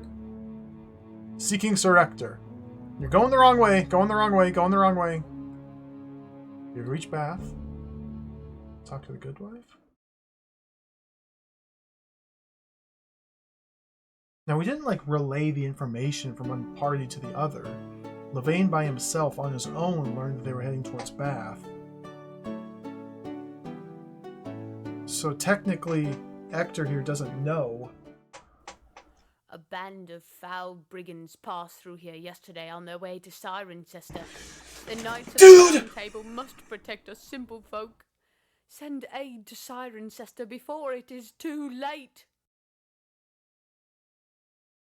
I was just there. They told me to go to Oxford, who told me to come here. And now you're telling me to go back there. This feels like just a big joke. Alright, let's go back. Am I supposed to, like, garrison units there and wait for the bandits to arrive? Ignore.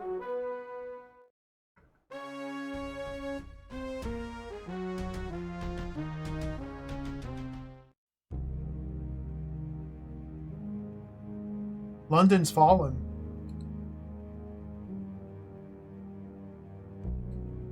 Is that a game over?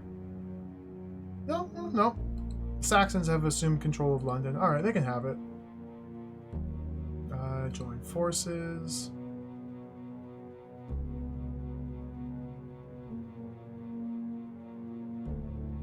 Sector. Back here. I would help, but I'm very busy here tracking down these fake bandits, which may or may not exist. Hear anything, guard? I'm told the bandits are here. Are they even real? Did you scare them off to Oxford?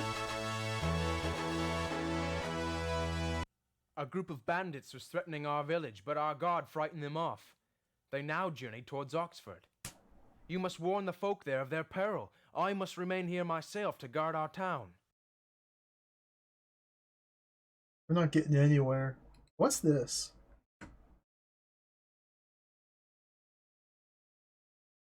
Whoa! It's a big empty room.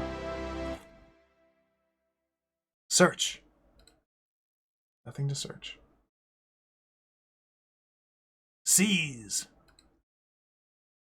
Oh, I don't want to take from somebody. Talk. Let's talk to Baldwin. Baldwin hails, Sir Hector. Okay, good chat. Let's get out of here. So, this bandit problem.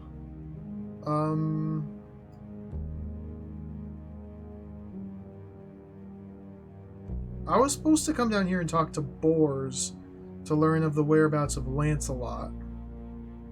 But then this lady here told me about bandits going here. The guard here told me the bandits were heading here. The person here said the bandits were heading there. And so on and so on and so on and so on ad infinitum. So I don't think these bandits are real. I think this is just a trick to waste my time.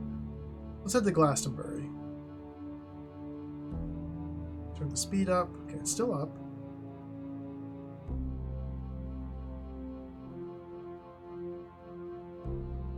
Do not stop at the town, thank you. If a woman shows up in the middle of the forest... Oh, the woman! Like, I have to accept.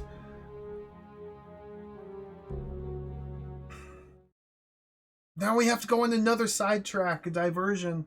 London's already fallen. We're on a time limit. Woman! Well... Sir Knight, please help me. She's pretty I cute. travel to Camelot to seek aid. The vile Count Morwick has seized my sister, no doubt for evil purpose. Morwick was a problem. If we do not ride there forthwith, I fear for her virtue, if not her life. You got it. I only got 2 nobility. What? How come? Now, how come last time I accepted and got 4 nobility? This time I accept and get 2. Explain that one to me, synergistic software.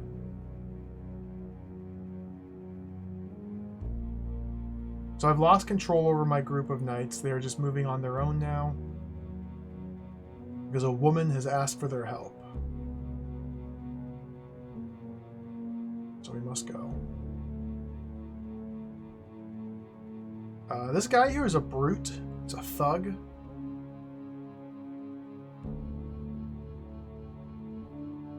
So let's... Citing Melihan. Sir Villars orders troops. Ignore. I think I'm running out of time. Oh no.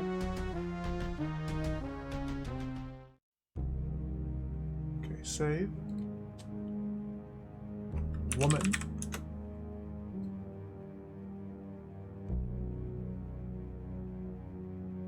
Melihan's reached Lincoln. Lincoln is put to the torch! They killed Abraham Lincoln. There.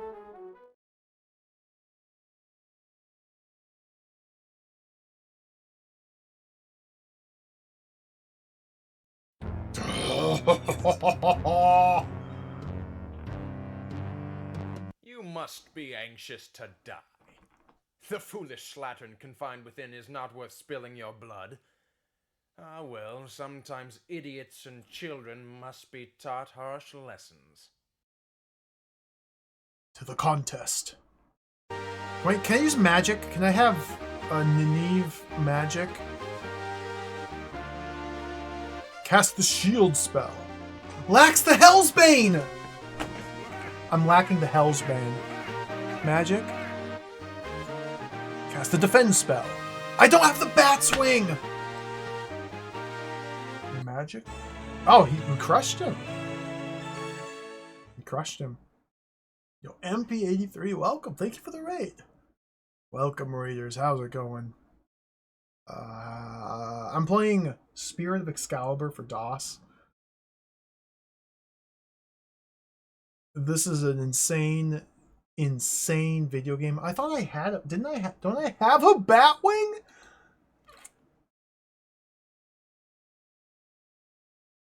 I have the Batswing.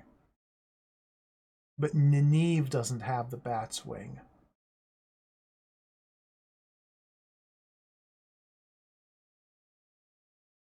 Wow.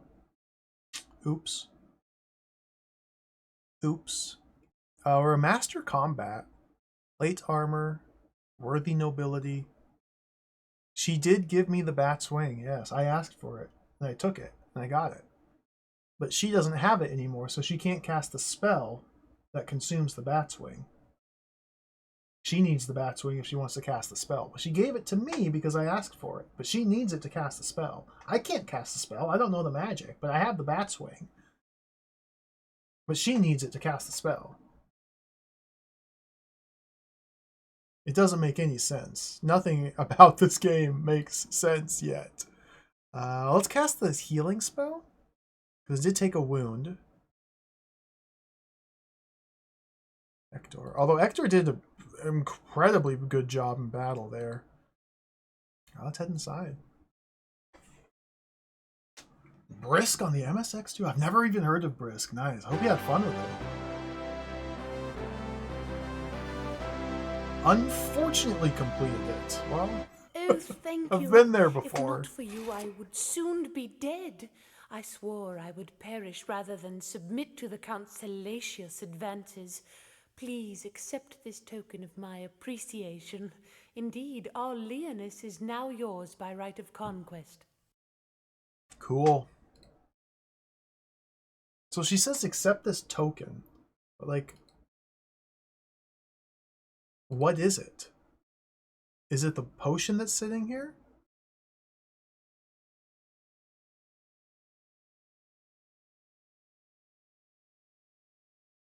Is that the token? Is that my reward? Is it something... Why? It just staring. Just staring at each other. Do all the women in this game look exactly like this? It's either crone or like impossibly buxom, blonde-haired, blue-eyed babe. It's one or the other, and no, that's it. I guess Nynaeve also has like the plate mail bra.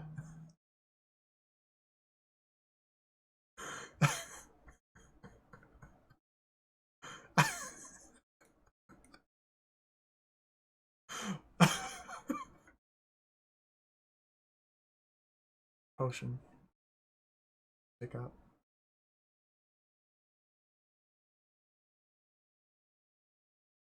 Okay, nothing else to do? We talk? Talk to the damsel? Damsel hail, Sir Hector. Okay. Nice chatting with you. We like take these weapons, shields, candle. Oh, we're out of here. It's a game I unfortunately completed.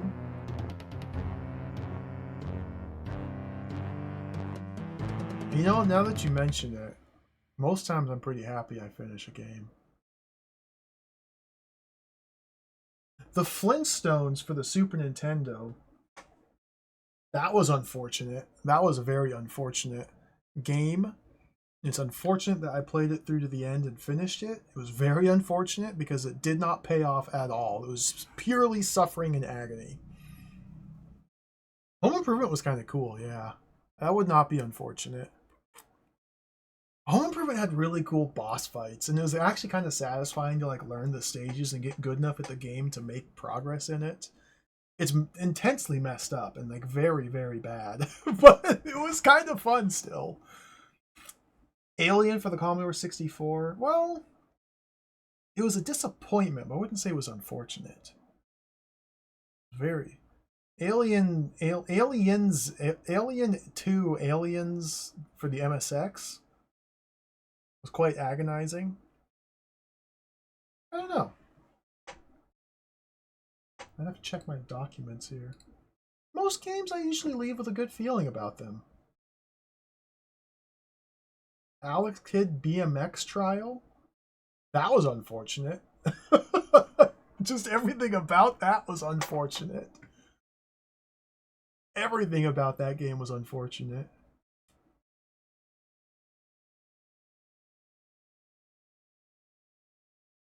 I don't know. Goonies 2. Oh god. It was not fun to play the Goonies 2. That's all I have to say about that.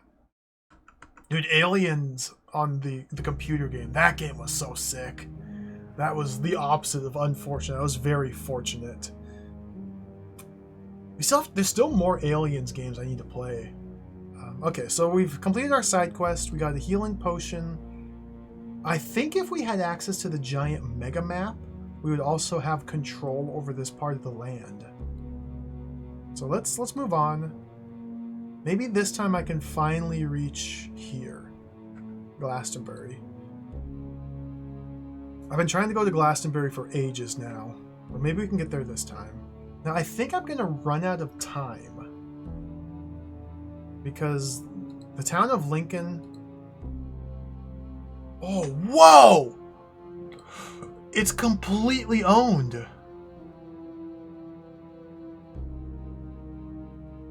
Uh-oh.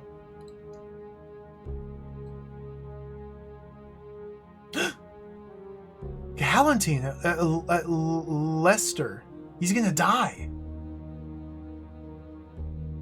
Melahan's gonna stomp him out. Well, nothing I can do about it.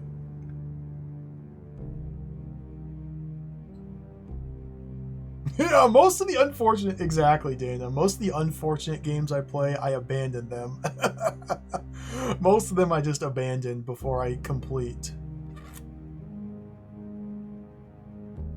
Oh my god, this is so slow. Ignore.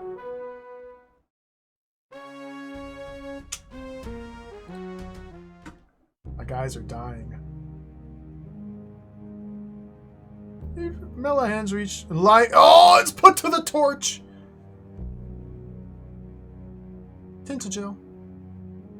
Man, I wanted to see it get burned in real time.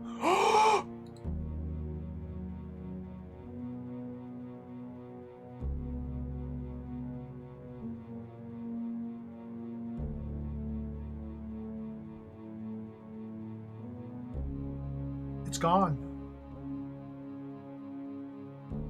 What's next? Where's he going now? Bridge? Oh, he's heading to London? By way of St. Albans?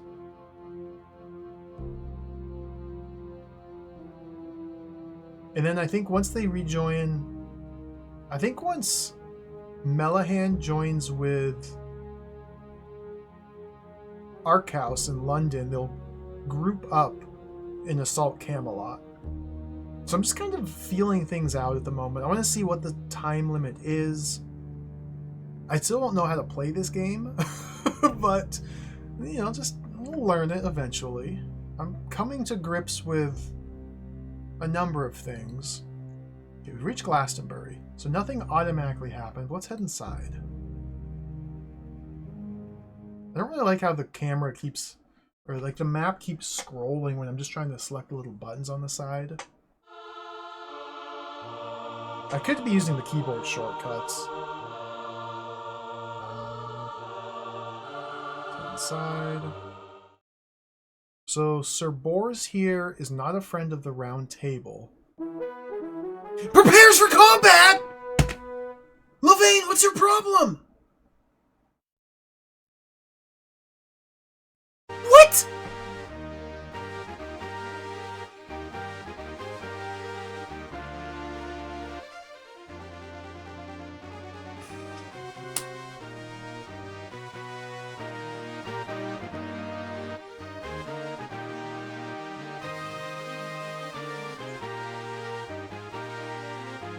Kill him!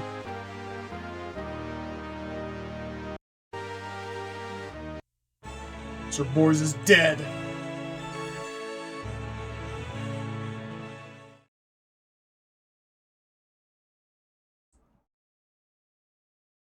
Why did Levane charge in there and kill this monk? Why did that happen? What's his problem? I don't get it.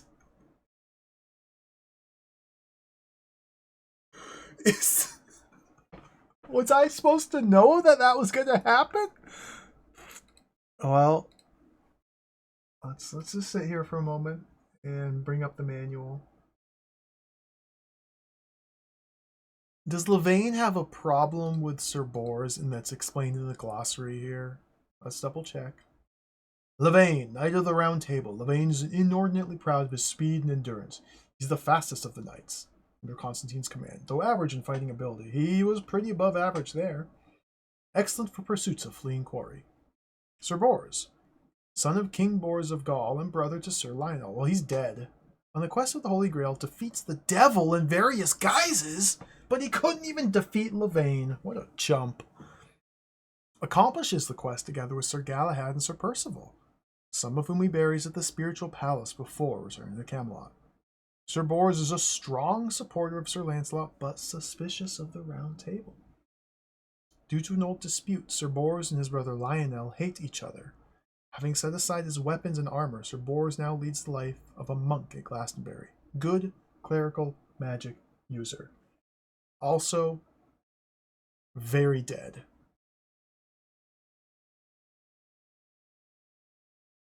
Lionel hates Sir Bors, or they feud. But, like, Lionel's not here. Allied with, but not subordinate to, Constantine, Sir Lionel commands the forces defending London. Oh, London fell. He has enchanted armor. He's also the fastest knight in England. What? Everybody's the fastest knight. Okay, Sir Levain's the fastest of the knights under Constantine's command. But Lionel's the fastest knight in all of England. There's a difference.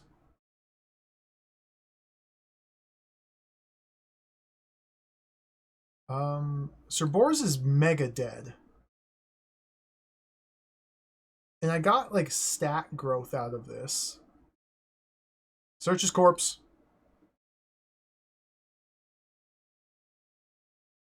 One gold coin.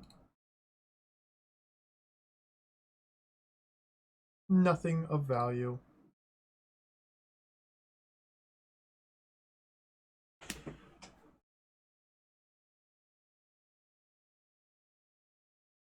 So I guess the idea is we were probably supposed to send only Baldwin here without any Knights of the Round with him.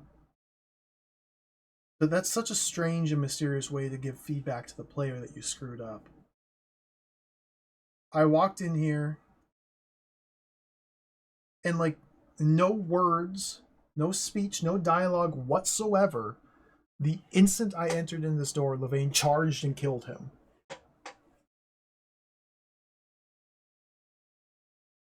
Okay, well, let's get out of here. We've done our job.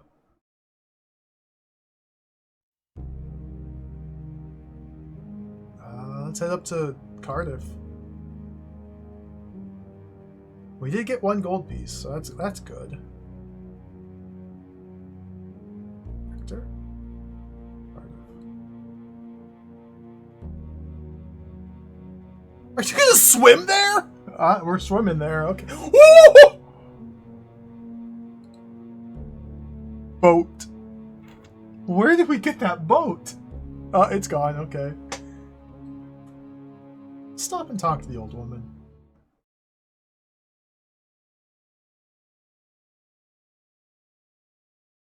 Oh, look at this.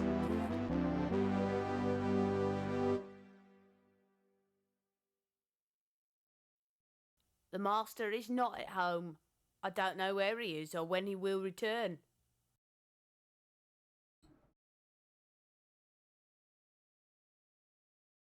The master? Now hold on. Let me get my hint from the game.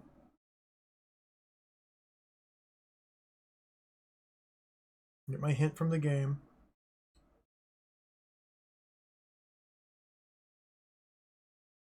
Have Baldwin talk to boars. I tried. I swear I tried to do that, but didn't work.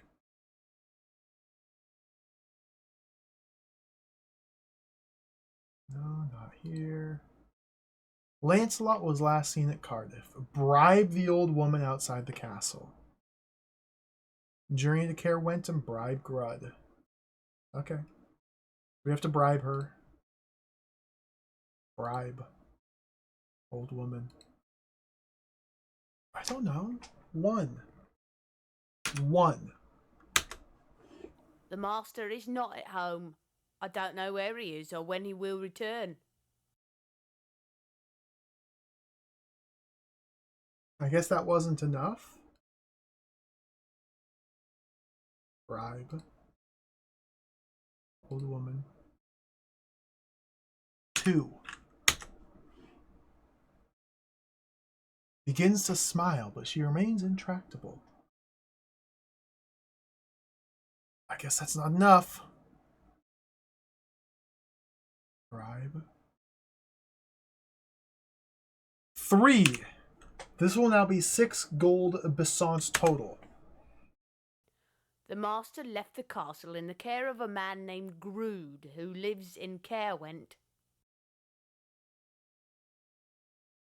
Oh, thank you. So I wonder if I could have got this same result by just simply giving her 3, or if it's a sum total of 6 that I gave her over the course of 3 separate bribing sessions that unlock this dialogue. I don't know. What unlocks the dialogue? I probably could have gotten away with just rolling in and giving her 3 gold. It feels like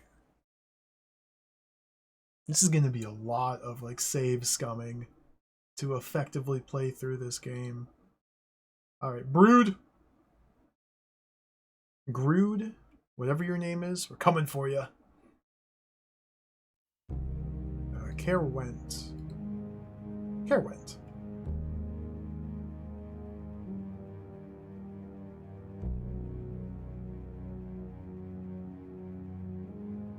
So again, I'm also only focusing on this one group of knights and their little journey here. I can go to the round table at any time, create more groups of knights and send them out on their own quests as well. And like multitask, have multiple units traveling about. There's so much stuff I could be doing in addition to what I'm doing now. I think in fact I have to be micromanaging and multitasking like that to effectively complete the game, or at least this mission. I didn't click anything.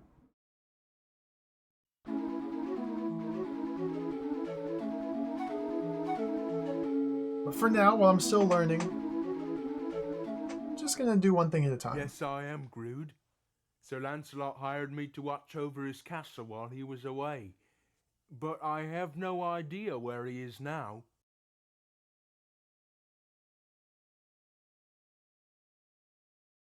You say that.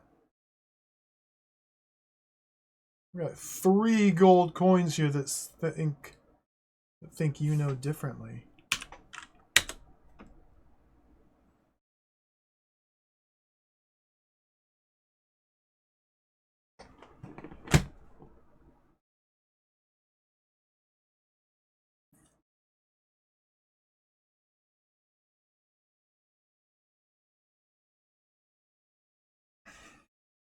Okay.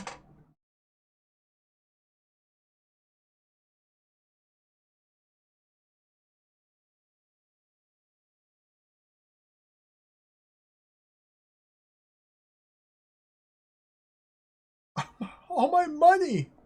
Oh, I don't know what money's even used for, so it doesn't matter. 4. That's 7 total. I remember now. He rode north towards Cameliard. Perhaps even as far as York.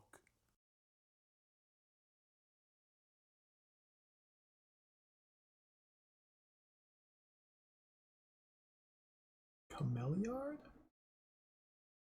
What about the key? Oh my god. Get my hint.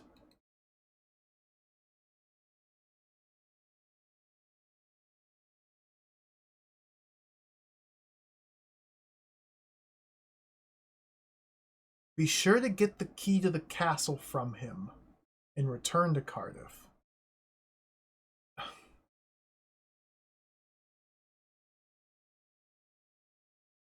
Request. Grood. Gold key. Got it. Okay. Oh, interesting. Okay.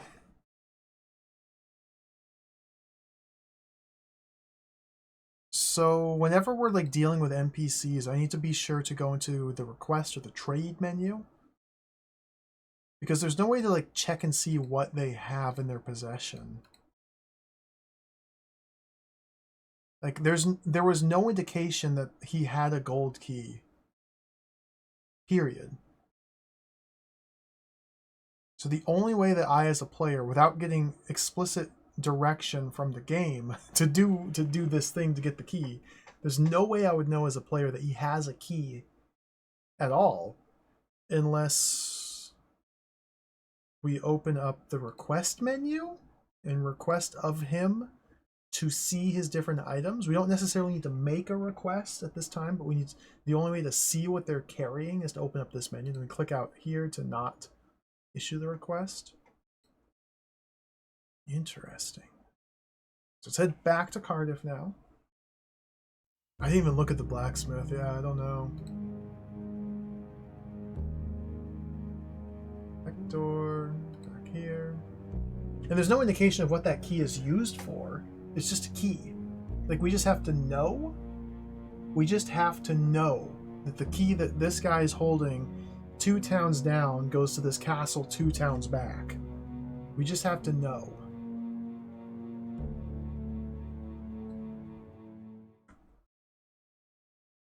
But maybe the game will always just tell me exactly what it is I need to know.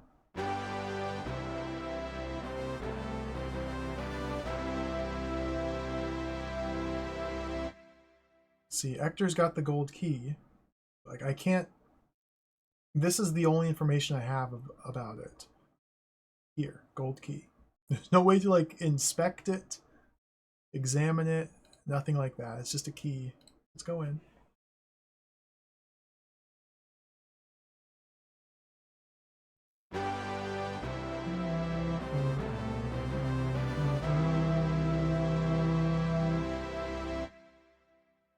Oh, cool picture. Is this the Holy Grail?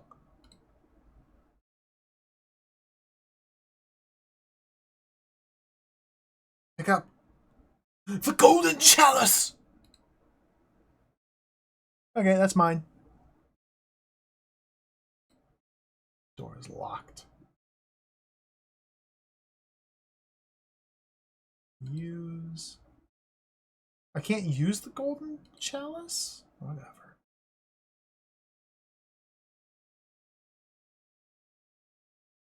I'm in.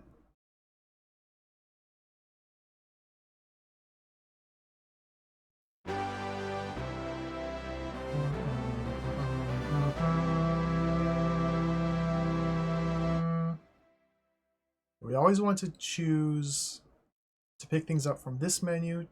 Yeah, because look!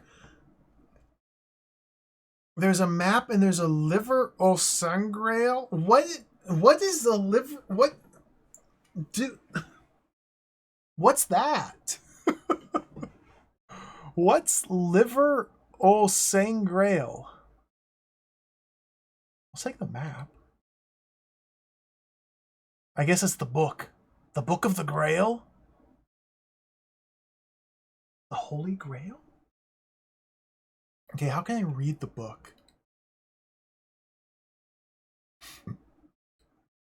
The writing seems oddly distorted. Sir Ector cannot read it. Oh, you're an idiot! He's... Can't read. It's the year 400 AD. We can't read. Map? Whoa.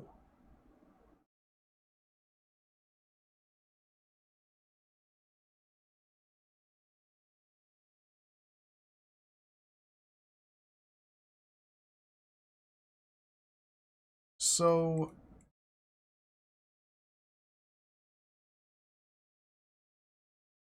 there's two X's. Oh, and it's gone. Okay. What did the hint say? Use it.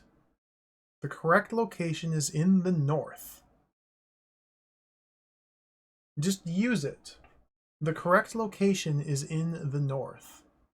Is this meant to be a map of Lancelot's location? But there's two X's to pick from? But why would you have two different places to search for Lancelot when the only way a player would ever get to this point in the game is if they're explicitly following the in-game help commands which lead them here? And also, yeah, they just tell me which one of the two is correct. This is baffling. Just like I'm trying to wrap my head around the design of this game and how they expect players to engage with it. And it is baffling to me. Like, what? Can maybe some of these other people can read the book.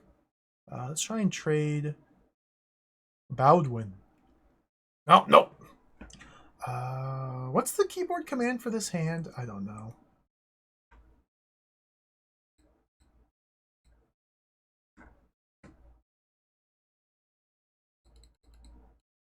I'm looking at the keystrokes in the manual. The basic keystroke sequences.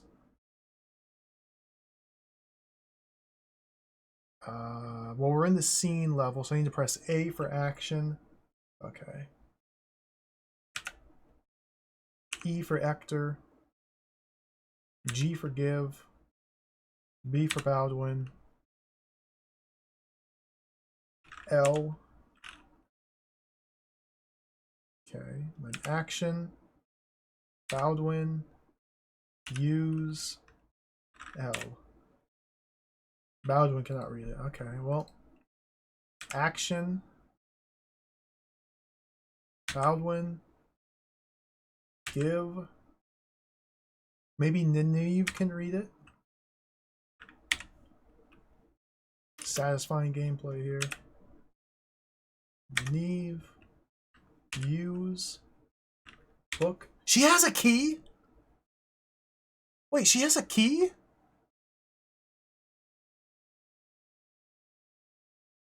I didn't know she had a key.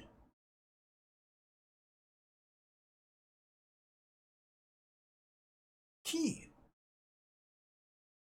She also has repletion. She just has repletion. What's that even mean? How does she have repletion? What is pagan? Potent magic.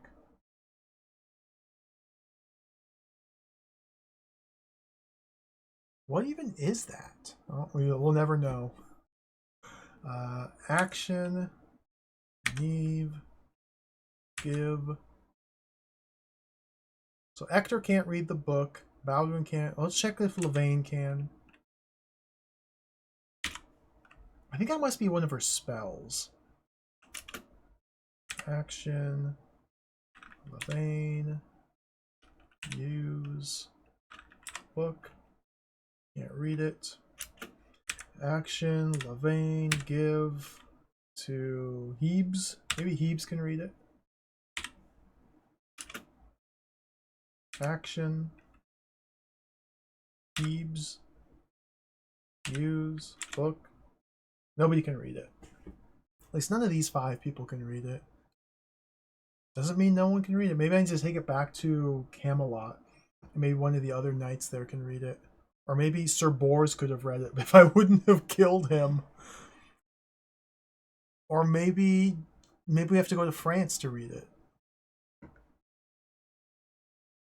Alright, let's get out of here. I should give her the wings back. That's a good point.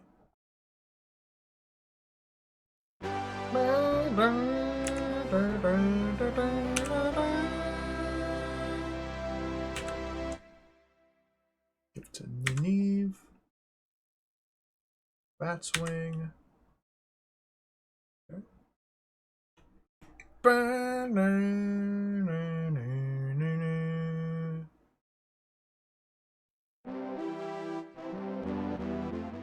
So we have to head all the way up to the north. Because Lancelot was in here?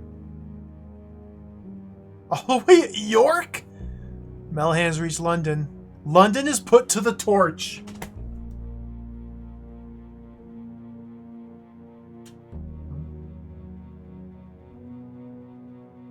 London is demolished.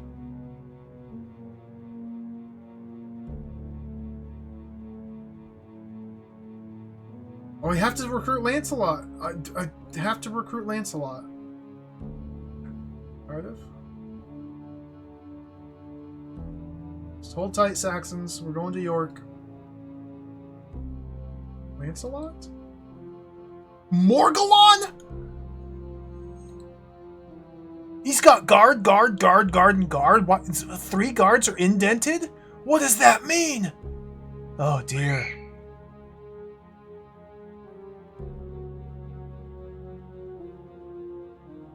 London got burned. Lincoln got burned. Looks like they're going to burn Silchester now. Oh well. Nothing I can do but sit and watch.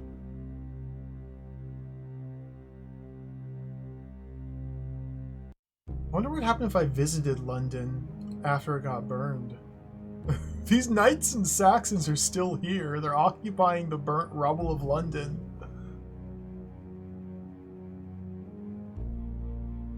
Got guards, and you put guards in your guards so you can guard while you're guarding.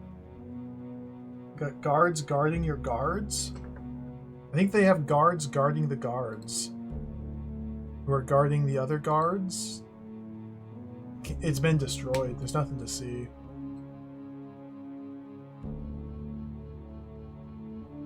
They spared the town! Uh-oh. I think this is game over coming right for me.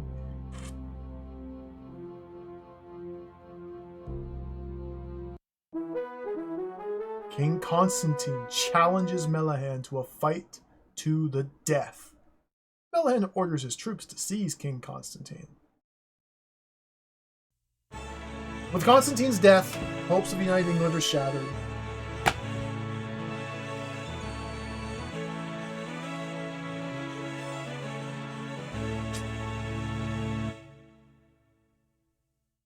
The remaining knights are overwhelmed by the superior numbers of the Saxon invaders. Just got fully obliterated.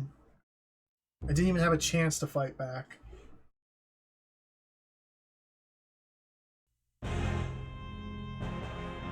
Camelot is destroyed. The Age of Arthur's ended.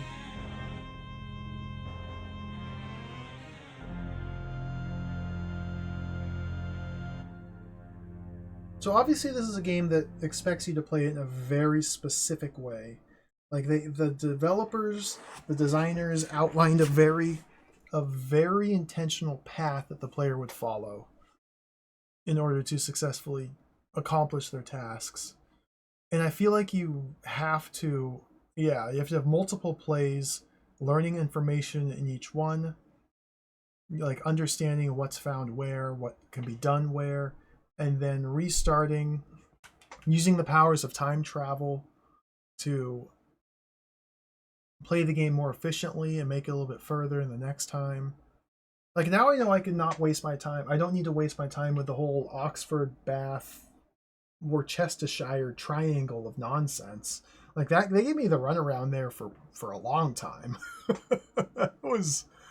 They just wasted tons of precious time. We also know that there is a hard time limit. Once this Melahan marches down to Camelot, it's just straight up game over. We probably want to try and protect the different cities that he puts the torch. Although how we would do that, I'm not sure. I'm not really sure yet. I guess the idea is like we have to send somebody like straight up to Lancelot now that we know where Lancelot is. And then while they're traveling up to Lancelot, immediately send knights down here to recruit this guy. Send knights over to Dover, deal with the Fell Beast, make sure to bring... Well, Nynaeve has to go up with Lancelot. According to the game, the question mark button. But we want some Dragon's Bane for the Fell Beast over at Cardiff, who can deal with that. Woman with Mordak, whoever the guy is in the bottom left corner, can deal with that. We need to like gather troops and harry the Saxons to slow their march, to buy us more time to recruit Lancelot. I wonder if we can save London as well. This game is pretty dang cool. But it's also utterly incomprehensible. It feels like it's going to get a little complicated, yeah, but it's really cool. Like I like what they're going for here, and I think I can really get into this.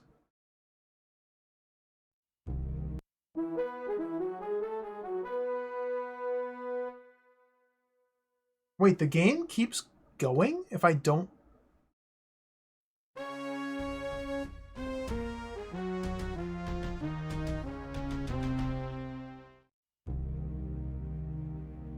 What? Constantine's dead, and I'm still playing. You can just keep playing. It doesn't end. You just keep playing. You're prompted to start a new game or restore, but you don't have to. Let's check in on the round table and see what happens here.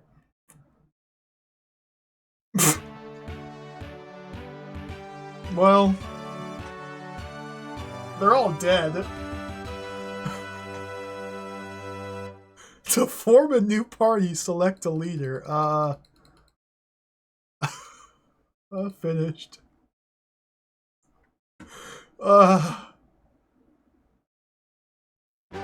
What?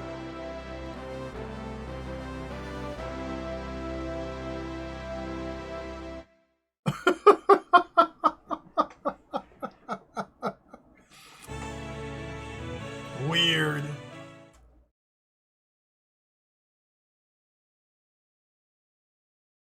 Yeah, well, so it prompts me with this menu again. See, if I click over here, then the game just keeps going. Camelot's put to the torch! We got the second game over!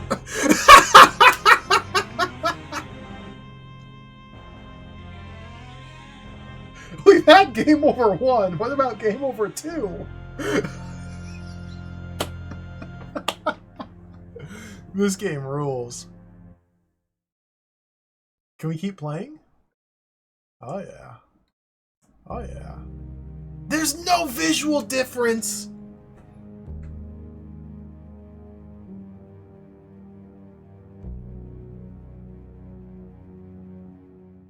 We can still go to Camelot. I don't think they planned for this. Like, I don't think they accounted for the player doing this. Who are you? Oh, that's Melahan! He's just right there. How could they not have drawn like a new pixel art for ruined Camelot? I know.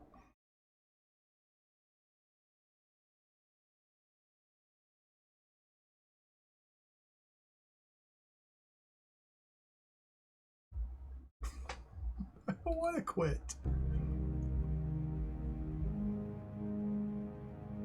where is my... Oh, they made it pretty close to Lancelot. Let's see what we can do here. Hector! Quickly! I'm very curious about this. Don't go through London, you're gonna get attacked. There's bad men in London. We're gonna have to go around London.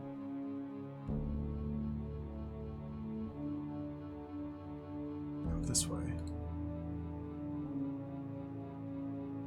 Yeah, because like you can tell people and you can just dispatch them to a certain town. Or like here, we can just literally micromanage their route.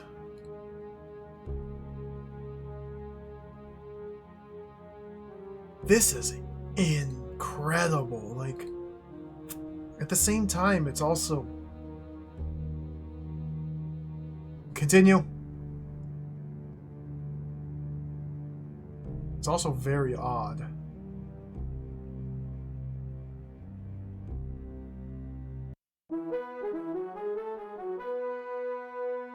Sir Ector challenges Melihan to a fight to the death. Orders his troops to seize Sir Ector.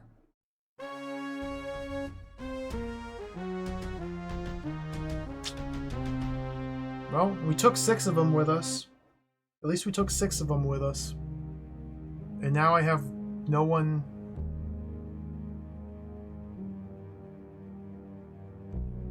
And now I just can't play the game anymore. All my guys are dead.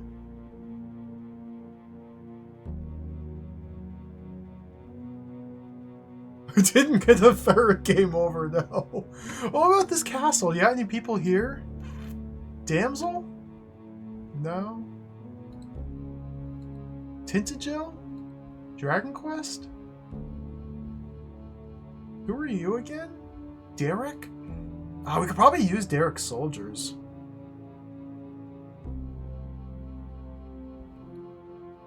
I never did Baldric's quest. 200 soldiers. So yeah, there's France. What if we have to travel here if we want to read the book? So Dover's got 60 knights, but we need to slay a fell beast to recruit them. I don't remember what the quest was for Baldric. There's 200 soldiers there we could pick up. So it definitely seems like the idea is to gather these troops from the surrounding regions as quickly as possible. So the 200 troops, the 60 knights, and another 200 troops here. That give me 400 knights and 60, or 400 soldiers and 60 knights. Then probably try and consolidate them here at London. And team up with the... whoever it is that was here defending London to try and stop London from getting sacked. And then once we successfully do that, I don't know how we're gonna like save Leicester and Lincoln, but they both had friendly troops. Like we stopped in both these towns in chapter 1 on our journey south from York.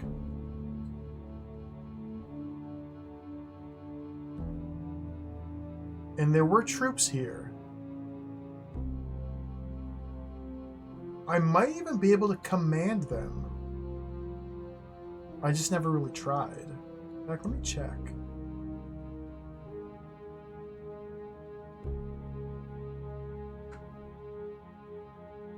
Oh god. Oh god. Lincoln's about to get sacked! Sacked. I don't want to...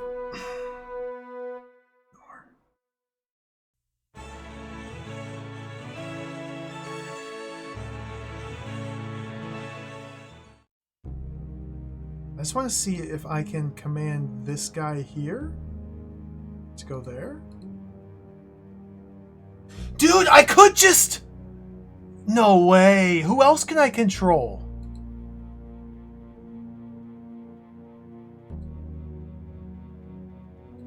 Can I control you? Who are you? Roxeter? No. There's just people I can just control. Galantine. Can I control you? No?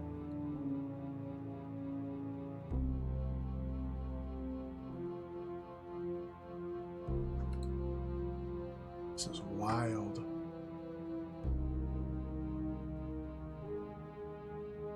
Can I control you? No. You? No. You? No. Yeah, that's the guy we helped. Villars, I think his name was. What was his name? Who are you?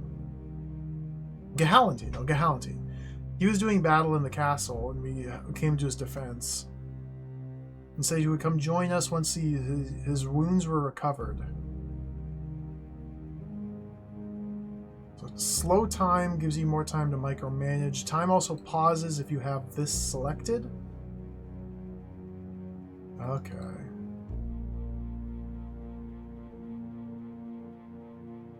This is insane. I gotta quit.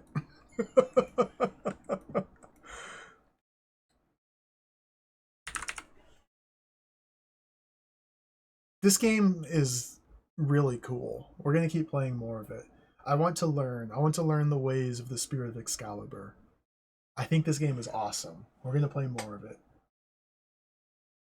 But that's all I have time for today. That was really cool. That was really cool. I mean, we made almost zero progress as far as like meaningfully succeeding in anything in the game. But learning how to play the game is very important progress. And we're making a couple baby steps in that direction. This is really cool. I don't think it's going to be a 100-hour game. It's only 5 chapters long. The game's only 5 chapters long. Or 5 episodes. And that was episode 2. Episode 1 is like 10 minutes of watching a guy walk down the map. Then episode 2, I think we just have to go recruit Lancelot, which we should be able to, in theory, just do. And then defeat Mordak, or whatever his name was. Then on to episode 3 and 4 and 5. This game is cool. We're going to play it again. That's all I have time for today. Thank you for watching, everybody. Spirit of Excalibur. What a weird game. Very unique for sure. Very unique and interesting. Very cool. Very cool. Does it exude playability though? It remains to be seen. I had a good time with it though. Thank you all for watching. Thank you for hanging out. Thank you for the follows. The big emotes. Thank you MP83 for the raid. Thank you Retrograde Tom for the raid. Thank you for the cheers, the resubs, all the support as always. I appreciate it. We'll do this again. Today is February 1st. Oh, a new month. Saturday. Next stream?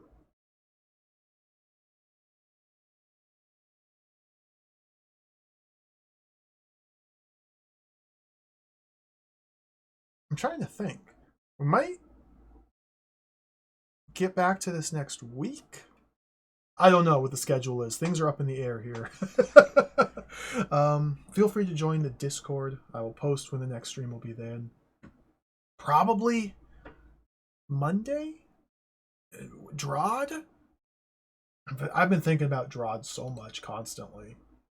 And then we can slot this game in later in the week.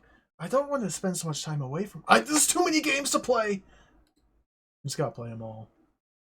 Next stream will happen soon. Probably not tomorrow. Probably Monday instead. But things are uncertain at this moment. So... who's on? I've got to go. Let's do a raid. A 24-hour... I need to do 5 24-hour streams if I want to finish that Drod hold. I gotta do like 5 24-hour streams. I'm like, what, 70 hours in? How many... Dude, how many hours in? Let me check my notes. 73 hours in Drod. And we are at like the 30% mark. So you can do the math. There's a lot more Drod to come. That can be halfway through Mordor. That's true. That's true. That's okay. It's not a race. It's very fun, so I'm enjoying the time with it. But I gotta go. We're gonna raid Tondagosa. Tondagosa's playing Ultima Underworld. Another very powerful video game I desperately want to play myself, but have not. Where is Tonda? Tondagosa.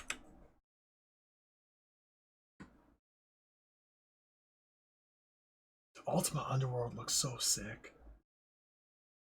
Take care, everybody. Thank you for watching. Have a great evening.